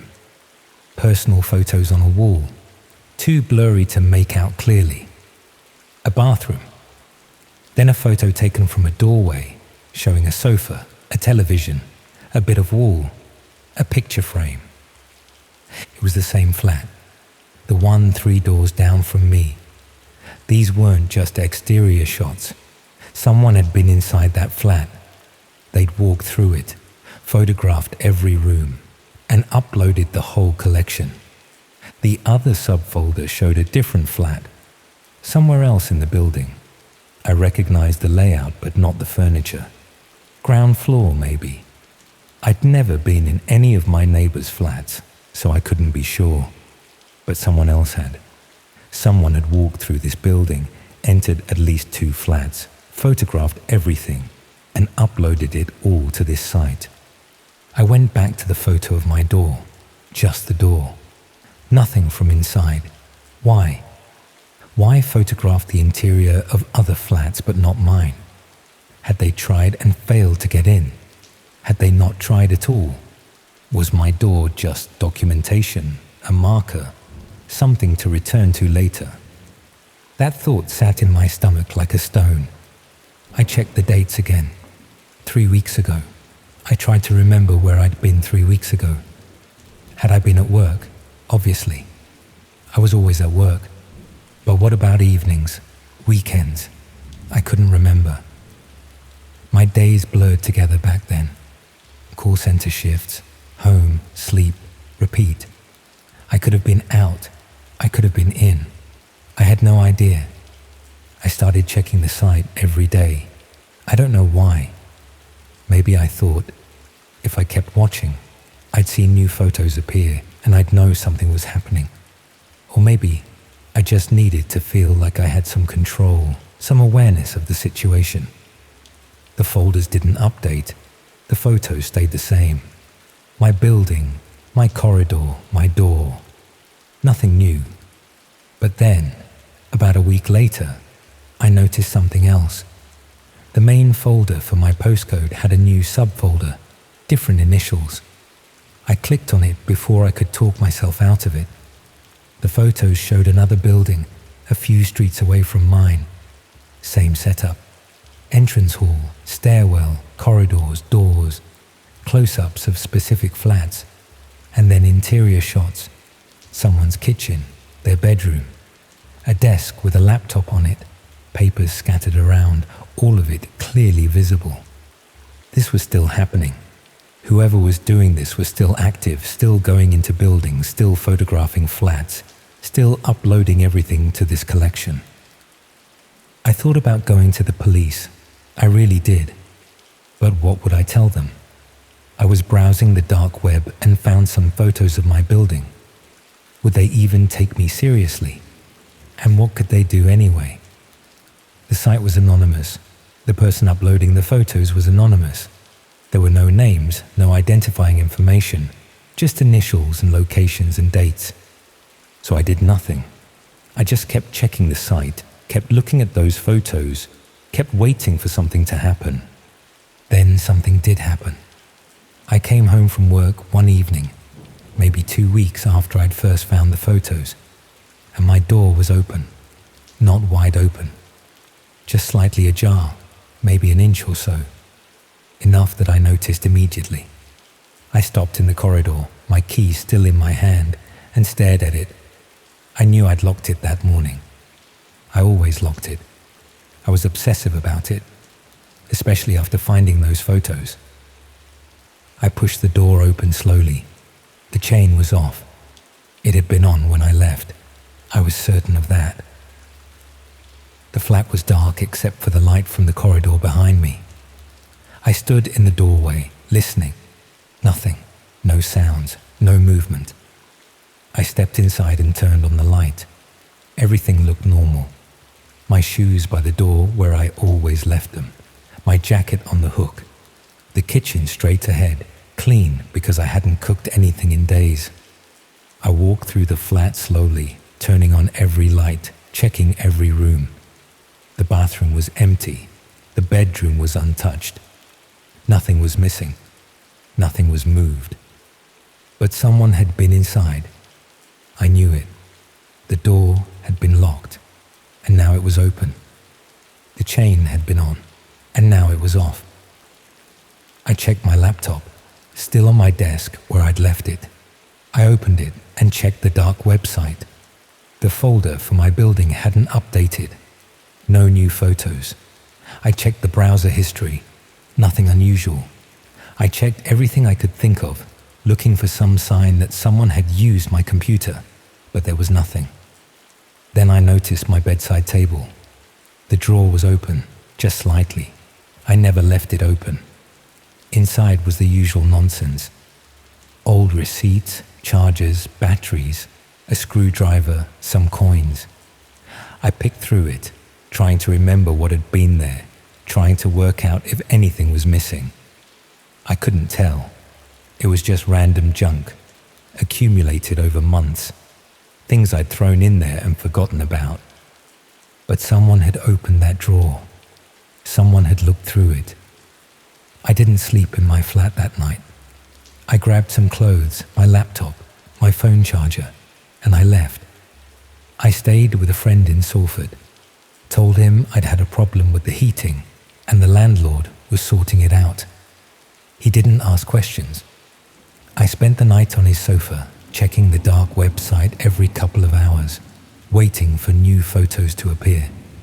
Photos from inside my flat, photos of my bedroom, my kitchen, my things, but nothing appeared. I went back the next day. The door was locked, exactly as I'd left it. The flat was empty. Nothing had changed. I checked everything again. Laptop, drawers, cupboards, wardrobes. Everything seemed fine. I told myself I was being paranoid. Maybe I'd forgotten to lock the door properly. Maybe the chain had slipped off somehow. Maybe the drawer had been open all along and I just hadn't noticed. But I knew that wasn't true. I started keeping a record. I took photos of my flat before I left each day. My desk, my bedside table, my kitchen counter. Then I'd check them when I got home, comparing everything to make sure nothing had moved. For a week, everything stayed the same. I started to relax slightly. Maybe it had been a one-off. Maybe whoever it was had moved on to other buildings, other flats. Then I checked the site and found a new folder. My postcode, my building, new initials. The photos loaded. My entrance hall, my stairwell, my corridor, and then my flat, my actual flat, photos taken from inside, my living room, showing my sofa, my television, my bookshelf, my kitchen, showing the mug I'd left by the sink that morning, my bedroom, showing my unmade bed, the clothes on my chair, my bathroom, my desk with my laptop closed on it. They'd been inside again. While I was at work, while I was sitting in that call center reading scripts and taking calls, someone had been in my flat, walking through my rooms, photographing everything. The photos were dated from yesterday, the day before I found them, which meant they'd been inside while I was out. uploaded the photos that same day, and I'd only just found them now. I looked at every photo carefully. In one of them, the one showing my living room, I could see my coffee table, and on it there was something that hadn't been there before. A piece of paper, white, A4 size, just sitting there in the center of the table. I walked to my living room. The paper was still there. I'd walked past it a dozen times since I'd been home and hadn't registered it. It looked like nothing, just a blank piece of paper. I picked it up. There was writing on one side, handwritten in blue pen, neat and careful. It was my address, my full address, my name, my date of birth, my phone number, my bank details, down to the sort code and account number, my email addresses, my passport number, everything about me, laid out in a neat list, written in handwriting I didn't recognize. Underneath, a single sentence: "You should be more careful about your security." My legs felt weak. I sat down on the sofa, still holding the paper. Someone had been in my flat. Someone had gone through my things, found my documents, copied down my personal information, and left me this note. And then they'd photographed it all and uploaded it to that site. I looked at the photos again on my laptop. I zoomed in on the one showing the coffee table. The paper was visible, but the writing wasn't clear enough to read. Just a white rectangle sitting there. They'd taken the photo after leaving the note. They'd wanted me to find it. I thought about calling the police then. I should have called them weeks ago, but now I had proof. Someone had broken into my flat. I had the note. I had the photos. Surely that was enough. But what would the police do? The note wasn't threatening. It didn't say they'd hurt me or come back. It was just information. My information, yes, but nothing you couldn't find if you knew where to look. And the photos? They were on the dark web, yes, but uploaded anonymously from somewhere untraceable. What could the police actually do with any of this? I moved out the next week, broke my lease, paid whatever penalties the landlord wanted, and found a new flat across the city in Chorlton. I didn't tell anyone where I was going. I changed my phone number. I closed my old email accounts and made new ones. I cancelled my bank cards and got new ones. I did everything I could think of to separate myself from that flat, that building, that whole situation. For a while it worked. I checked the dark website occasionally, maybe once every few weeks, and there were no new photos of my old building, no new folders with my postcode, nothing. I started to feel like I'd escaped it, like it was over. Then, about 8 months after I'd moved, I checked the site again. There was a new folder, new initials. I clicked on it without thinking. The photos loaded. My new flat, my new building, my new corridor, my new door. I slammed the laptop shut and haven't opened that site since. That was 3 years ago now. I moved again after that, obviously, and then again. I've lived in 4 different flats since then. I don't check the site anymore. I can't. I'm too frightened of what I'll find. The thing is, I don't know why they targeted me. I wasn't special. I wasn't wealthy or important or connected to anything interesting. I was just some nobody working in a call center, living alone, spending too much time online. Maybe that was enough. Maybe that's all it takes. I still think about those photos sometimes, all those flats, all those people, hundreds of them, maybe thousands, all catalogued and organized and uploaded for anyone to see. And I wonder how many of them know, how many of them have found their own photos, their own buildings, their own doors. How many of them are living with the same knowledge I have, that someone was there, inside their private space, watching and recording and documenting their lives. I don't know who's doing it. I don't know why. And that's the worst part, really. Not knowing if it's one person or many. Not knowing if they're watching me right now, or if they moved on years ago. Not knowing if the photos are still there, accumulating, expanding, or if the whole site disappeared the day after I last looked at it. All I know is that I was careful with my security before, and I'm even more careful now. I check my locks twice. I take photos of my flat before I leave. I keep my documents locked away. I cover my laptop camera. I do everything you're supposed to do. But sometimes, when I come home from work and unlock my door, I get this feeling, this sense that something's different, that someone's been there while I was out. I'll stand in the doorway, looking at my flat, trying to work out what's changed. And usually, it's nothing, just paranoia, just my mind playing tricks. But sometimes, very occasionally, something will be slightly off.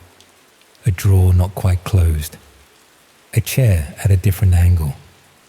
Something small enough that I can't be certain, but noticeable enough that I can't quite dismiss it. And when that happens, I don't sleep properly for days.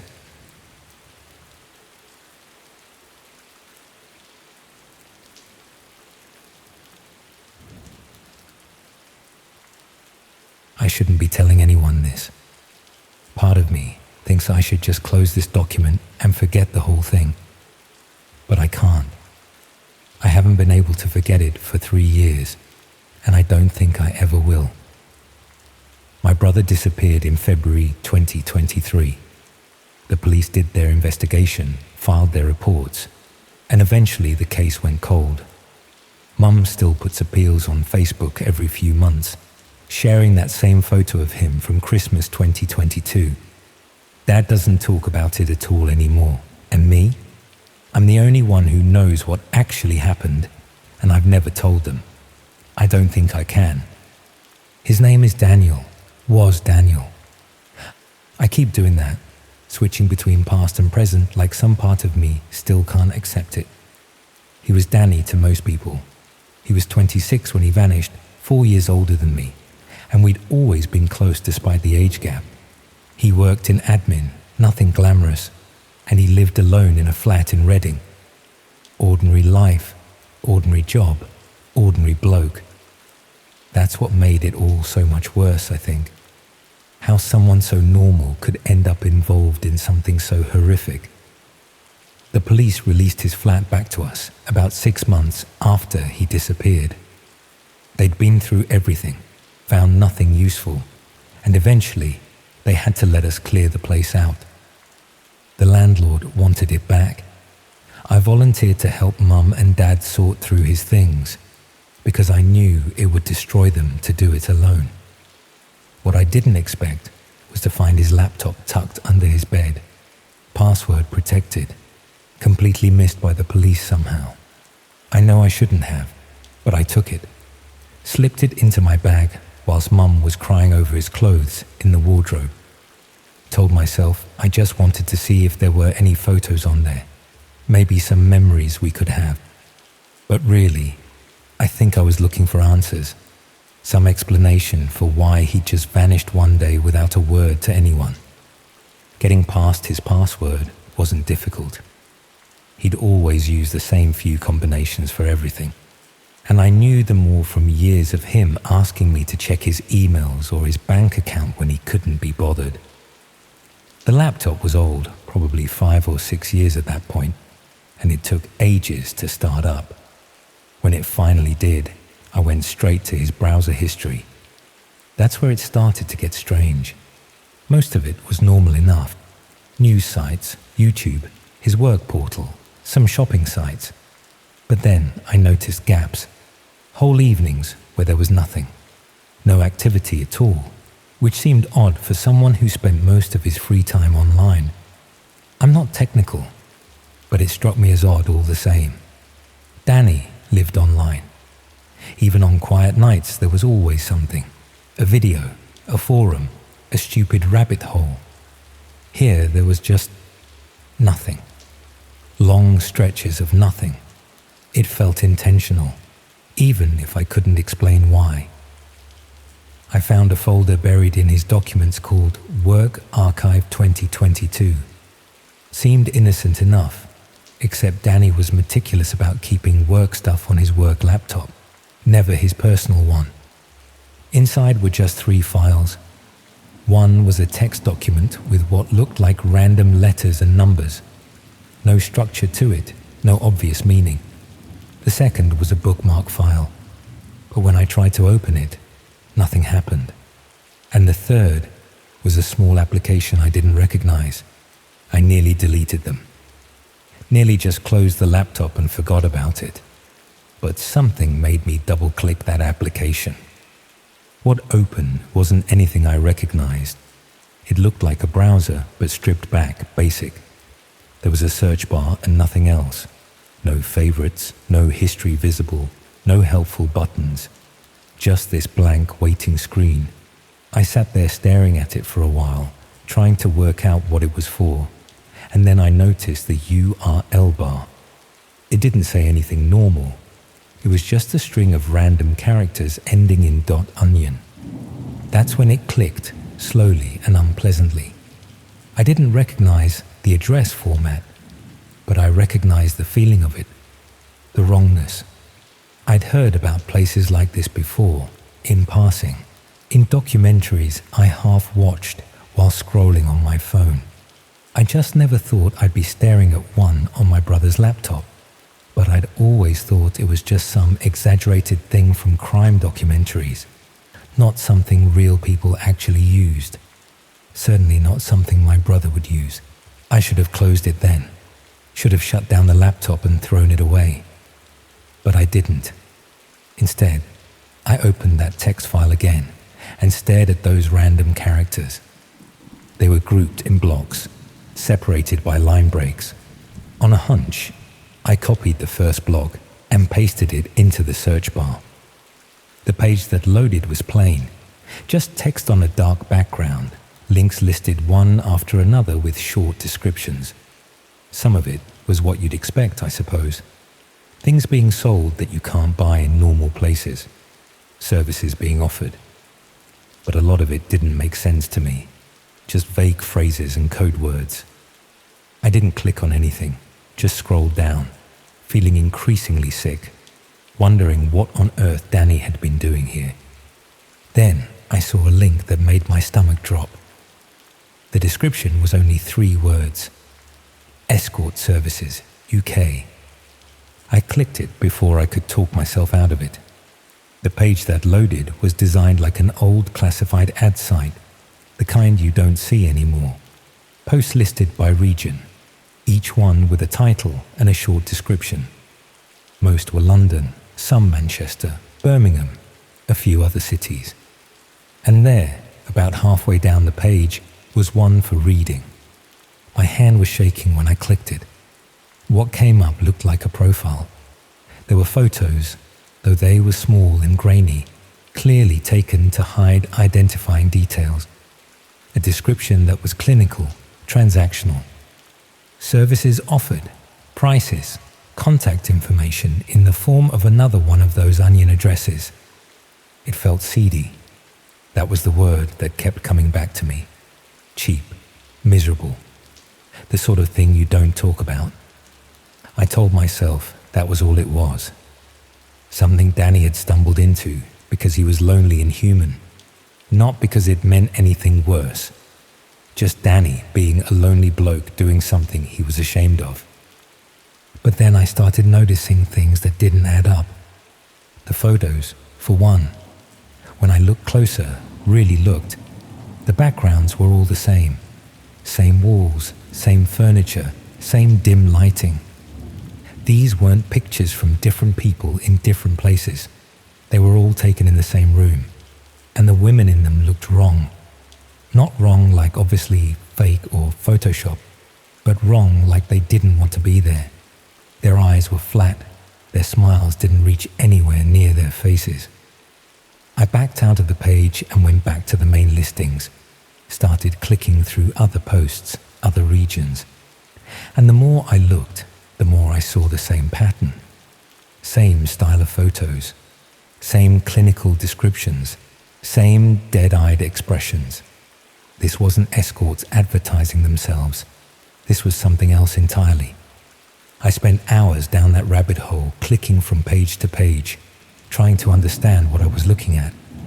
There were other sites linked from that first page, each one more disturbing than the last. One appeared to be reviews, people rating and commenting on experiences they'd had. The language they used was dehumanizing, casual, like they were discussing products they'd bought rather than people. Another site had requests, people describing what they were looking for in specific, horrifying detail. And then I found the messages.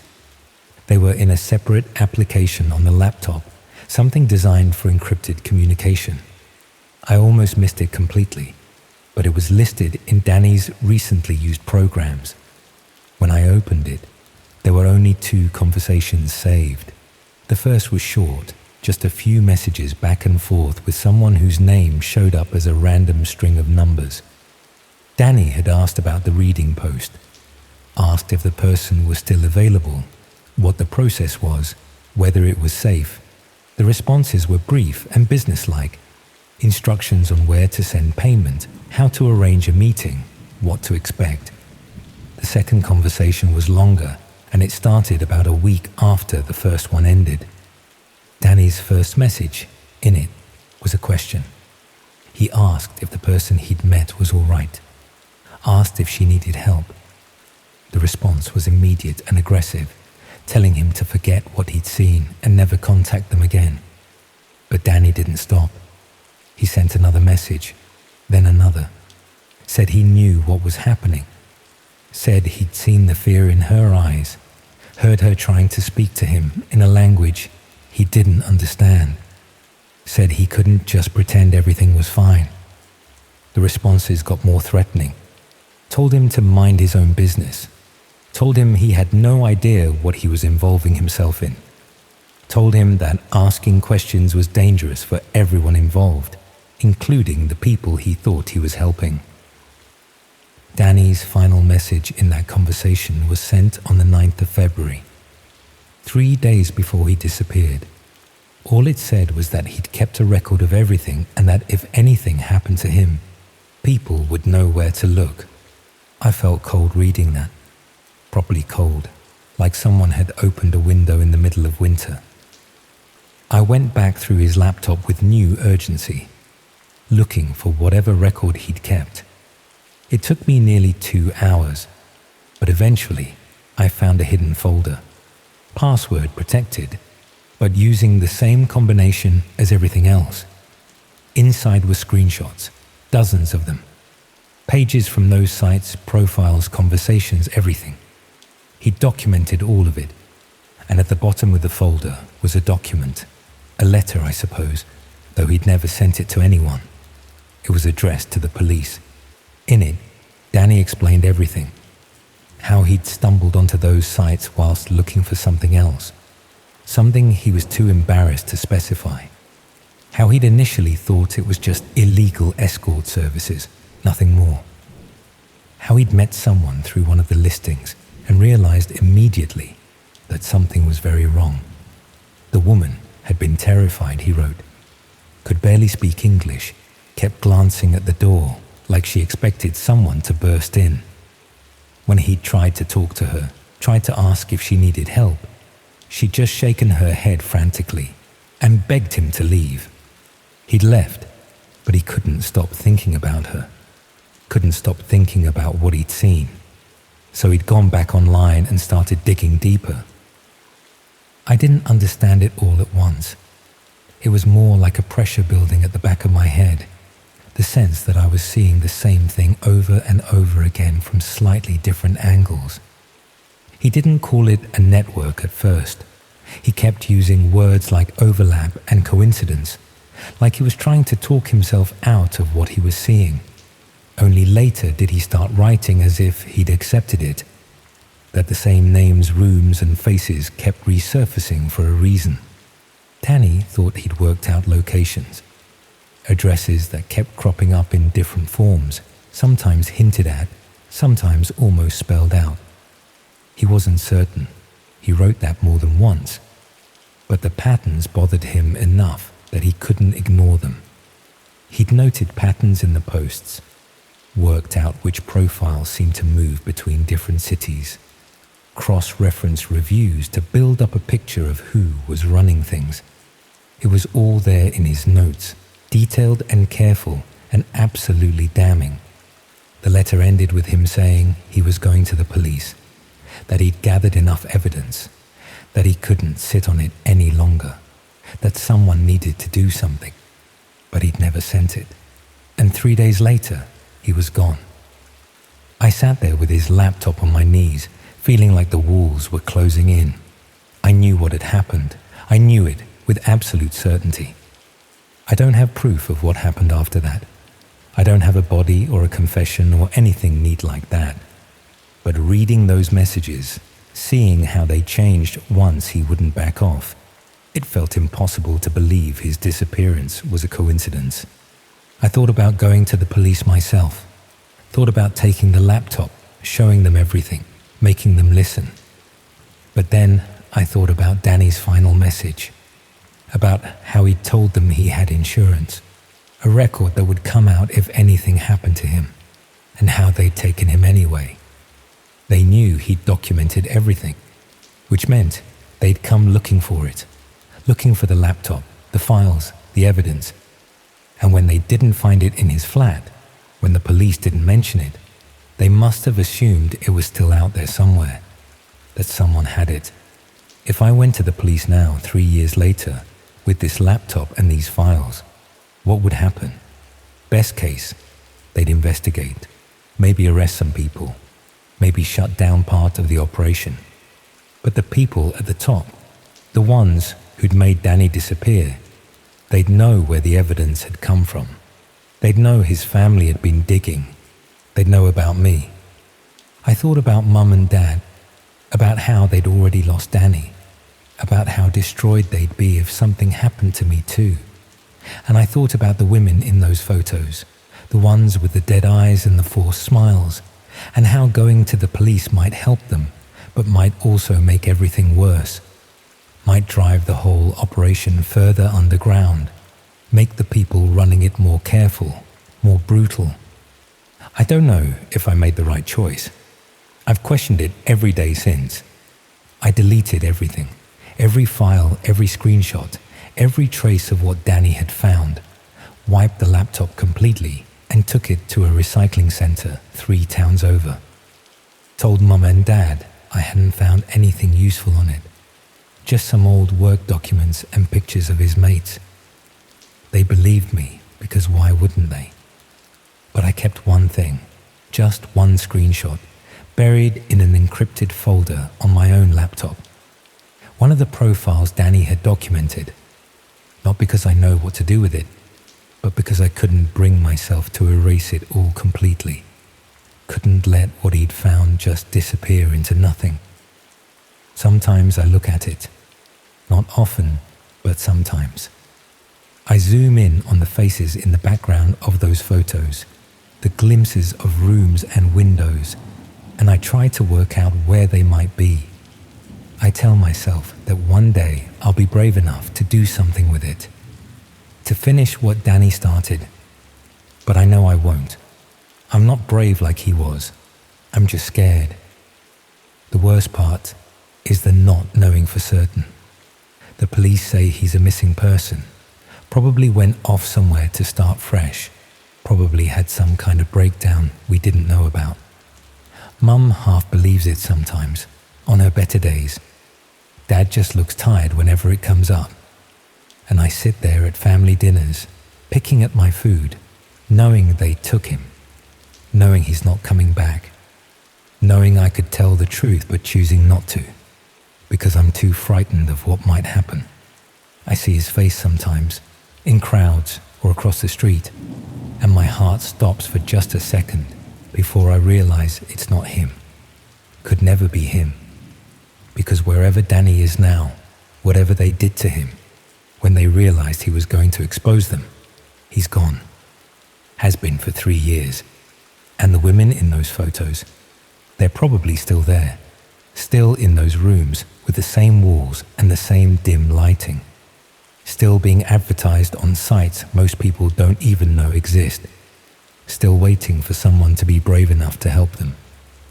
Danny tried. He really did try, and it got him killed or disappeared, or whatever term makes it easier to swallow. I think about that last message he sent sometimes, about how he told them he'd kept a record, how he thought that would protect him, about how wrong he was. And I wonder if somewhere, in whatever hell they put him through before the end, he regretted getting involved at all, regretted not just closing that laptop and walking away like any sensible person would have done. I regretted for him. Regret that he had a conscience, that he cared, that he thought one person could make a difference against people who make other people disappear without a trace. But mostly, I regret being such a coward. I regret deleting the files more than I regret anything else I've ever done. Not because it haunts me, but because I know exactly why I did it. I tell myself it's what Danny would have wanted, that he wouldn't want Mum and Dad to lose both their children, that he'd understand why I made the choice I did. But I don't think he would. I think he'd be disappointed in me, and I think he'd be right to be. So that's my confession, I suppose. My brother found something terrible on the dark web, tried to do the right thing, and disappeared because of it. And I found the evidence that could explain what happened to him, maybe even help the people he was trying to save. And I destroyed it because I was too scared to do anything else. The police are still looking, technically. Mum still shares his photo. Dad still goes quiet when anyone mentions his name. And I still check the news sometimes, looking for stories about trafficking raids or missing persons found or operations shut down, hoping that somehow, without me doing anything, someone else will stumble onto what Danny found and actually have the courage to act on it. But deep down, I know that's not going to happen. Deep down, I know those women are still there, still trapped, still waiting.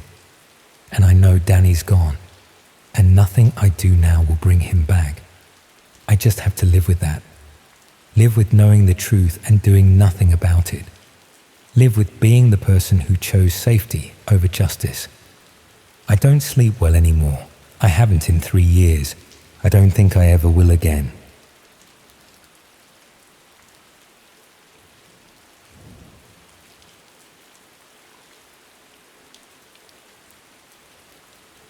Look, I'm going to be completely honest with you about what happened, because keeping it to myself isn't working anymore. I keep seeing their faces everywhere I go now, and I think you deserve to know what you might be walking into if you're not careful about your daily routines. It all kicked off when I spotted this detailed map of my walking route stuck to the community notice board outside Sainsbury's. Someone had been timing my movements down to the minute. I wish I'd just torn it down and forgotten about it, but I've always been too curious for my own good. The map appeared on the notice board outside Sainsbury's in Headington, where I do my weekly shop every Saturday morning. It was tucked between advertisements for piano lessons and lost cat appeals, drawn on ordinary A4 paper, but with an attention to detail that made my stomach turn. Every street I walk down, every shortcut I take, every place I stop to check my phone, all of it documented with timestamps that were accurate to within minutes. My daily routine isn't particularly interesting. I work from home as a freelance copy editor, so most days I only leave the house for a walk around Headington and South Park during my lunch break. It's the same route every day, starting from my flat on Osler Road and following a roughly circular path that takes about 40 minutes. I'd assumed it was such an unremarkable routine that nobody would notice or care about my movements. But someone had been paying very close attention indeed. The map showed not just my walking route, but also my behavioral patterns. Notes about which side of the street I prefer, where I usually stop to rest, even which benches I sit on when I need to take a break. There were observations about my clothing choices, the bag I carry, and the times when I deviate from my standard route. Most disturbing were the personal details scribbled in the margins. My approximate age, my living situation, notes about my apparent health and fitness level. Someone had been close enough to observe and document intimate details about my daily life, yet I'd never noticed anyone paying particular attention to my movements. I took the map down from the notice board immediately, but not before photographing it with my phone. Looking at it more carefully at home, I realized the handwriting included additional information that was even more unsettling. There were references to my work schedule, my weekend habits, even speculation about my social relationships and living arrangements. The level of surveillance suggested someone had been observing me for months, not weeks. They knew my routines well enough to predict my movements and had gathered enough personal information to build a comprehensive profile of my daily life. But why would anyone go to such lengths to monitor a freelance copy editor who lives alone and maintains a predictably boring routine? I spent the weekend trying to identify who might have been watching me, retracing my walking route and looking for vantage points where someone could observe without being noticed. There were several possibilities: windows in nearby houses, secluded spots in the park, even parked cars that might provide cover for surveillance. What I discovered was more disturbing than obvious watching posts. Several of the houses along my route had small cameras positioned to capture street activity. Not obvious security cameras, but subtle devices that could easily be mistaken for doorbells or decorative fixtures. Some were positioned at exactly the right angles to monitor the specific areas where I'd been documented stopping or resting. I started paying attention to other details I'd previously ignored. Cars that seemed to appear regularly during my walks, people who were often present at particular locations, even dogs that were walked at consistent times that coincided with my routine. What emerged was a picture of coordinated observation that involved multiple people and strategic positioning of surveillance equipment. This wasn't casual stalking by an individual with an unhealthy interest. It was systematic monitoring that suggested a more organized purpose. I tried to research similar cases online, looking for information about surveillance networks and organized stalking. Most of what I found was either obviously paranoid conspiracy theories or legitimate security advice that didn't match the sophisticated nature of what I'd experienced. But following various links and references led me into online communities where people discussed more unusual forms of surveillance and personal monitoring. Some of these communities operated through private channels that required special access methods to reach. Eventually, I found myself exploring parts of the internet that exist beyond normal search engines and standard websites. What I discovered was a marketplace where detailed surveillance information about ordinary people was being bought and sold. The platforms I accessed were carefully organized with different sections for various types of personal intelligence. There were categories for daily routines, work schedules, social relationships, health information, and financial circumstances. Each category contained detailed profiles of individuals who had been systematically monitored and documented. My own information was there, listed under a section called Low-Risk Targets, with a comprehensive file that included not just my walking routes, but photographs taken during my daily activities, detailed notes about my behavior patterns, and speculation about my personal circumstances. The file had been compiled over several months and included information I didn't even know about myself. Things like which days I seemed tired or stressed, how I reacted to different weather conditions, even patterns in my clothing choices that suggested my mood or health status. but most disturbing, was the purpose of this surveillance network. The platform wasn't just collecting information.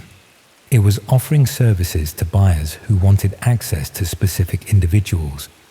Clients could commission detailed surveillance reports on particular targets, or they could browse existing profiles and select subjects who met their requirements. The services offered ranged from basic background research to what they called environmental access coordination.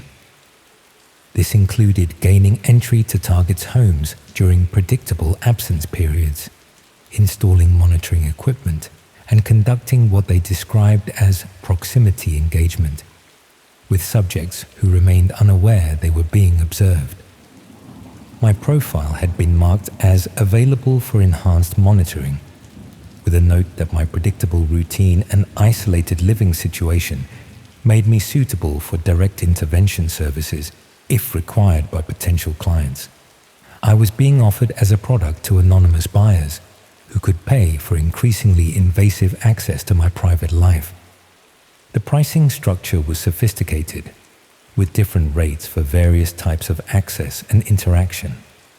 Basic surveillance reports cost a few £100s, while residential access coordination was priced in the thousands.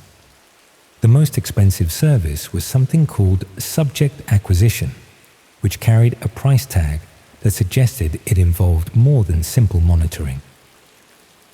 Reading through client testimonials and service reviews, I began to understand the full scope of what was happening.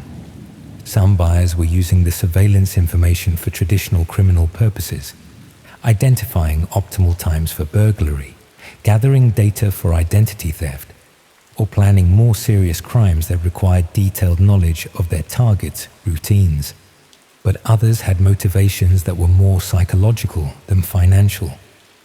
They seemed to derive satisfaction from knowing intimate details about strangers' lives, from watching people who remained unaware they were being observed. The surveillance wasn't a means to an end, it was the end itself. There were discussions about clients who used the gathered intelligence for what they called lifestyle integration, gradually inserting themselves into their targets' daily routines through carefully planned coincidental encounters. They would position themselves along walking routes, frequent the same shops and cafes, even move into nearby properties to maintain closer observation. The goal seemed to be creating artificial relationships based on comprehensive prior knowledge of their target's interests, vulnerabilities, and daily habits. They could appear to be perfect matches for friendship or romance because they already knew everything about the people they were targeting. I thought about my own walking route and the coordinated surveillance that had been used to document my movements.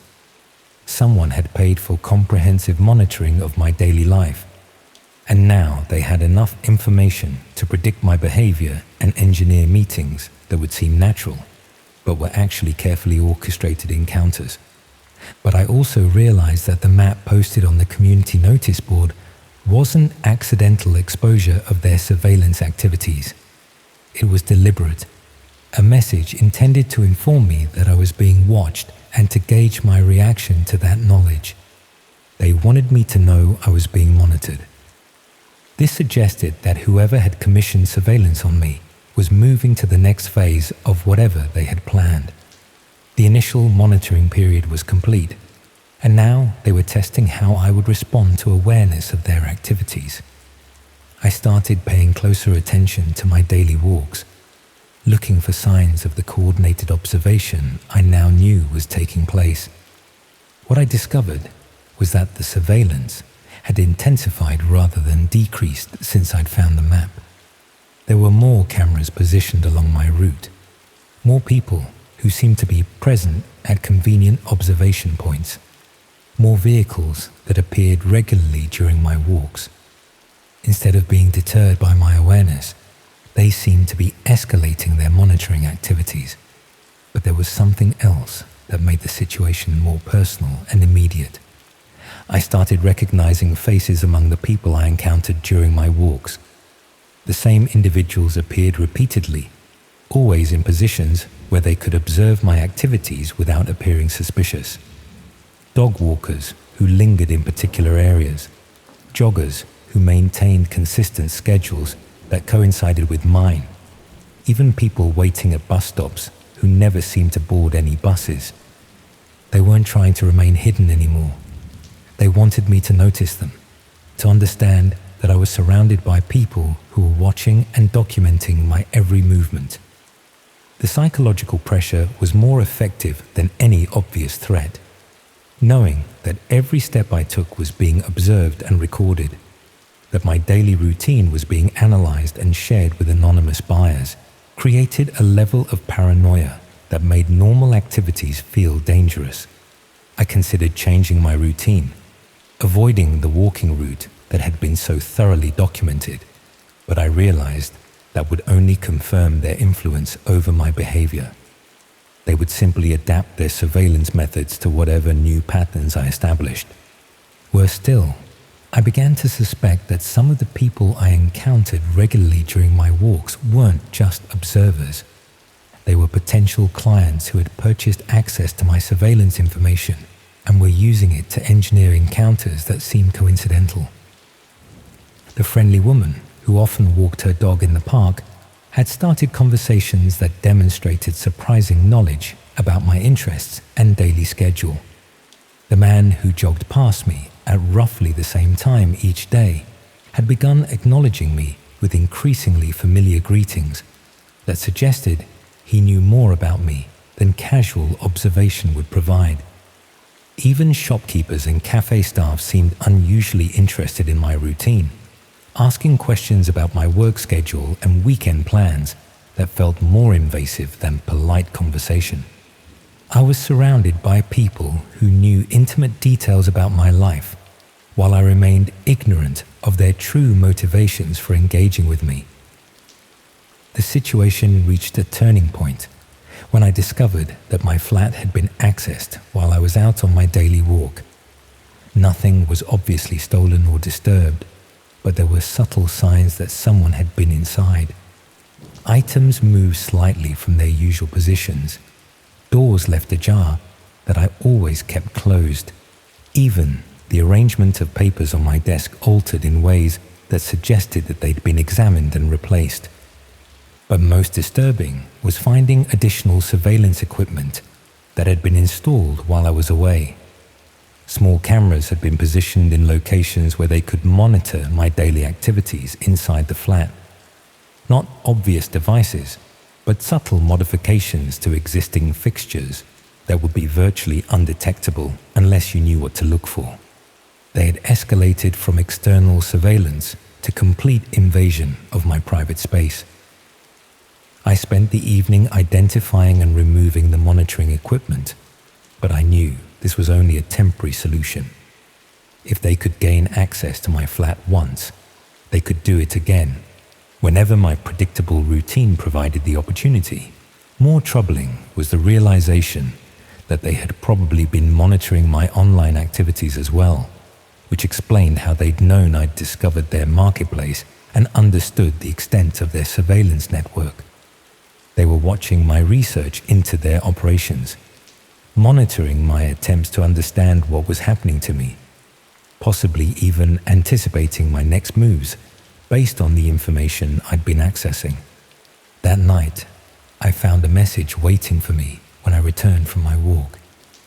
It had been slipped under my door while I was out, despite the fact that my building requires keycard access and my flat is on the 3rd floor. The message was handwritten on plain paper, with the same precise penmanship I'd seen on the surveillance map. The note was brief and matter-of-fact in tone. It simply stated that my research into their community had been noted with interest, and that my technical skills and attention to detail suggested I might be suitable for recruitment as a surveillance operative myself. They were offering me a position within their network, conducting monitoring operations on other targets in exchange for payment and protection from further surveillance of my own activities. The alternative, they suggested, would be escalation to what they called direct engagement protocols, which would involve more invasive monitoring and closer personal contact with clients who had expressed interest in my profile. I was being given a choice between becoming a participant in their surveillance network or becoming a more intensive target of their monitoring activities. But I knew this wasn't really a choice at all. They had demonstrated their ability to access my home, monitor my activities, and coordinate complex surveillance operations involving multiple people and sophisticated equipment. Refusing their recruitment offer would simply confirm that I posed a threat to their operations. The message included instructions for accessing a private section of their marketplace, where I could review current surveillance assignments and begin training in their monitoring techniques. I've been staring at those instructions for the past 3 hours, trying to decide whether cooperation or resistance offers any realistic hope of escape from their network. But I think the decision has already been made for me. Through my window, I can see at least 6 people positioned at various observation points around my building. They're making no attempt to remain hidden, clearly demonstrating that I'm completely surrounded by their surveillance network. My phone has been receiving text messages with updates about my activities inside the flat, proving that they're monitoring my movements in real time despite my removal of the obvious surveillance equipment they'd installed. And there are sounds from the hallway outside my flat that suggest someone is preparing to gain access again, probably to install more sophisticated monitoring equipment that I won't be able to detect or remove. I think I'm about to discover what direct engagement protocols actually involve, and why they were so confident that recruitment was my only viable option. The sounds outside my door have stopped, but I can see shadows moving under the door frame that suggest at least 2 people are positioned directly outside. They're not trying to break in, they're just waiting, demonstrating their ability to access my building and position themselves wherever they choose. The message is clear. I can join their surveillance network voluntarily, or they'll continue escalating their monitoring activities until cooperation becomes my only option for maintaining any semblance of normal life. I'm opening my laptop now to access the instructions they provided, not because I want to become part of their surveillance network, but because I've finally understood that resistance will only result in more invasive monitoring and closer personal contact with the clients who've been purchasing access to my private life. Sometimes cooperation is the only form of survival available.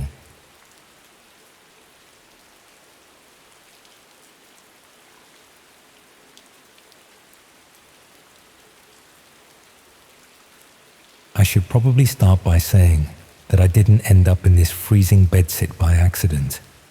I've been wearing 2 jumpers most evenings just to take the edge off the cold, sitting here in this cramped little room, while I tried to make sense of how things went the way they did.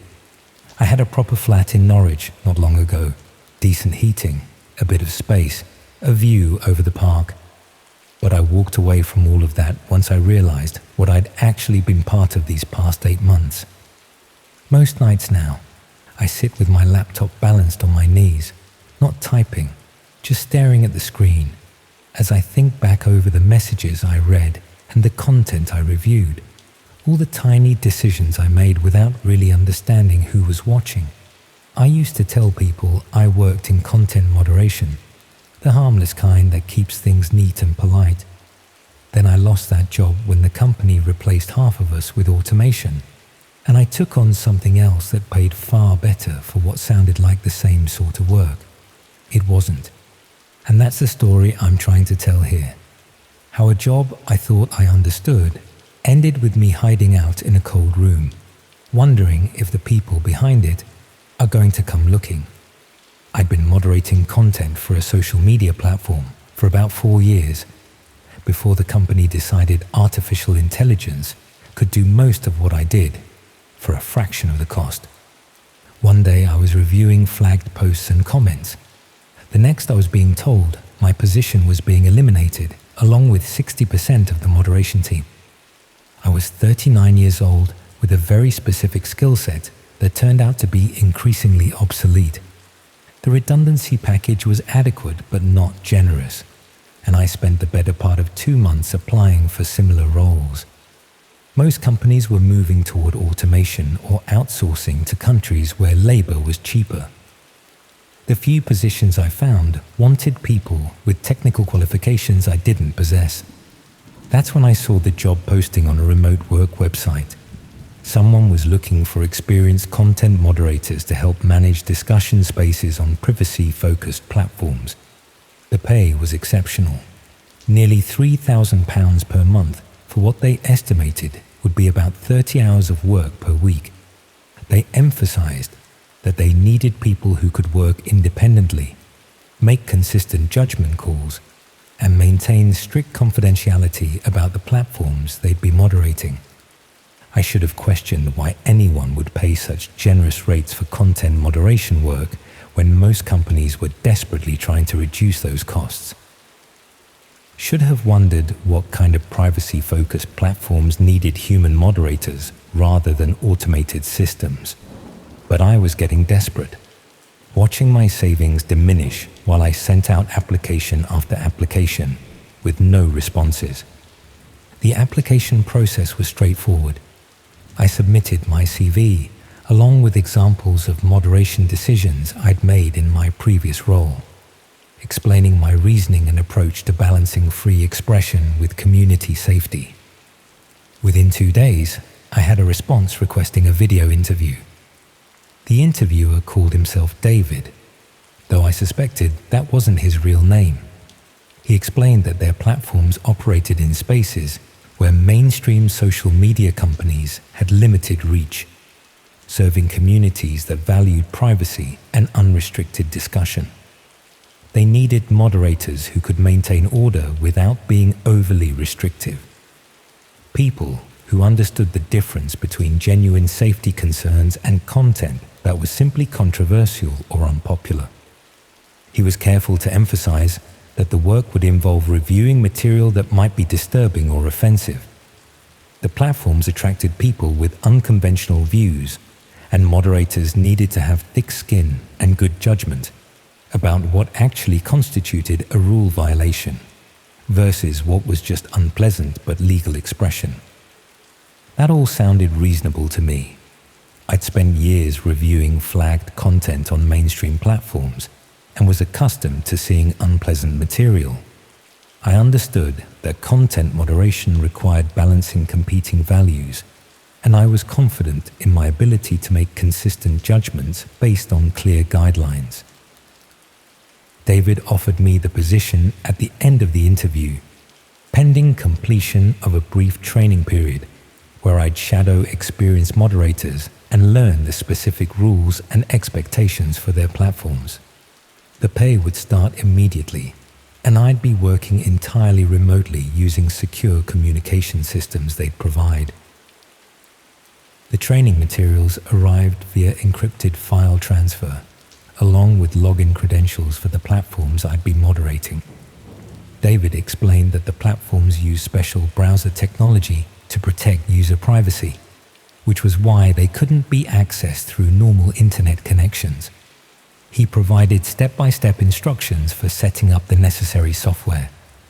When I finally accessed the platforms, my first impression was how basic they looked compared to mainstream social media. Simple layouts, minimal graphics, text-based discussions organized into topic categories. The interface reminded me of internet communities from the late 90s, before companies had invested millions in sophisticated user experiences. The content itself was immediately concerning. I'd been expecting controversial political discussions or conspiracy theories, the sort of material that mainstream platforms restricted, but that wasn't necessarily illegal. Instead, I found discussions about topics that were clearly criminal in nature. Detailed guides for exploiting various systems, conversations about targeting specific individuals, even exchanges about coordinating illegal activities. when I raised concerns during my training, the senior moderator explained that their role wasn't to judge the legality or morality of what users discussed. The platforms existed to facilitate free expression in spaces where government surveillance and corporate censorship couldn't reach. Our job was simply to enforce the specific rules the platforms had established, not to act as moral arbiters or law enforcement. The rules themselves were surprisingly specific. No spam or commercial advertising. No revealing personal information about other users without permission. No coordinating attacks against the platforms themselves or their administrators. But almost everything else was permitted, including discussions of criminal activity, as long as they remained theoretical rather than active coordination. I was deeply uncomfortable with the distinction they were drawing. But the senior moderator emphasized that moderators who couldn't maintain professional distance from disturbing content wouldn't last long in the role. This work required accepting that facilitating free expression sometimes meant allowing discussions we personally found abhorrent. I convinced myself this was no different from the principle that defending free speech sometimes means protecting speech we disagree with. I wasn't endorsing what users discussed, just maintaining spaces where they could express themselves without censorship. My role was technical and professional, not moral or legal. The first few weeks of actual moderation work tested that rationalization severely. I reviewed hundreds of flagged posts and comments every day, making decisions about whether they violated the platform's specific rules. Most of the time, the violations were clear. Spam, personal information being shared, direct threats against platform administrators. But I was also seeing content that was deeply disturbing. Detailed discussions about exploiting vulnerable people, guides for circumventing security measures and accessing systems without authorization, conversations about targeting specific individuals for harassment or worse. All technically within the platform's rules because they remained theoretical discussions rather than active coordination. I found myself removing spam and commercial advertising while allowing posts that discuss criminal activity in disturbingly specific detail. The cognitive dissonance was overwhelming, but I kept telling myself I was just following the rules I'd been hired to enforce. I wasn't responsible for what users chose to discuss within those parameters. The breakthrough came about 3 months into the work when I recognized specific details in a discussion thread. Users were discussing a harassment campaign against a teacher in Norfolk, sharing her work address, her daily routine, even photographs of her home and car. The post technically didn't violate platform rules because they weren't coordinating attacks, just sharing information and discussing theoretical approaches. But I recognized the school mentioned in the discussion. It was where my sister's children attended, in a small town outside Kings Lynn. The teacher being discussed was someone I'd met at school events, a kind woman who taught primary school children and had never done anything to warrant the obsessive documentation these users were compiling. I realized I was moderating platforms that facilitated systematic harassment and stalking of real people, including people I knew personally. The theoretical discussions I was allowing weren't abstract debates about controversial topics. They were planning and intelligence gathering for criminal activity against identifiable individuals. I tried reporting the harassment campaign to David, explaining that users were clearly coordinating activity that would result in real harm to a specific person. He thanked me for the report, but explained that unless users explicitly coordinated illegal actions in their posts, the discussions fell within allowed parameters. The platforms existed to facilitate free expression, even when that expression involved sharing information about people who hadn't consented to being discussed. That response made me understand I wasn't moderating online communities to protect users from harm. I was maintaining spaces where people planned and coordinated criminal activity against vulnerable targets. The free expression we were facilitating was actually systematic intelligence gathering and harassment that destroyed real people's lives. I started paying closer attention to the platforms I was moderating, looking beyond individual rule violations to understand the broader context of what users were discussing. What I found was horrifying in its scope and organization. The platforms hosted extensive discussions about identifying vulnerable targets for various types of exploitation. Users shared techniques for surveillance, advice on circumventing security measures, even guides for psychologically manipulating specific types of victims.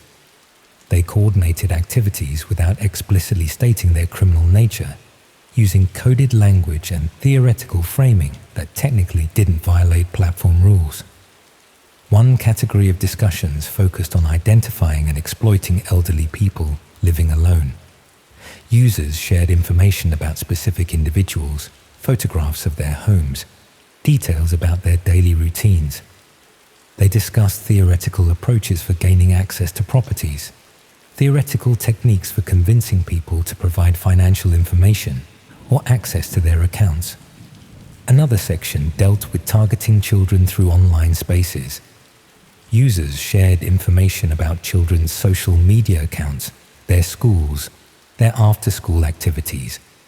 They discussed theoretical approaches for establishing contact, theoretical techniques for building trust with young people who might be isolated or vulnerable. I was looking at what amounted to criminal planning being conducted in plain sight, shielded by the pretense that these were merely theoretical discussions protected by principles of free expression. And I was the one ensuring these discussions could continue by removing spam and obvious rule violations, while allowing the substantive criminal content to remain. The teacher my sister knew was just one of hundreds of people being systematically targeted through discussions on the platforms I moderated. Each day, I reviewed posts documenting surveillance of specific individuals, sharing their personal information, discussing approaches for exploiting their vulnerabilities. But what made it unbearable was understanding that my moderation work was essential to the platform's operation. The constant spam, scams, and obvious rule violations would have made the platforms unusable if moderators like me weren't filtering them out. By removing the noise, I was making it easier for users to conduct their targeted harassment and criminal planning without distraction. I tried to refuse further work, but David made it clear that wasn't an option I could simply choose. I'd been working for the platforms for months, seeing everything users discussed, making decisions about what content should remain visible. I knew too much about how they operated and what they facilitated. Walking away would mean explaining to potential future employers why I'd left such well-paid work, and it would mean losing the substantial income I'd become dependent on. I was trapped by my own complicity. I couldn't report the platforms to authorities without admitting I'd been enabling criminal activity for months. I couldn't continue moderating without accepting that I was facilitating serious harm to real people. And I couldn't simply walk away without consequences from people who had extensive documentation of my involvement in maintaining these spaces. That's when I started documenting everything I saw on the platforms, taking screenshots and keeping detailed records of the criminal discussions I was being required to allow. I told myself I was preserving evidence for eventual reporting to authorities, but really I was just trying to feel less guilty about the harm I was enabling every day. The teacher in Norfolk ended up leaving her job after the harassment became unbearable.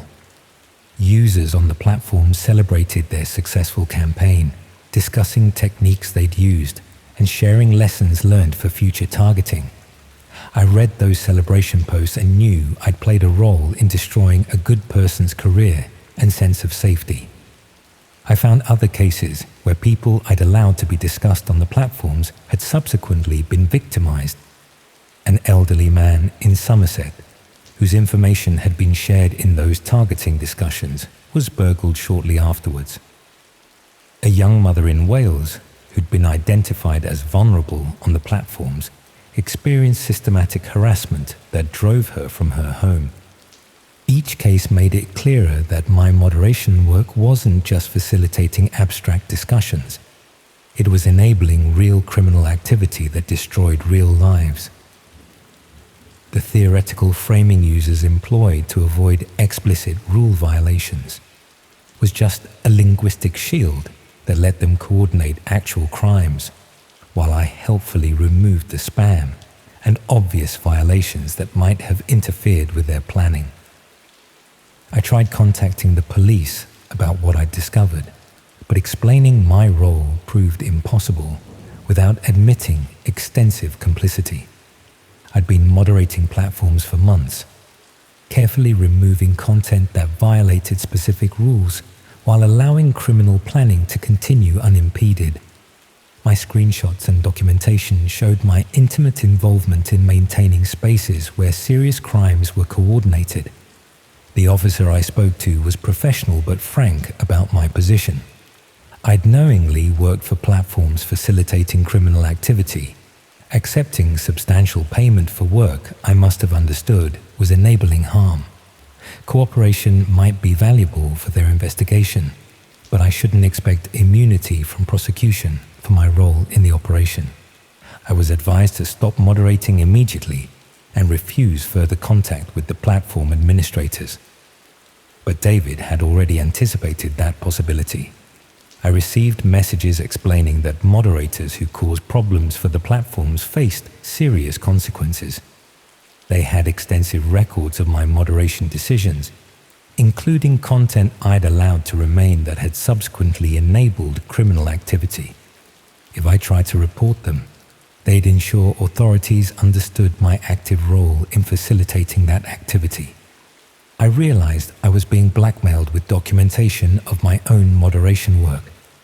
Even though I'd been following the rules I'd been hired to enforce, the records showed me making decisions that allowed criminal planning to continue. They could present me as an active facilitator of the harm these platforms enabled. That's when the harassment started in earnest. I began finding my own personal information appearing on the platforms I'd been moderating. Users discussed my work history, my address, my daily routines. They shared photographs of my flat taken from outside, discussed theoretical approaches for accessing my home, even speculated about vulnerabilities that could be exploited. I was now being subjected to the same treatment I'd been enabling for months through my moderation work. Users were documenting my life with the same methodical precision they'd applied to all their previous targets, discussing approaches for ensuring my silence about what I'd seen on their platforms. The cognitive dissonance of seeing my own information being shared in spaces I was supposed to be moderating was overwhelming. I was expected to continue removing spam and obvious rule violations from discussions about targeting me, maintaining the platform's functionality, even as it facilitated my own harassment.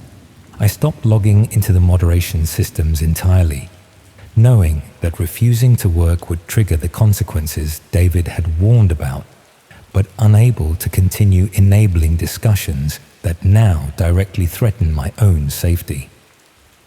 Within days, I started receiving packages containing printed screenshots of moderation decisions I'd made, with annotations showing how those decisions had enabled specific criminal activities. The message was clear. They had comprehensive documentation of my complicity, and they'd use it to destroy my life if I caused them problems by reporting to authorities or refusing to remain silent about what I'd seen. That's when I left Norwich entirely, packing essential belongings and driving to Stoke-on-Trent, where I had no previous connections. I've been staying in this inadequate bedsit, avoiding digital traces and hoping I can disappear long enough to work out what to do next. But I know the platforms are still operating, still facilitating criminal planning and coordination, still enabling systematic targeting of vulnerable people. Other moderators have probably been recruited to replace me. People who make the same rationalizations I did about just enforcing rules and maintaining free expression. I think about that teacher in Norfolk, about the elderly man who was burgled, about all the other people whose lives were destroyed through discussions I allowed to remain visible. They trusted that online platforms had some responsibility to prevent coordination of criminal activity, that moderators would remove content that enabled serious harm. But I proved them wrong by carefully maintaining the platform's functionality, while allowing criminal planning to continue unimpeded. Every spam post I removed, every obvious violation I caught, it all made the platforms more effective at facilitating the criminal discussions I was required to ignore. The platforms taught me that moderation itself can be weaponized, that enforcing narrow technical rules while ignoring broader criminal context makes you complicit in whatever harm those platforms enable, that free expression principles can be exploited to shield criminal activity behind theoretical framing and coded language, and that once you've spent months moderating platforms you know are facilitating criminal activity, you become complicit enough that reporting them means destroying your own life along with exposing their operations. I suppose that's why I'm still sitting here in this freezing bedsit, rather than going back to police with all the evidence I preserved.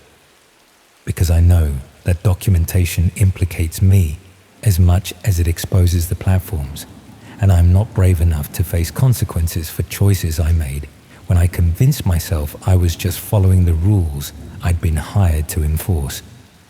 All I can do is hope that someone else will eventually expose these platforms, that other moderators will find the courage I lack to report what they're enabling, despite the personal consequences, and hope that the people being targeted through discussions on those platforms find some way to protect themselves from criminal activity being coordinated in spaces that present themselves as merely facilitating controversial free expression, because the platforms are still operating, still recruiting moderators, still facilitating systematic targeting of vulnerable people.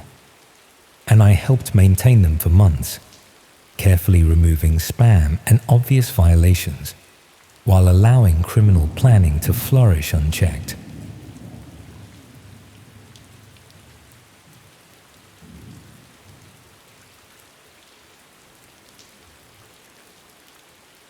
Have you ever been in the situation where you do something seemingly normal, something routine, and it completely changes your life? I'm curious, what would you do if you took your laptop in for a simple repair and end up discovering that the ordinary-looking guy in the computer shop is involved in things that would make your worst nightmares seem tame?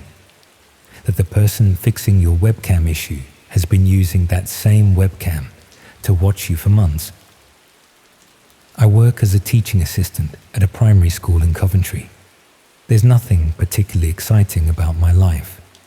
I help 7-year-olds with their reading, supervise playtime, and assist the main teachers with various administrative tasks. The pay isn't brilliant, but I enjoy working with children and the holidays are decent. Last autumn, my laptop started acting up.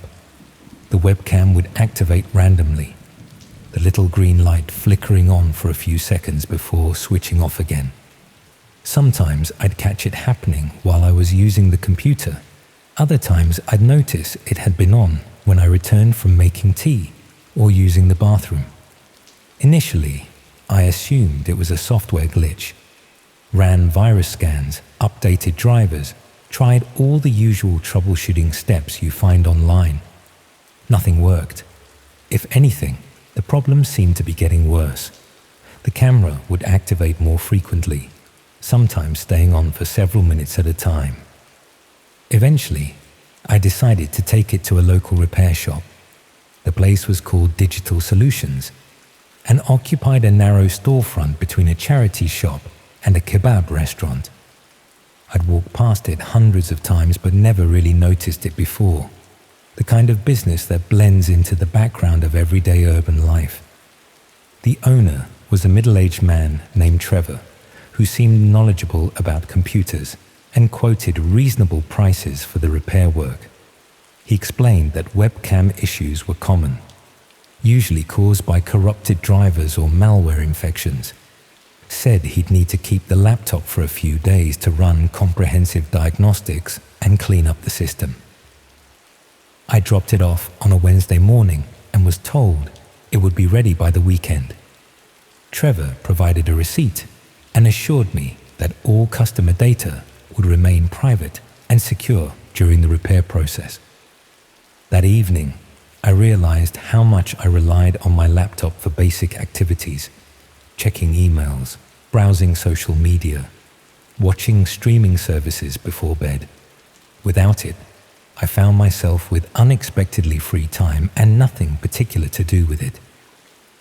On Thursday evening, I decided to walk past the shop to see if it was still open. The storefront was dark, but I could see light coming from what appeared to be a back office or workshop area. Trevor was working late, presumably fixing computers like mine. As I walked past, something caught my attention. Through the window, I could see multiple computer screens displaying what looked like video feeds. Not the typical desktop view you'd expect from computer repair work, but actual video streams showing various rooms and locations. I slowed down to get a better look, trying to appear casual while examining what was visible through the window.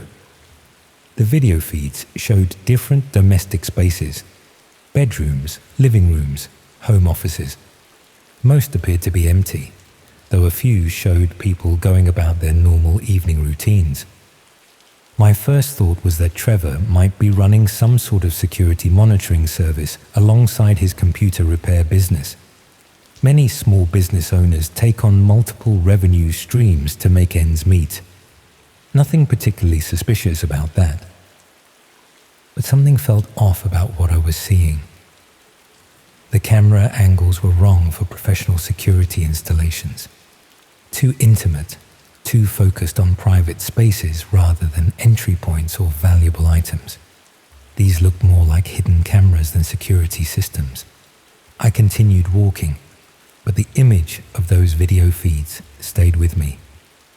That night, I found myself wondering about my own laptop, about the webcam issues I'd been experiencing, about how long Trevor had been aware of the problem before I brought the computer to his shop.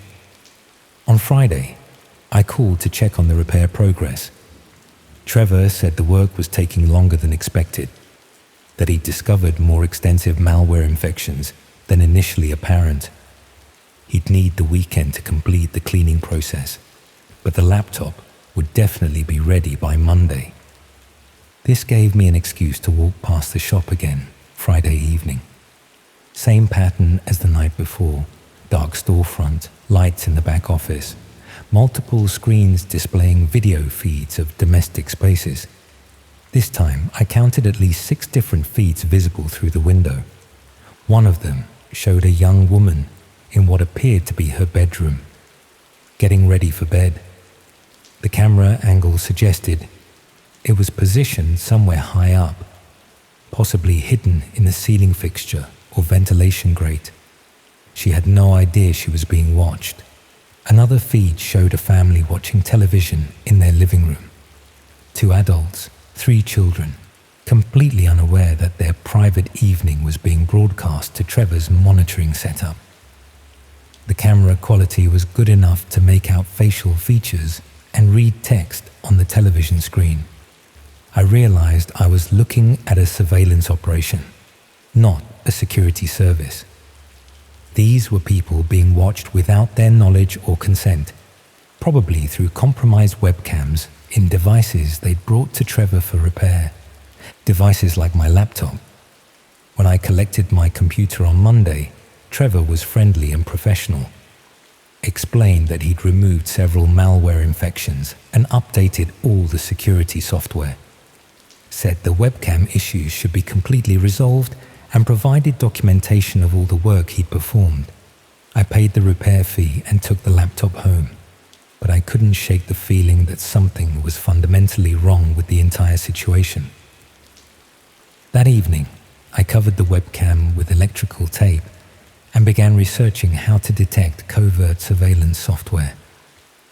The diagnostic tools I downloaded found several programs I didn't recognize, applications that weren't listed in the standard software inventory, but were definitely present on the system. Most appeared to be related to remote access and file sharing, the kind of software that could allow someone to control a computer from a distance.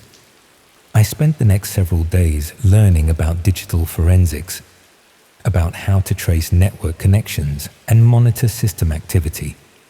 What I discovered was disturbing. My laptop was regularly connecting to IP addresses I didn't recognize, uploading small amounts of data at consistent intervals. The connection logs showed that these uploads had been happening for months, long before I'd taken the computer to Trevor for repair. But the frequency and volume of data transfer had increased significantly since getting the laptop back from his shop.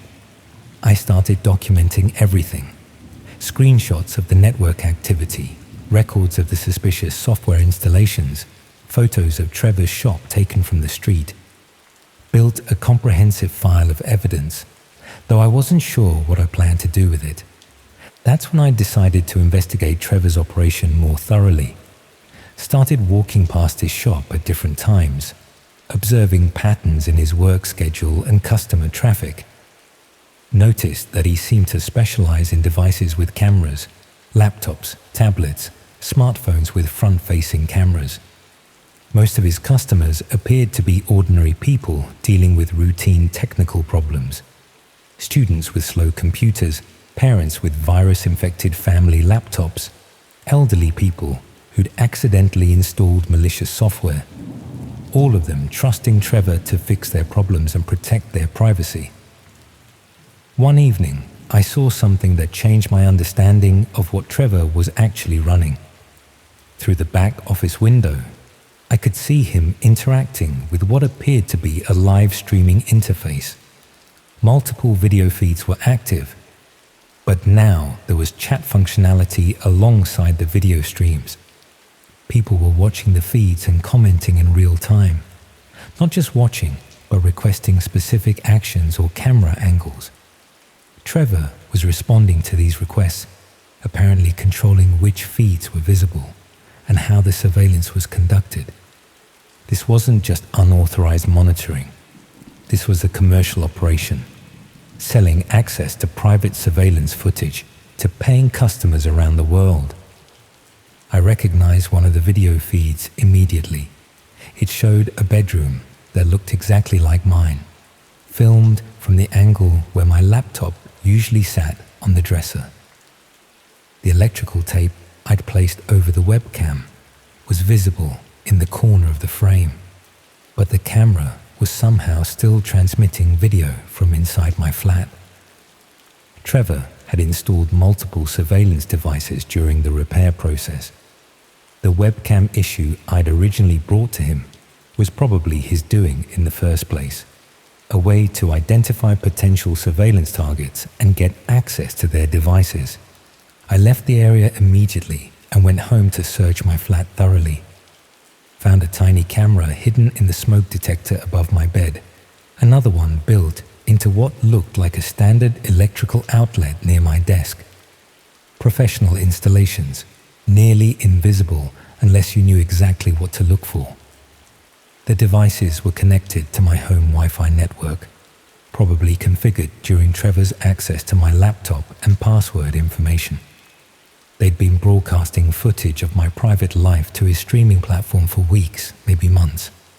I documented everything with my phone camera, then carefully removed the surveillance devices without damaging them, kept them as evidence, along with all the digital forensics information I'd gathered about the compromised laptop. But when I tried to report the situation to police, I encountered a problem I hadn't anticipated. The officers I spoke with seemed knowledgeable about traditional crimes, but struggled to understand the technical aspects of what I was describing. Digital surveillance, dark web streaming platforms, cryptocurrency payment systems. It was outside their normal area of expertise. They took my statement and collected the physical evidence, but explained that investigating this type of cybercrime would require specialist resources that might not be available immediately. Said they'd be in touch once they'd consulted with their digital forensics team. That was 4 months ago. I've heard nothing back from police, and Trevor's shop is still operating normally. Same storefront, same repair services, same trusting customers bringing their camera-equipped devices to be fixed. I moved to a different flat across town, replaced all my electronic devices, took comprehensive security precautions to prevent future surveillance. But moving doesn't change what you know, and the knowledge of what Trevor is doing follows me through every ordinary day. The worst part isn't knowing that I was watched without consent. The worst part is understanding how many other people are probably being watched right now. People who trust their local computer repair shop to fix their problems and protect their privacy. Trevor's operation depends on that trust, on people like me who need technical help and assume that small business owners are fundamentally honest, on the invisibility that comes with running a boring, everyday service that nobody pays much attention to. I've started noticing other computer repair shops around the city, wondering how many of them might be running similar operations. How many ordinary-looking technicians are actually surveillance entrepreneurs, selling access to private footage through dark web streaming platforms. Sometimes I wonder if reporting Trevor to police was the right decision, or if I should have tried to expose his operation through other means: media attention, social media campaigns, direct warnings to his potential victims. But all of these approaches would require evidence that I'm not sure I could provide without admitting to my own illegal surveillance of his activities. That's the genius of operations like Trevor's. They create witnesses who are bound by their own complicity, people who can't report what they've seen without acknowledging their own borderline criminal behavior. I've never told anyone else about this experience. Not colleagues, not friends, not family members. What would I say? That my computer repair guy was running a surveillance operation, and I discovered it by spying on his business. That I removed hidden cameras from my own flat, but can't prove where they came from. But I'm telling you now, and I'm not entirely sure why. Maybe because the weight of keeping it secret has become too much. Maybe because sharing it might somehow make it less real, less immediate, less present in my daily thoughts. Or maybe because I've started to suspect that creating witnesses was always part of Trevor's business model. That people like me who discover what he's doing are meant to discover it, meant to carry the knowledge forward through stories that can never be properly verified. Maybe the real product isn't just the surveillance footage, but the awareness that such surveillance is possible, the understanding that any electronic device could be compromised, that any repair technician could be more than they appear to be. Trevor is still operating his shop, still fixing computers and installing surveillance equipment, still running his streaming platform for customers around the world. And somewhere in Coventry, other people are probably walking past his storefront right now, thinking about getting their webcam issues fixed by a friendly, knowledgeable local businessman. Maybe by telling you this, I'm doing exactly what Trevor's operation requires to survive and spread. Creating awareness, planting seeds of paranoia, making people more conscious of the surveillance possibilities that exist in their ordinary digital lives. Maybe that's how these things work. Not just through the technical infrastructure of hidden cameras and streaming platforms, but through the social infrastructure of witnesses who carry the knowledge forward, who ensure that the awareness of such possibilities becomes part of the general consciousness. I still work at the primary school, still help children with their reading, still live a fundamentally ordinary life. But now I understand that ordinary life exists alongside operations like Trevor's, that the surface of everyday business conceals activities that most people never imagine are happening. And sometimes, late at night, when I'm alone in my new flat with my new laptop, I find myself wondering if Trevor was really working alone, or if he was part of something larger. A network of repair shops and surveillance operations, all feeding content to the same streaming platforms, all serving the same global audience of people who pay to watch strangers in their most private moments. That might be the most disturbing possibility of all. Not that one creepy computer repair guy was running a surveillance operation, but that such operations are common enough to sustain entire industries, entire ecosystems of people who make their living by violating the privacy of ordinary people who just needed their laptops fixed.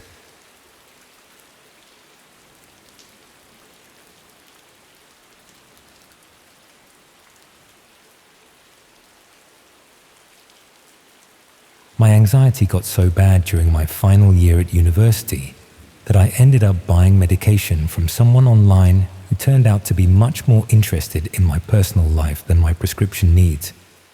I'd always been a bit of a worrier, but something about the pressure of final exams and job applications sent my mental health completely off the rails. Panic attacks in lectures, sleepless nights staring at the ceiling, that constant feeling like something terrible was about to happen even when everything was fine. Classic anxiety symptoms that probably half the students at York were dealing with in their own ways. The obvious solution was to see a doctor and get proper medication.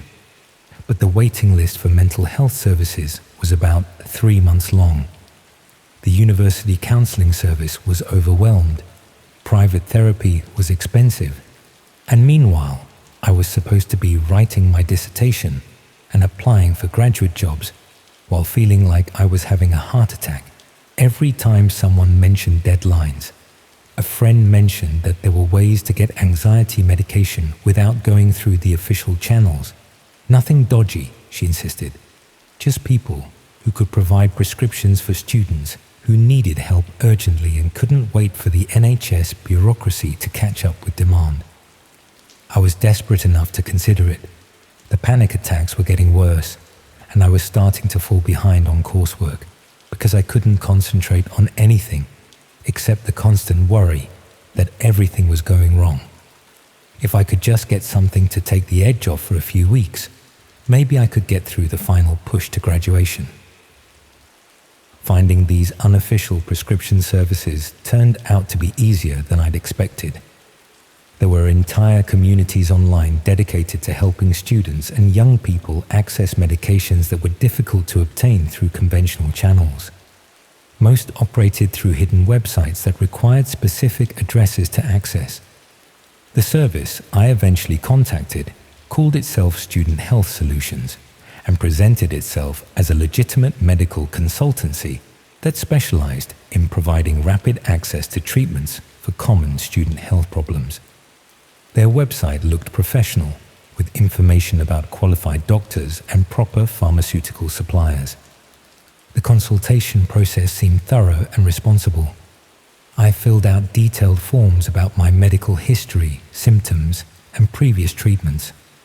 I even had a video call with someone who claimed to be a qualified doctor, who asked intelligent questions about my anxiety and seemed genuinely concerned about finding appropriate treatment. The doctor explained that they could provide a short-term prescription for a mild anxiety medication that would help manage my symptoms while I waited for NHS treatment. The cost was reasonable, about £40 for a month's supply, and they guaranteed that the medication would be genuine pharmaceutical products rather than dodgy internet pills. When the medication arrived, it was exactly as described. proper packaging, correct labeling, even an information leaflet, with all the standard warnings and dosage instructions. I started taking it according to the prescribed schedule and found that it genuinely helped with the anxiety symptoms. For the first time in weeks, I could focus on my dissertation without constant panic about deadlines and failure. The medication didn't solve everything, but it gave me enough breathing room to function normally while I worked on getting proper support through official channels. But after about a week, I started receiving follow-up communications from Student Health Solutions that seemed oddly personal for a medical consultancy. The doctor who had conducted my initial consultation sent regular check-in emails asking not just about how the medication was working, but about my daily routine, social activities, and personal relationships. He wanted to know where I was living, who I was spending time with, even details about my family background and financial situation. When I asked why this information was relevant to my medical treatment, he explained that anxiety often had complex social and environmental causes. Understanding my complete circumstances would help him provide more effective support and identify any factors that might be contributing to my symptoms.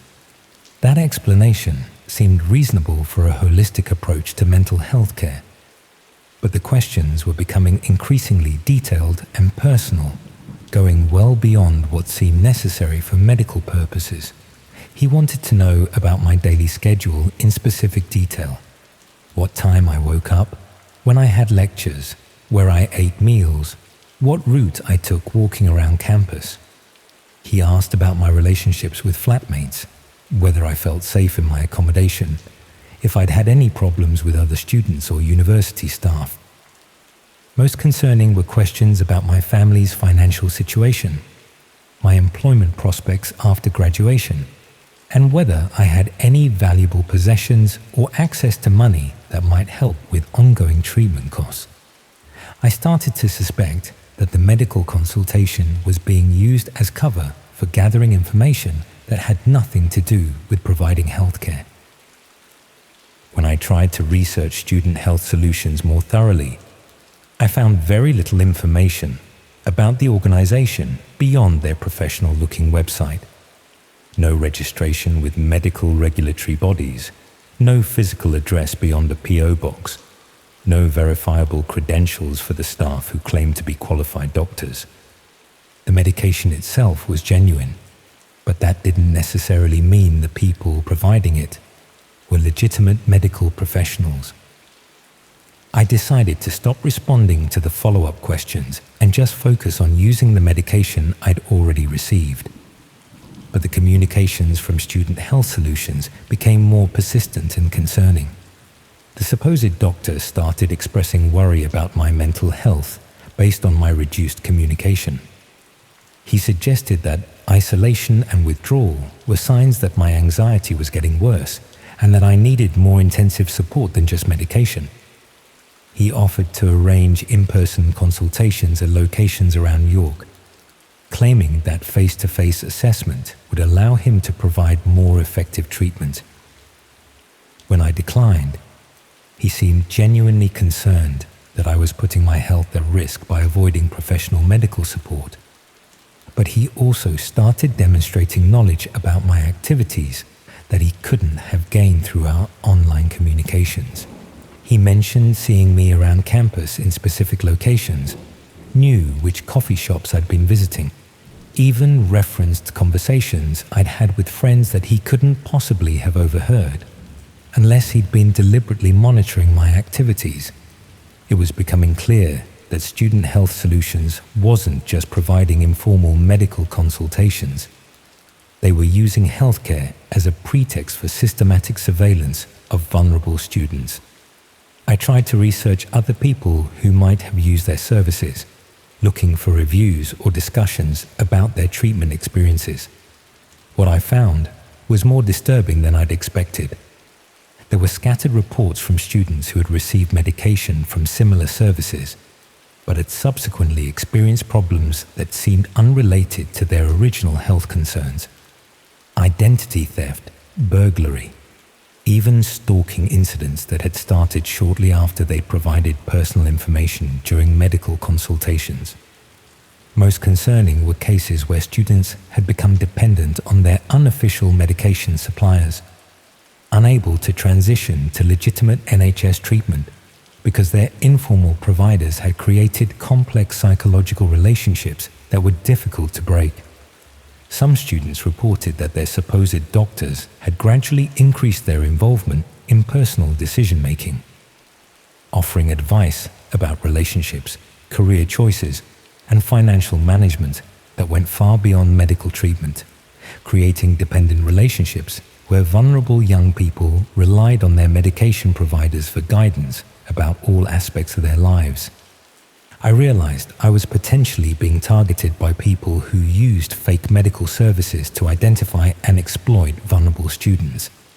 The anxiety medication was probably genuine, but it was being used as bait to establish relationships with young people who were dealing with mental health problems and might be susceptible to manipulation and control.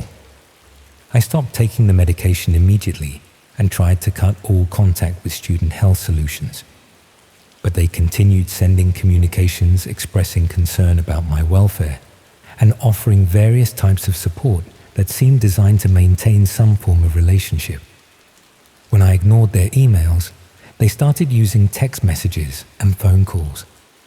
The supposed doctor claimed he was worried about my mental health and felt professionally responsible for ensuring I received appropriate care. But the calls often came at times when I was alone in specific locations, suggesting that my activities were still being monitored, despite my attempts to end our professional relationship. Most disturbing was evidence that they had detailed information about my financial situation, academic performance, and family circumstances that I had never provided during the original consultation. They knew about my student loan balance, my parents' occupations, even my employment prospects after graduation. Someone had been conducting comprehensive background research into my personal life, using information that could only have been gathered through systematic surveillance or unauthorized access to official records. I started taking precautions around my daily routine, varying my schedule and being more careful about sharing personal information. But I also began to suspect that the surveillance had been going on much longer than I'd realized. Looking back at the original consultation process, I could see signs that Student Health Solutions had already known significant details about my circumstances before I'd contacted them. The questions they'd asked had been designed to confirm information they already possessed, rather than genuinely learning about my medical history. They had somehow identified me as a potential target before I'd even been aware that services like theirs existed. The friend who had recommended them might have been unknowingly part of a recruitment process designed to connect vulnerable students with people who specialized in exploiting their mental health problems. I tried contacting the friend who had originally mentioned the service, hoping to understand how she'd learned about them and whether she'd experienced similar problems. But she claimed not to remember giving me their details and seemed uncomfortable discussing anything related to unofficial healthcare services. When I pressed her for more information, she suggested that I might be confused about where I'd heard about Student Health Solutions and that maybe my anxiety was causing me to misremember recent events. Her response made me wonder whether she was genuinely confused or whether she'd been instructed to distance herself from the organization if anyone started asking awkward questions about how they recruited new clients. Either way, it was clear that I wasn't going to get help understanding the situation from people who had been involved in directing me towards Student Health Solutions in the first place. I considered reporting everything to the police, but explaining the situation would require admitting that I'd obtained prescription medication through illegal channels. Even if the people providing it were running some kind of fraud or surveillance operation, I could potentially be charged with obtaining controlled substances without proper medical supervision. The legal risks of reporting the problem might be worse than the risks of simply trying to avoid further contact with the organization. But I also knew that other students were probably being targeted through similar schemes, and that the surveillance and manipulation tactics I'd experienced were likely being used against more vulnerable people who might be less able to recognize what was happening to them. Students dealing with serious mental health problems would be particularly susceptible to people who offered medical help while gradually gaining control over their personal lives and decision-making processes. I started monitoring online communities where students discussed mental health and informal healthcare options, looking for other people who might have encountered student health solutions or similar organizations. What I found was a pattern of reports from students who had received medication or treatment from unofficial providers, but had subsequently experienced various forms of harassment, exploitation, or identity theft. Most of these students had been in vulnerable situations when they'd first sought help, dealing with mental health crises, financial problems, or academic difficulties that made them desperate enough to consider alternatives to official support services. The fake medical providers had used their initial healthcare consultations to identify students who were isolated, financially insecure, or struggling with personal problems that made them susceptible to manipulation. Once they'd established relationships with vulnerable targets, they'd gradually expanded their involvement in those students' lives, offering various forms of support and guidance that created psychological dependence while gathering information that could be used for financial fraud or other criminal purposes. Some students had lost significant amounts of money to people who had gained their trust by providing medical help during mental health crises. Others had experienced identity theft, stalking, or harassment that had started after they'd shared personal information during fake medical consultations. The most disturbing cases involve students who had become completely dependent on their unofficial healthcare providers, unable to function independently because they'd been systematically isolated from legitimate support systems and convinced that only their fake doctors could provide effective treatment. I realized that Student Health Solutions was probably part of a larger operation that specialized in identifying and exploiting vulnerable young people through fake medical and support services. They used legitimate-seeming healthcare provision as a way to establish relationships with targets who were dealing with mental health problems, financial difficulties, or other vulnerabilities that made them susceptible to manipulation and control. The genuine medication they provided was just the initial hook used to establish trust and credibility. Once they'd gained access to their targets' personal lives, they could exploit that access for various criminal purposes while maintaining the appearance of being helpful healthcare providers. But understanding the scheme didn't necessarily protect me from its consequences.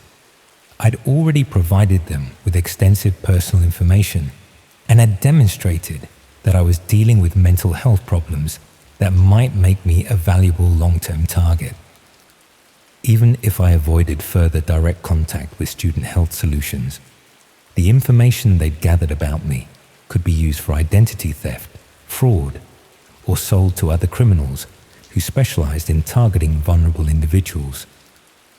The surveillance of my daily activities was probably continuing, and the people behind the organization might decide that I posed a security risk if they suspected I was planning to expose their operations. I was trapped in a situation where seeking help for mental health problems had made me a target for criminals who specialized in exploiting people with exactly the vulnerabilities I'd been trying to address. The medication that was supposed to help me manage anxiety had instead created a much more serious and long-term threat to my safety and independence. And somewhere out there, other students were probably going through the same process, reaching out for help with mental health problems and unknowingly providing criminals with everything they needed to systematically destroy their lives.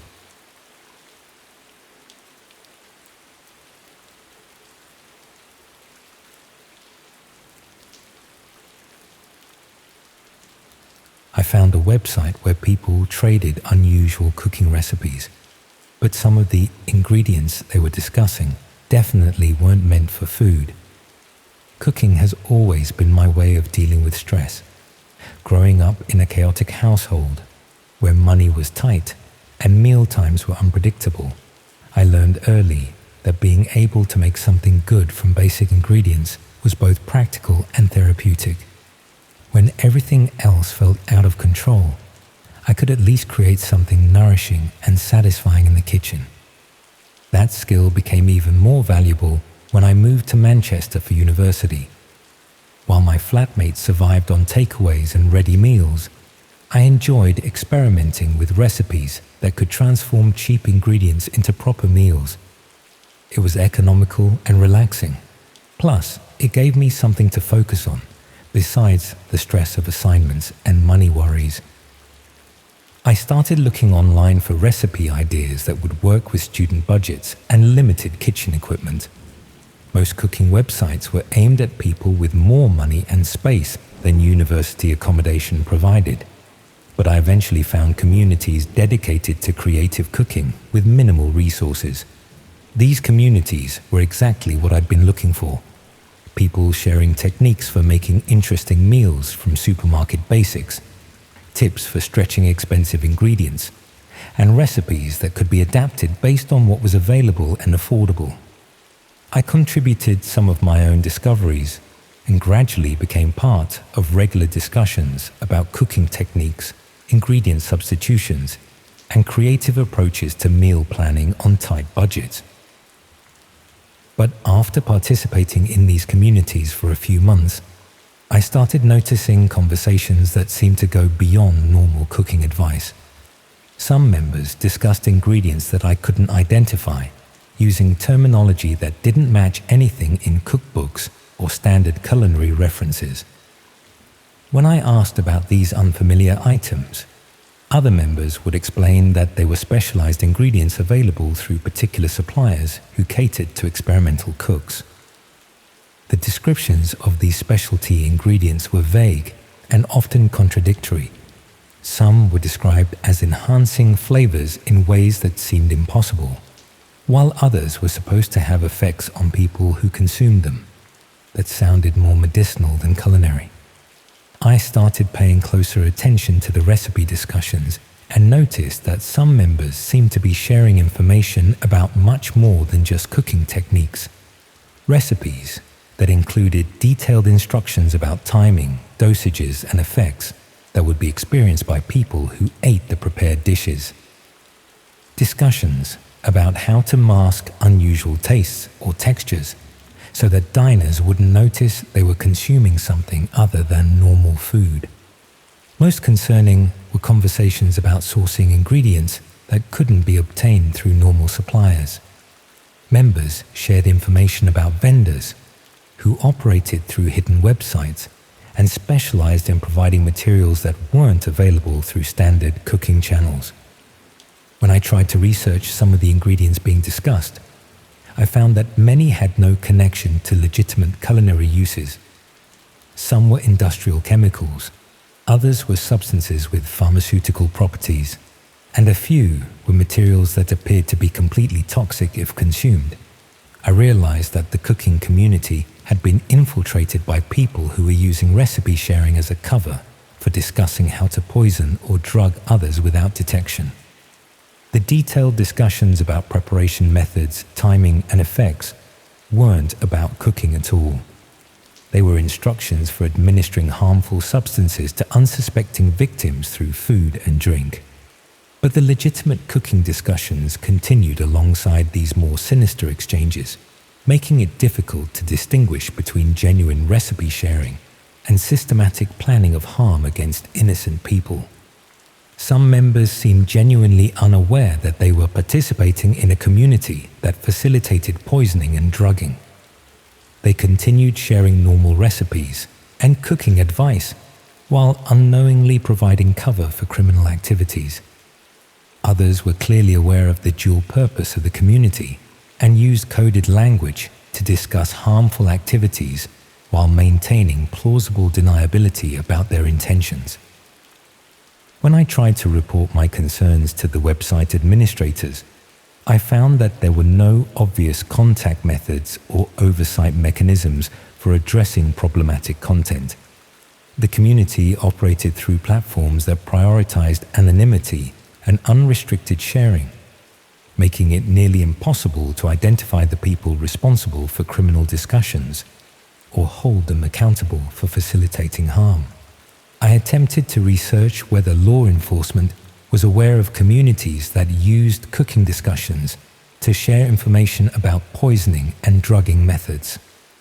What I found was that food-related crimes were difficult to detect and prosecute because they often appeared to be accidents or natural illnesses rather than deliberate attacks. Victims rarely suspected that their symptoms had been caused by consuming contaminated food, especially when prepared by people they trusted. The cooking communities provided perfect cover for sharing harmful techniques because the discussions appeared innocuous to casual observers and were mixed with legitimate culinary content that made suspicious activities harder to identify. People seeking normal cooking advice were unknowingly providing cover for criminal networks that specialized in food-based attacks against victims who would never suspect that their illnesses had been deliberately caused. But understanding the true nature of these communities didn't immediately resolve my situation. I'd been participating in discussions that included both legitimate cooking advice and criminal instruction sharing, potentially making me appear complicit in facilitating harmful activities. The detailed information I'd shared about my cooking habits, ingredient preferences, and kitchen setup could be used to assess my potential value as someone who could prepare harmful substances without attracting suspicion. When I tried to withdraw from the communities entirely, several members contacted me expressing disappointment about my reduced participation and offering to share more specialized recipes that weren't discussed in public channels. These private communications included invitations to join exclusive groups that focused on what they called advanced cooking techniques for people who were serious about experimental cuisine. The descriptions of these advanced techniques made it clear that they involved preparing substances intended to harm or incapacitate people who consumed them, with detailed instructions about avoiding detection and managing the effects. I was being recruited to participate directly in criminal activities that would make me responsible for poisoning innocent victims who trusted me to prepare safe food for them. But declining these invitations might not be sufficient to avoid continued recruitment pressure or retaliation from people who considered me a potential security risk because of what I'd learned about their activities. The cooking skills that I developed as a way to manage stress and create something positive had instead made me a target for people who specialized in using food as a weapon against unsuspecting victims. Meanwhile, the recipe-sharing communities continued operating and growing, attracting new members who were seeking normal cooking advice but unknowingly joining platforms that facilitated systematic poisoning and drugging operations. People who just wanted to learn how to cook better meals were being gradually exposed to criminal techniques and assessed for their potential willingness to participate in food-based attacks against others. The legitimate cooking discussions provided perfect cover for recruiting accomplices who would have access to kitchens, ingredient suppliers, and trusted relationships with potential victims who would never suspect that their meals had been deliberately contaminated. I stopped participating in all online cooking communities and avoided sharing recipes or cooking advice through any digital platforms. But the knowledge I'd gained about how these communities operated made it impossible to trust any online food-related discussions. Every recipe-sharing website, cooking community, and culinary advice platform potentially contained people who were using legitimate cooking interests as cover for planning attacks against innocent victims. The most disturbing realization was that this recruitment method was probably being used to target people in other communities as well. Any hobby or interest that involved preparing things for others to consume could be infiltrated by criminals looking for unwitting accomplices. Homebrewing communities, baking groups, even gardening discussions about growing herbs and vegetables might contain people who were sharing information about producing harmful substances while appearing to pursue innocent hobbies. After I'd stopped all participation in cooking communities, I received a package containing several unmarked containers of powder, along with detailed recipes for incorporating the substances into common baked goods and instructions for observing and documenting the effects on people who consume the prepared items.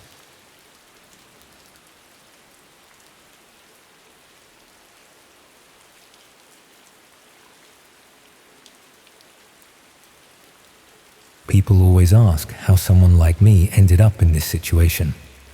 I suppose it's fair to wonder how a university cleaner from Brighton could stumble onto something so dark that thousands of people are now eagerly waiting to watch me suffer.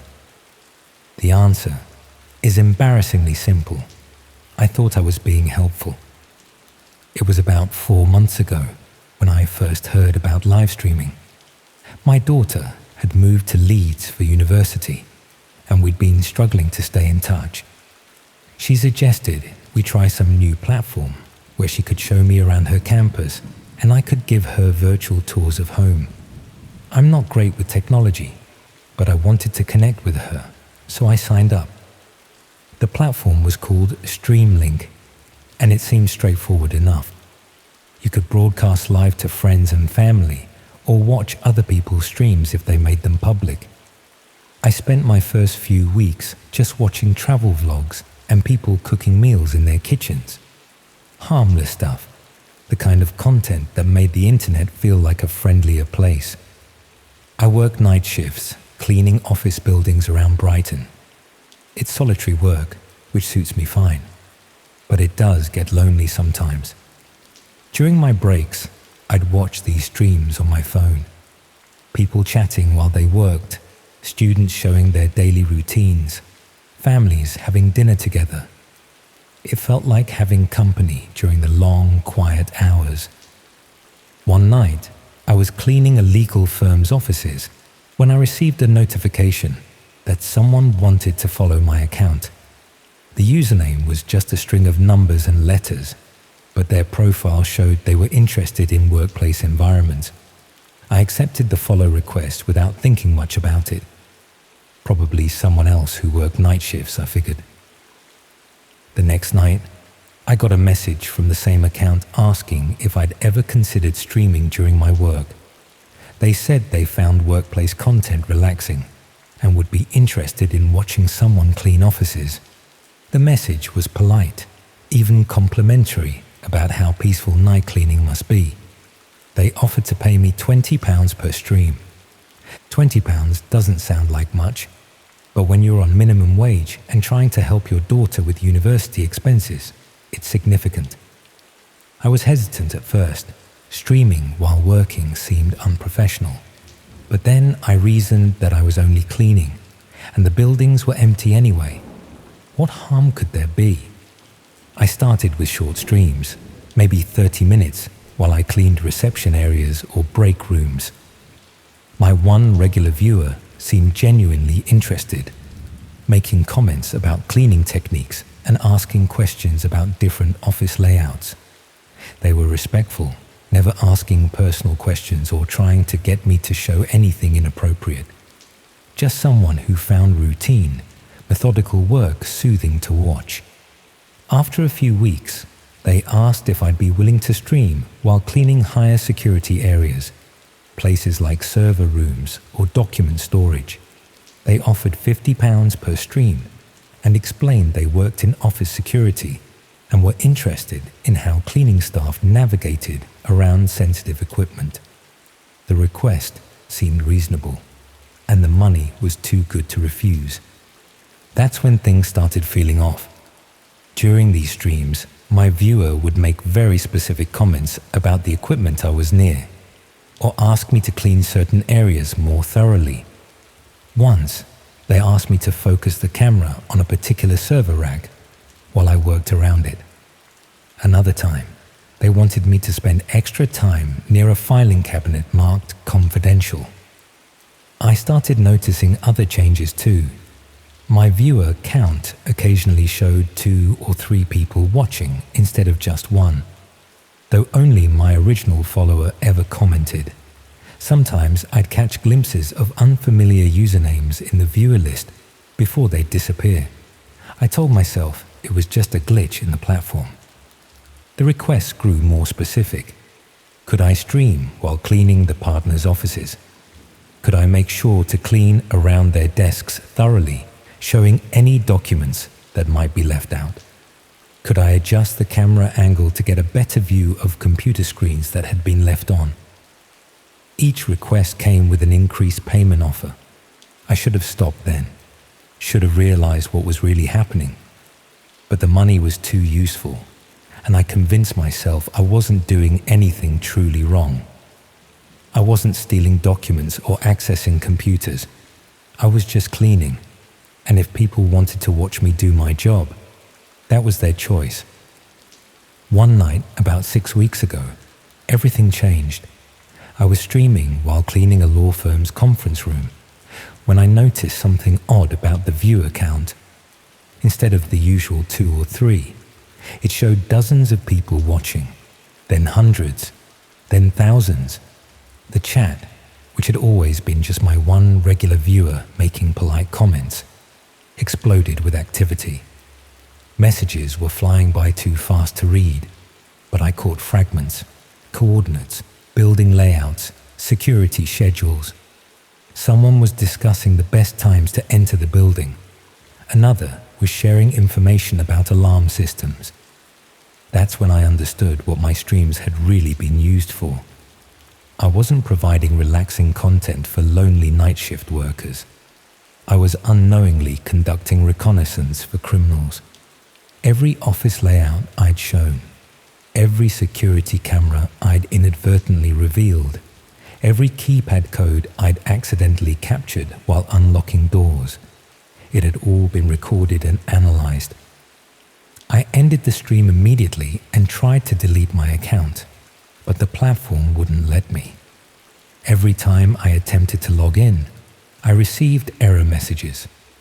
When I tried to create a new account to see what was happening, I found that my streams had been archived and were still available to view.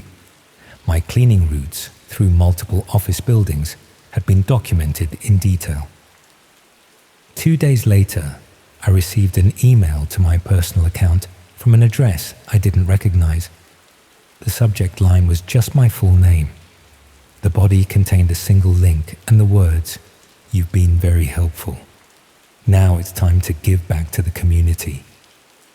The link led to a different website, not Streamlink, but something darker. The page showed what appeared to be a live feed from an empty room. Concrete walls, industrial lighting, a drain in the floor. In the corner was a viewer counter that showed thousands of people watching. Below that was a countdown timer, set to 3 days from then. I closed the browser and tried to pretend I'd never seen it. But over the next day, I kept receiving messages, text messages to my phone, which I'd never given to anyone associated with the platform. Emails to addresses I'd only used for personal things. Social media accounts I thought were private suddenly had friend requests from users with random number usernames. The messages all carried the same theme. I'd provided valuable services, and now I needed to fulfill my part of a larger agreement, an agreement I'd never knowingly made. They referenced specific details from my streams, which office building I was in on, which nights, what time I usually took my breaks, even what I typically ate for my midnight meal. I went to the police, but explaining the situation made me sound paranoid or potentially complicit in whatever crimes were being planned. A middle-aged cleaner claiming he'd accidentally helped criminals through innocent live streams. They took a report, but clearly thought I was either confused or trying to cover up involvement in something illegal. That's when the physical surveillance began. People following me to work, cars parked outside my flat, strangers in the cleaning supply store who seemed to know my schedule. One morning, I came home to find my front door unlocked and a note on my kitchen table with just an address and the word tomorrow. The address was for a warehouse on the outskirts of Brighton. I didn't go, obviously. Instead, I packed what I could carry and left town.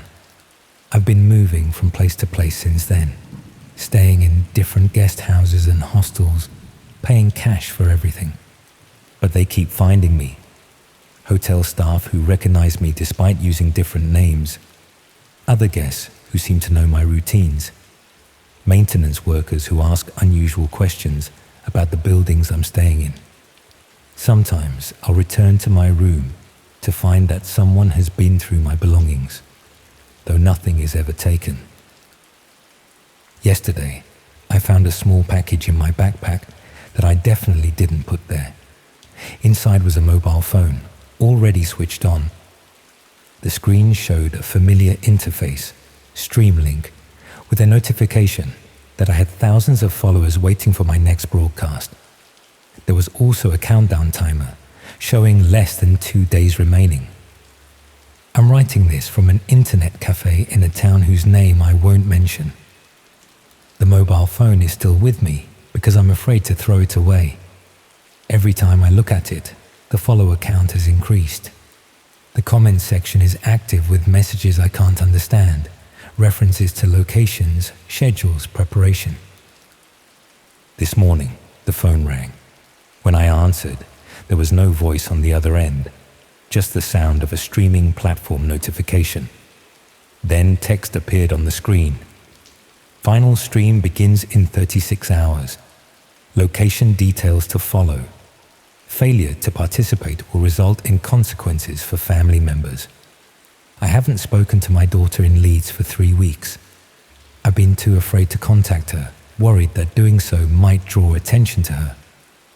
But this morning, I received a photo message on the mysterious phone. It showed her walking to lectures, clearly taken without her knowledge.